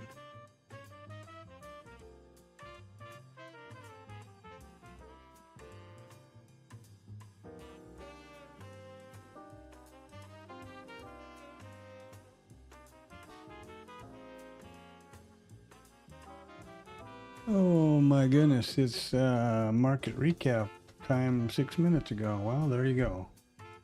So it ought to be pretty clear what we got going on today. It was basically all around. This is the IBs, and these are the GEX levels. So you can see where these GEX flips were and the reaction price had to them all day long. And then the next levels below seems to be a thing. There was really hardly any news today.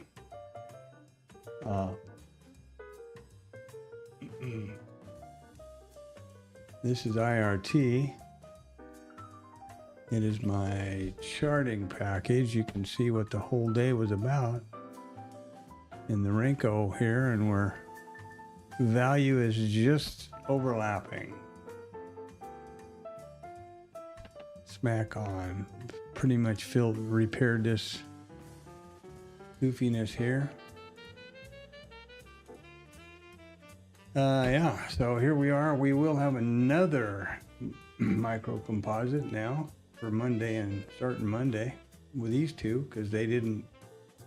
The way I do these micro composite charts is these are daily, RTH session only, MES. Wherever price overlaps, I pull the volume profile around them, and that generates the micro composite POC, the high and low volume nodes, etc. But if there's no overlappy, then there's no continue. So there's a gap here, and this is engulfing this one. So I'm not going to consider this little wick business here to be part of this micro composite. I just don't do it that way.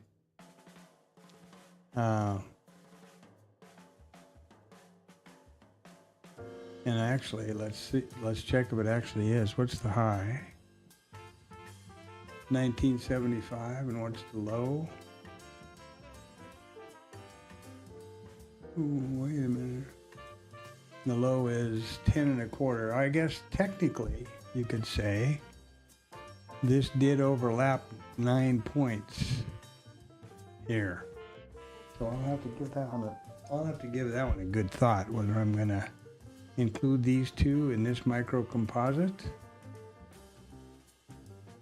I typically don't do it if there is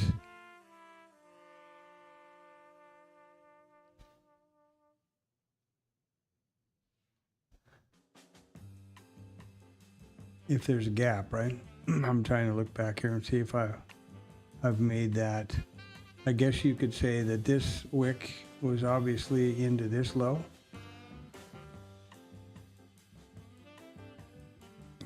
Anyway, I'll give that one some thought, but that's how it works. Light volume, I'm guessing. 76%, not so bad. The system had a fairly good day. This is about 90 handles. 90 ticks, I'm sorry. This one is closed for -17. This is just a visualization of the computer trading this strategy in the IRT simulated environment. So it's nothing to do with anything. And it only says 79 ticks down here because this old indicator that's still in IRT that plots these doesn't have the facility to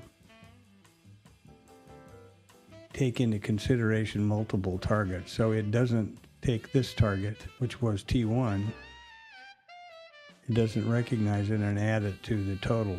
So there you go. So this trade from here to here is 78 ticks, 79 ticks. Plus here. So that's that. Yeah, okay.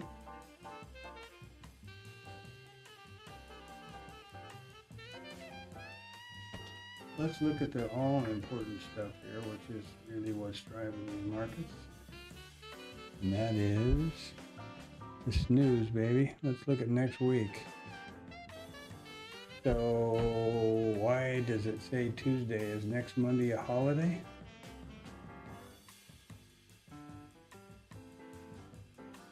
Or is there just no news on Monday?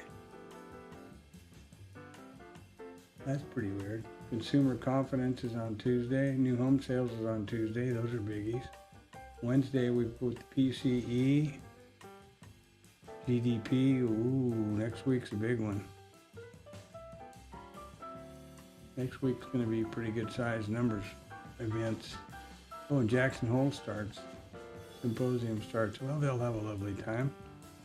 Initial jobless claims and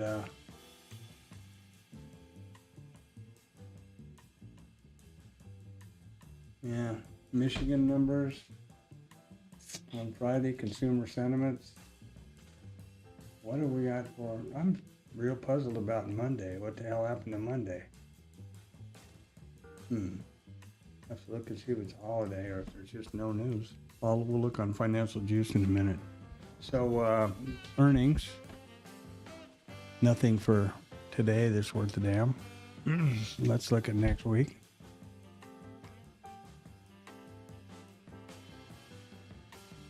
Hello. Let's look at next week. There we go. Well, this is still August 21st. I want to look at next week. Whew. Monday.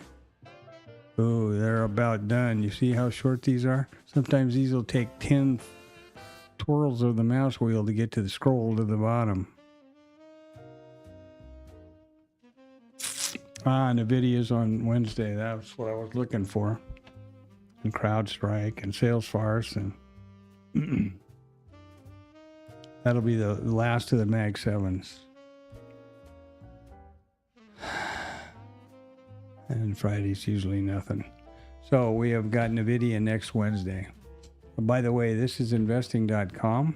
You can filter for whatever you want to do. Right here, wherever it went, right there. You can do, as you've just seen, look back, look ahead, look at today, look at yesterday.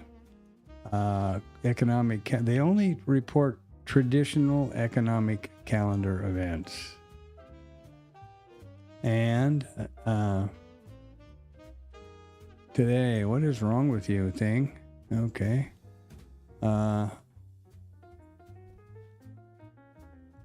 And if you don't know what S&P Global Manufacturing is, you notice that the event title turns into a URL if you hover over it. So you can find out all about it. And it's free. They're both free because I think that's important. And anybody can use them. And here we have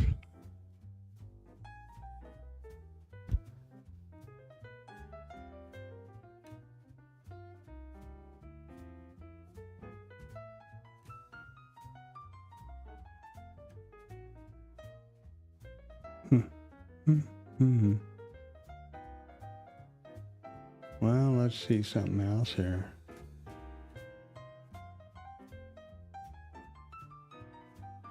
Yeah, nobody's. Here's the 24th. U.S. Treasury Secretary announcement tentative on the 14th. That's got to be a holiday. There's nothing from anywhere. I'll have to look into that and see if it's a bank holiday. I mean, a trading holiday. I don't know what holiday it would be, but they only have one event in Financial Juice, and there's nothing in investing.com. And anyway, this is the calendar, and over here will be the Squawk Box. And this is where we'll have the market on closing balance at $14.50 every day. This is risk neutral trading. It's my virtual trading journal.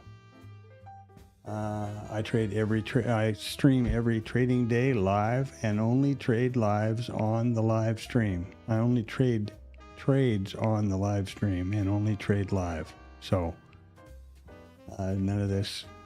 Oh, I did that. I made all that back after I got back on the platform after the stream ended. You know, none of that crap. Okay, I'm real curious now about the. I don't know what that is, but I'm not gonna bother right now.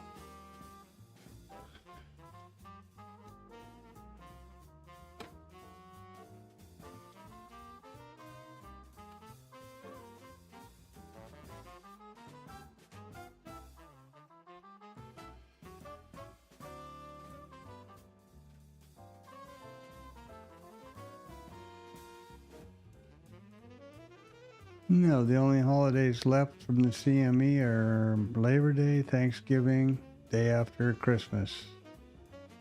Let's make sure about that, but I'm pretty sure. Equities, energy, grains. Wait a minute, where the hell is indices?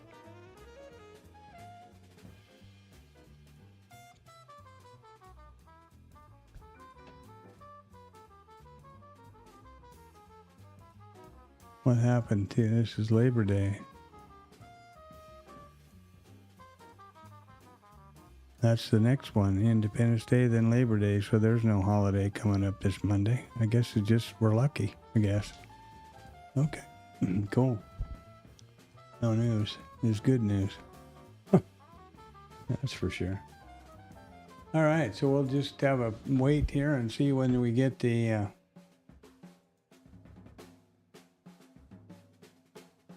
that news and the market on closing balance. And now we're going to pump up here a little bit. It looks like towards the ETH. Curious if they migrated. I don't think they have. Oh, they did finally migrate the POC finally. And the ES. Now we're getting right back up here to the GEX flips again, where I thought this was a real no-no thing that was heavily defended going into the close, cash close. I thought these were heavily defended. So, shows you what I know.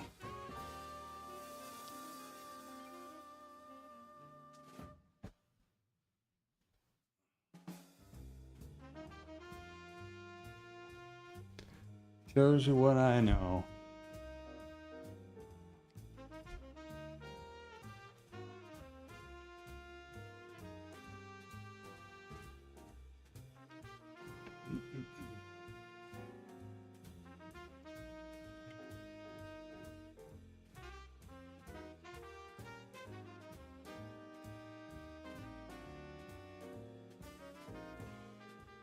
There are those GEX levels right there. And here's the next one up above up here. This is the this is the expiration strikes, not, you know, the monthly, not the daily. It's the third Friday of the month today, I think. And that's right at the overnight high. Oh, that's easy to remember.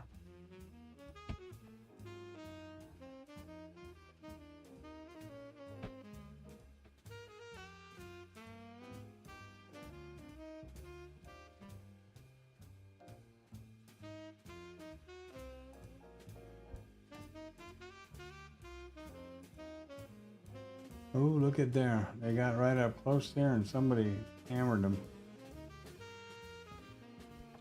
And they said, no, no, no. Thank you very much. You're not going to do that. And, yeah.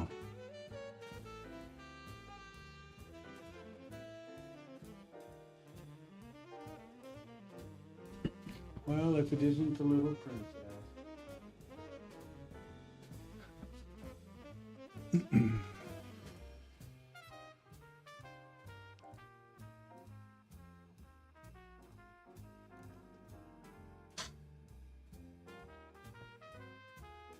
Yeah, it's pretty amazing how they get to those levels and get just shut down quicker than a little bit.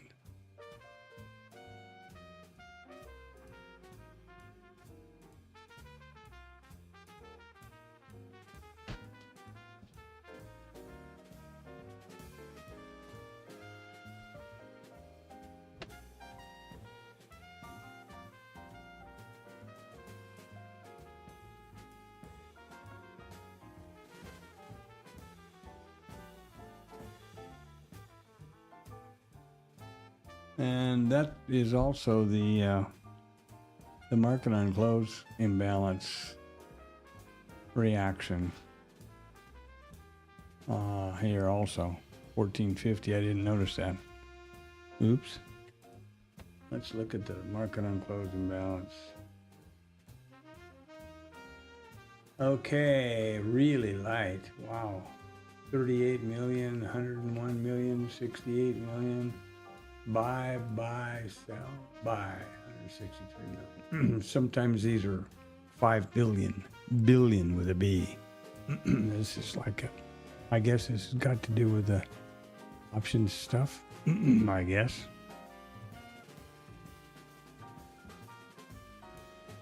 And I've got to Google this over the weekend. I want to see how, I hear there are people who can trade this. And these squaring up. What these are is these are, it's important to remember, these are the imbalance.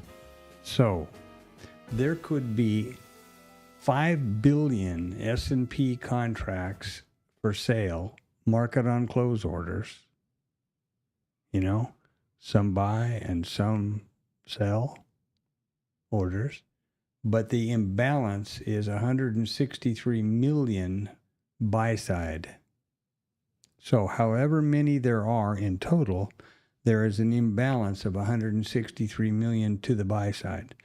Somebody wants to buy 163 million more contracts than are being offered.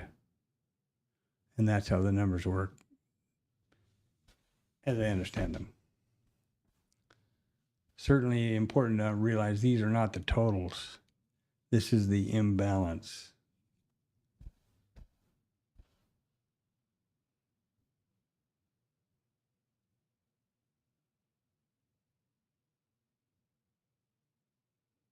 I would think that if there was buy-side imbalance, those dealers, somehow, if they can, would be trying to get the price lower.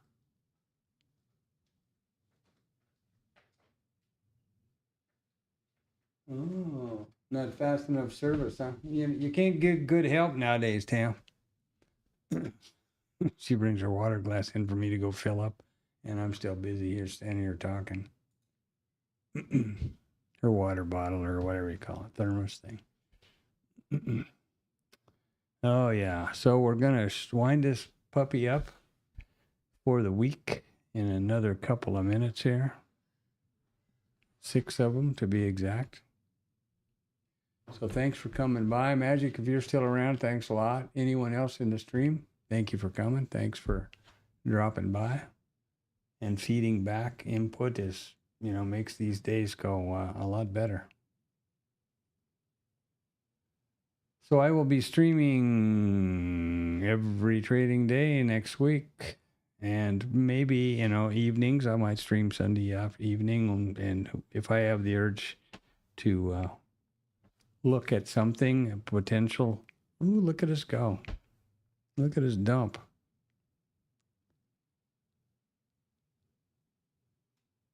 The reason for those, like Asia Orb streams and stuff is because my commitment to never take a trade off the live stream. So if I'm watching the screens and I see a trade setting up and I want to take it, I would be extra furious and curious and disappointed in myself if I didn't have a live stream going to take the trade. So that's the reason. And sometimes they're short. If there's nothing going on, it's, an hour or whatever. Well, okay, adios amigo. But that's the reason.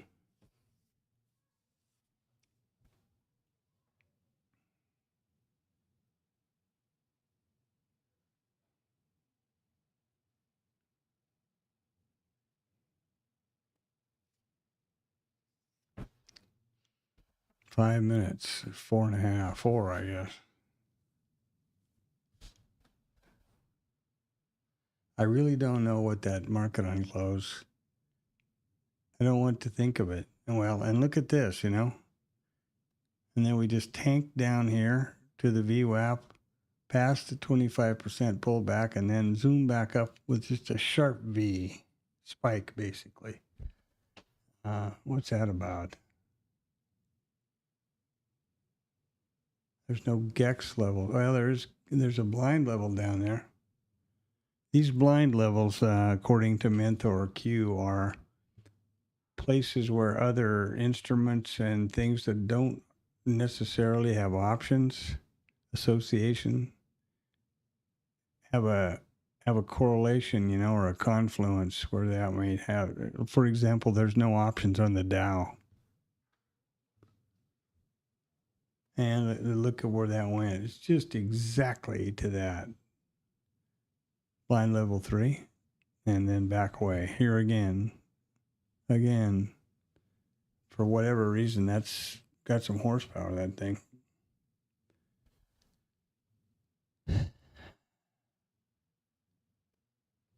But I don't, if there's no options associated with it, I'm not sure. I got to listen to them again or figure it out, because if there's no options associated with these levels, then why would there would not be any market maker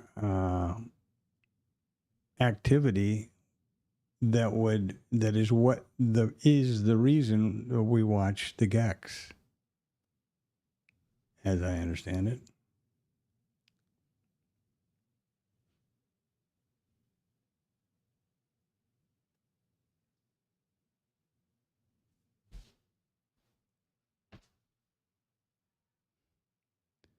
Two minutes.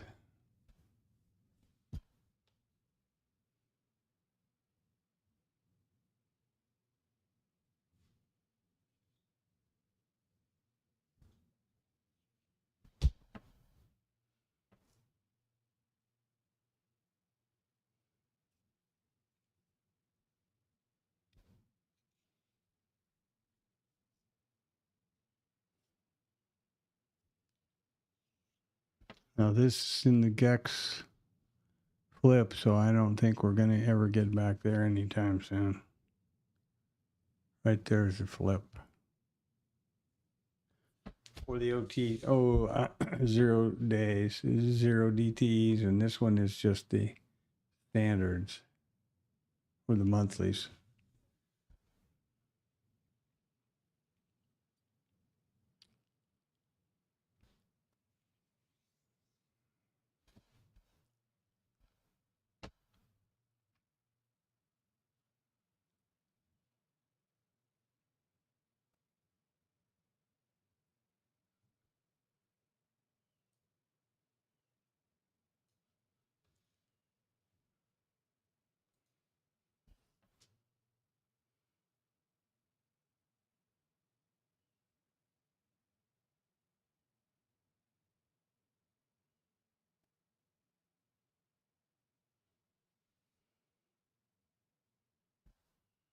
Look at there.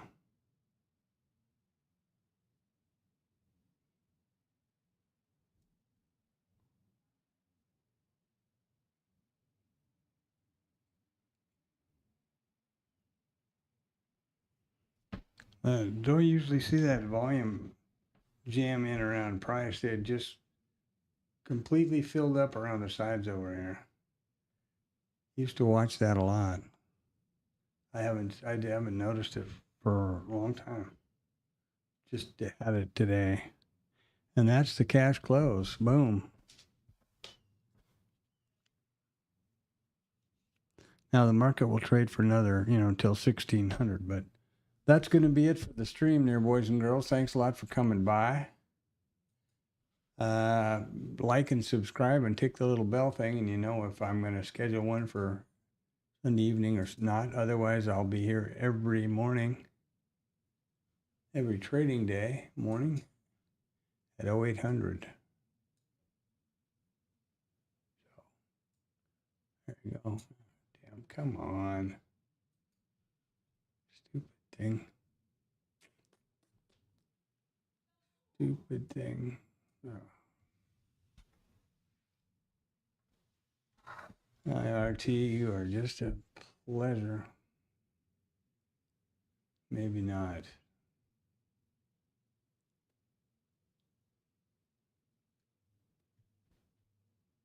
All right. Have a great evening. Have a great weekend. Safe, fun. Get out and get some exercise. Do something healthy. And I'll see you on Monday morning at 8 o'clock at the very latest. Otherwise, Sunday afternoon, Sunday evening. Take care. Magic, all the best. If you're still around, dude, have a good